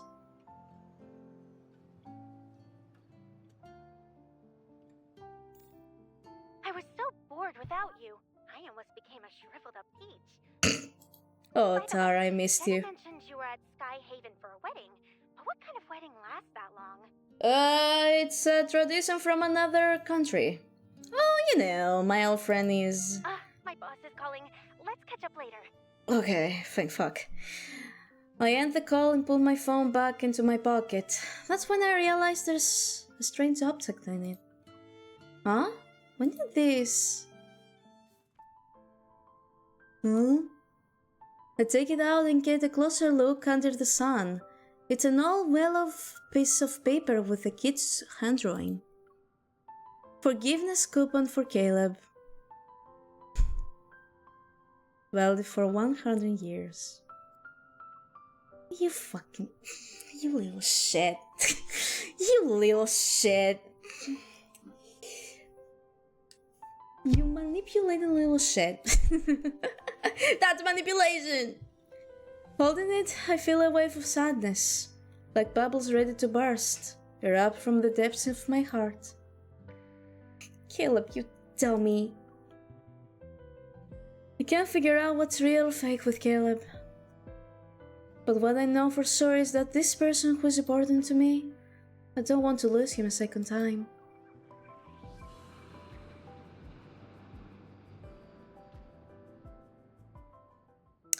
Well, the Far Space Fleet has the Spatium Core fragment, and with that, the chapter on the explosion incident draws to a close.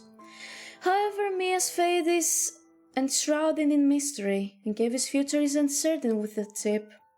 This isn't an ending, but the beginning of another story. An invisible web has been cast with the Ether Core acting as a lead ball. As the result, it has created a gravitational field that's as strong as a black hole. However, the Far Space Fleet, myself, who knows how many more pieces are being pulled in. Either way, they're slowly or quickly rolling into a void. The Torrent Ship, the Fountain of Vatae, those spaces turned into monsters via experiments. Everything seems to lead back to one source, the professor who's lurking in the shadows.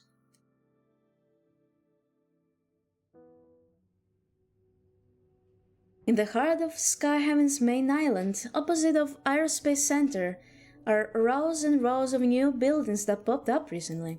Damn! Inside one of them, researchers are scurrying around with papers and walking into different labs. They're preparing to announce the biggest breakthrough of the century, so there's no room for mistakes. And what that is?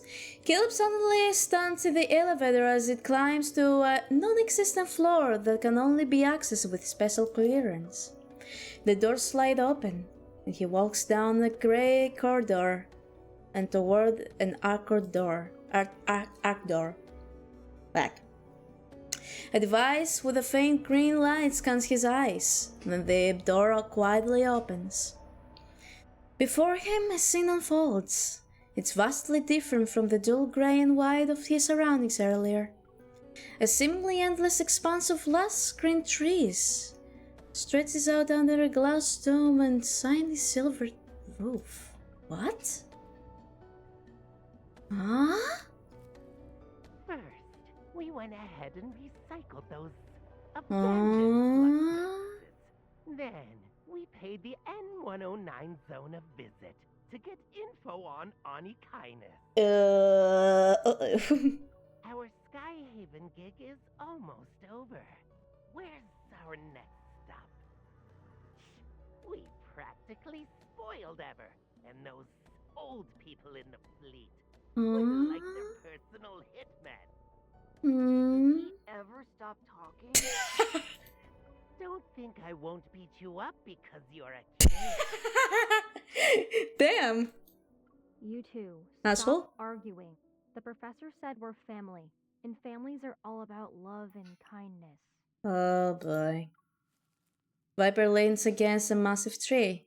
He puts his hands behind his head as he grumbles to himself.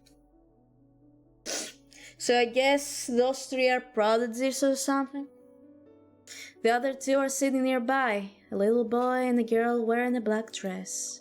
Where's Mr. Overprotective? Did he check in on his little hunter girl again? That nickname. Healthy relationships are ideal, but the twisted ones, that's where the drama... I mean, Viper is right. The twisted ones, that's... They give a little spice in life. Some, you know. Before he can even finish, his head is made to spin 180 degrees. Goddamn, he finds himself staring into that broadening gaze. What's more frightening is that this person is genuinely smiling at him. Your attempts to mess with me are lacking in creativity. Where's the professor? Inside. Can't you at least put my head back in place before you go? A small mechanical bag flies in. It perches on his finger for a second before darting into the vegetation. 14 years ago, Josephine and her team defected. They kept quiet about that kid being the best test subject. The Gaia Research Center was destroyed during the Chrono Rift catastrophe, and then the N109 zone took over. By the way, Josephine was our grandmother. With Onikainis and those guys Grandmother. around, retrieving their old experimental data and equipment is not an easy thing. Josephine and her researchers have been using fake names for years and kept this achievement of theirs a secret. But our investigation has paid off. Not to mention, Josephine and her traitors got what they deserved. Yikes. That means you found the child who disappeared back then. Oh, yikes. From what we've seen and how she's been acting, her powers haven't activated yet. The man with salt and pepper hair glances to the side. The youngster has entered the room. Compared to that broken thing, I'm a weapon perfectly primed forever. Caleb calmly looks up and stares at the hologram in the air. It displays a massive hospital ward. In the darkness, there is a figure who's barely visible. I've been waiting for many years. Have you now? The man on the hospital bed finally peeks out the gloom. Half of his face is on the thinner side. His skin is so pale that it's almost transparent. Holy shit. And his voice carries the weight of pure fatigue. So, don't make me wait anymore. Of course. After the man mentions a few key points, Caleb nods and walks into the last green scenery. All is quiet, then Professor Lucius raises his head, his gaze fixed on the hologram materializing mid-air.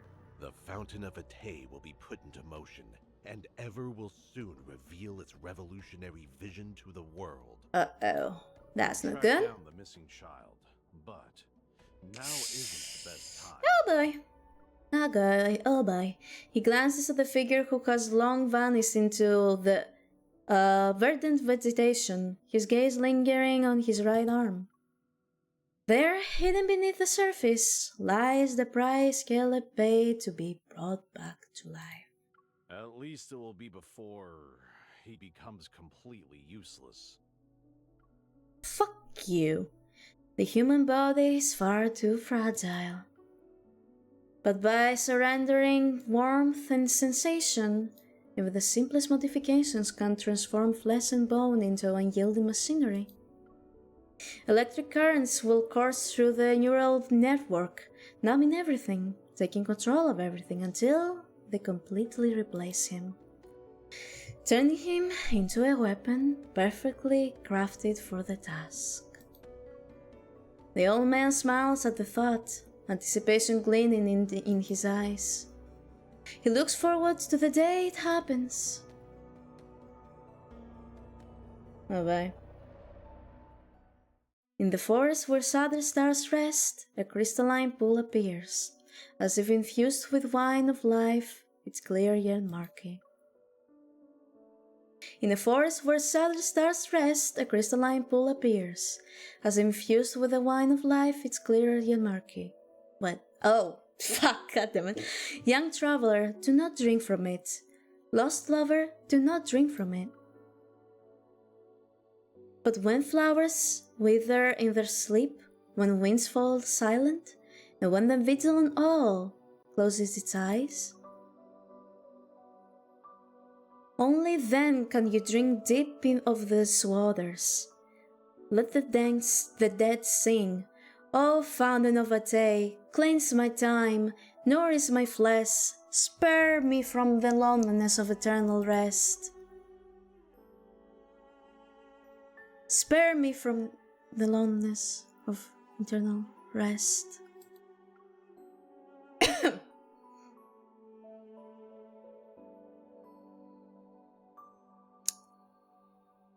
What? Okay. Oh my god, please don't tell me. Ugh. Okay. Okay, that's gonna be fast, okay. Oh my god. Fuck. Okay. Okay, I can do this. I can do this. I can do this. Even the smallest fluctuation. Oh yeah, I forgot this manual. There you go. Here, come. My shark is hungry. Come. There we go. There we go. There we go. Let me drink some water. Nice. I wonder, is this the end or is there more? Because if there's more, I don't know if I can handle it. If that's your wish, that wasn't so tough now, was it?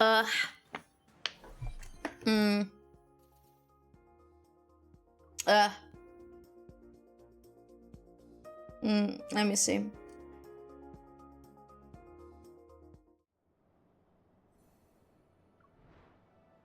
Okay, that's it, I think. Okay, let's do the final battles. The final battles. Oh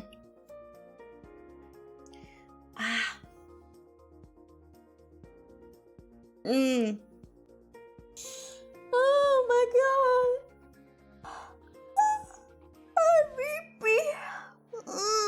time I get some exercise. Yeah, you've been sitting on what's, oh my god, on that stool painting for a long time now. Oh my god, I'm so tired I cannot even think anymore. All this lore, all this drama, it's getting to me. This is all too easy. Indeed.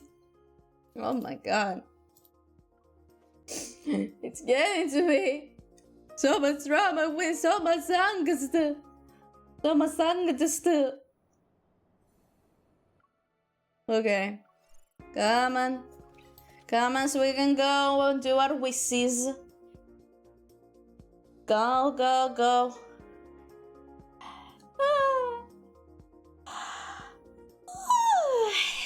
Yeah, blah, blah.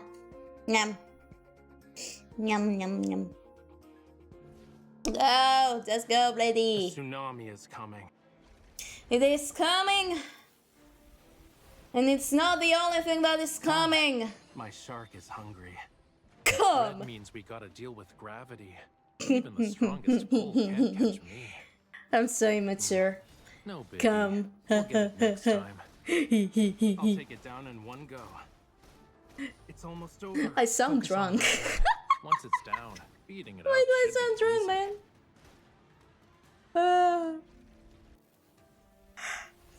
Watch out. Holy Come. fuck. My shark is hungry. Come on, let's huddle up in our hermit crab shell.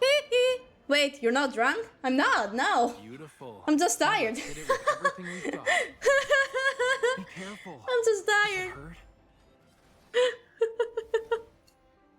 Oh god. Wait, you actually thought I was drunk? Wait.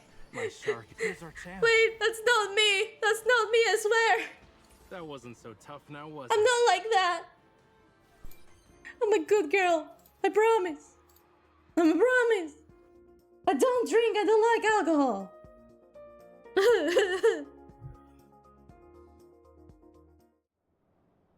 Yippee! We're done! Yippee! Well then. By the way, I have those. So, let's begin with those first. Whoa, 5 hours? Will you believe me if I said this is not my longest stream? Not by far.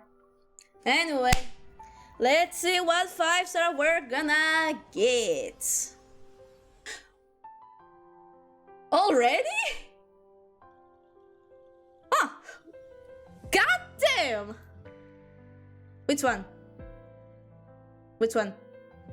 Which is it? Come on. Yeah? We got Caleb's one of the Caleb's for 5 stars. Yippee! Yippee! Nice. All right. What's that? Select memory. Oh.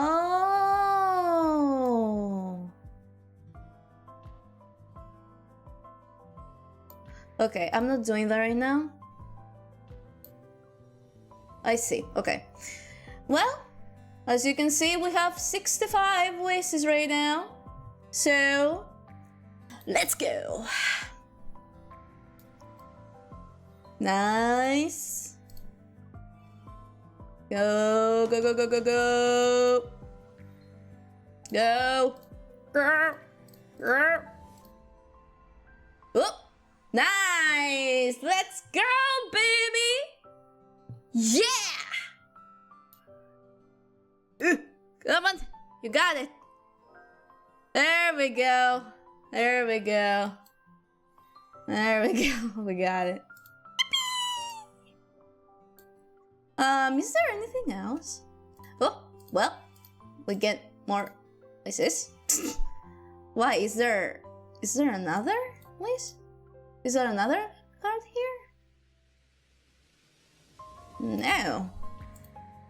But, well, since those wishes are only for this event, I'm gonna do it later. I'm gonna do it later. Fuck that. All right. Let's go to events real quick. See what's up before we end. According to my 100 watts signal fluctuations, it should be around here. Is there actually a wanderer that's causing trouble? Actually, I don't really need to. Hunters Association for the past.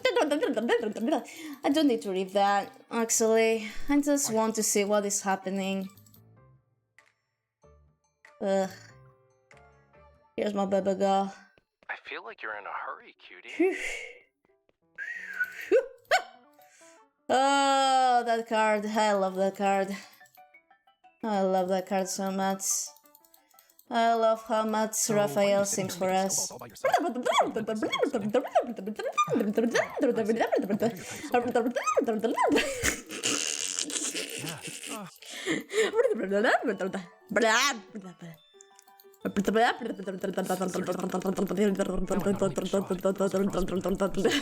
tired, Miss Hunter. Shut up! Shut up! It's different when a lot of time is spent making snowballs. I'll go talk to you later. I have things to do. Thank you.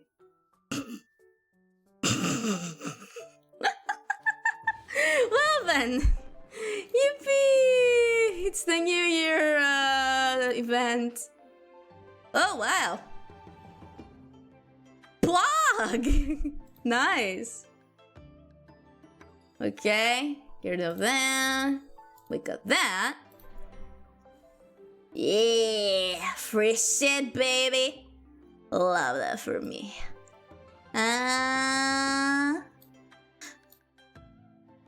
Well, guess that's it. I think there'll be more, but never mind. But well, so that concludes today's stream. Yippee! Oh god. Well, we finally got our yandere. We finally got our yandere in our Otome game. Finally. I love Caleb. I hate him, but I love him. You know what I mean? I love him, but I hate him. I hate him, but I want to fuck him. If you know what I mean. Oh my god. It's time for me. What does that mean? I just saw that, by the way. Great. My longest stream was 11 hours. I was doing the end of Penacony's story in Honkai Star Rail. That was torture, let me tell you. Well, time to enjoy my Caleb now. I'm gonna go pee. I'm gonna enjoy my Caleb, and I'm gonna go sleep. But don't worry, I'm gonna be back on Friday. Ow! Ow, my finger! I'm gonna be back on Friday for the collab. So yeah. Yeah. Oh my god. But yeah, that's gonna do it for today. I'm gonna upload the VOD on my YouTube channel. You know what? Might as well. Let's go fucking...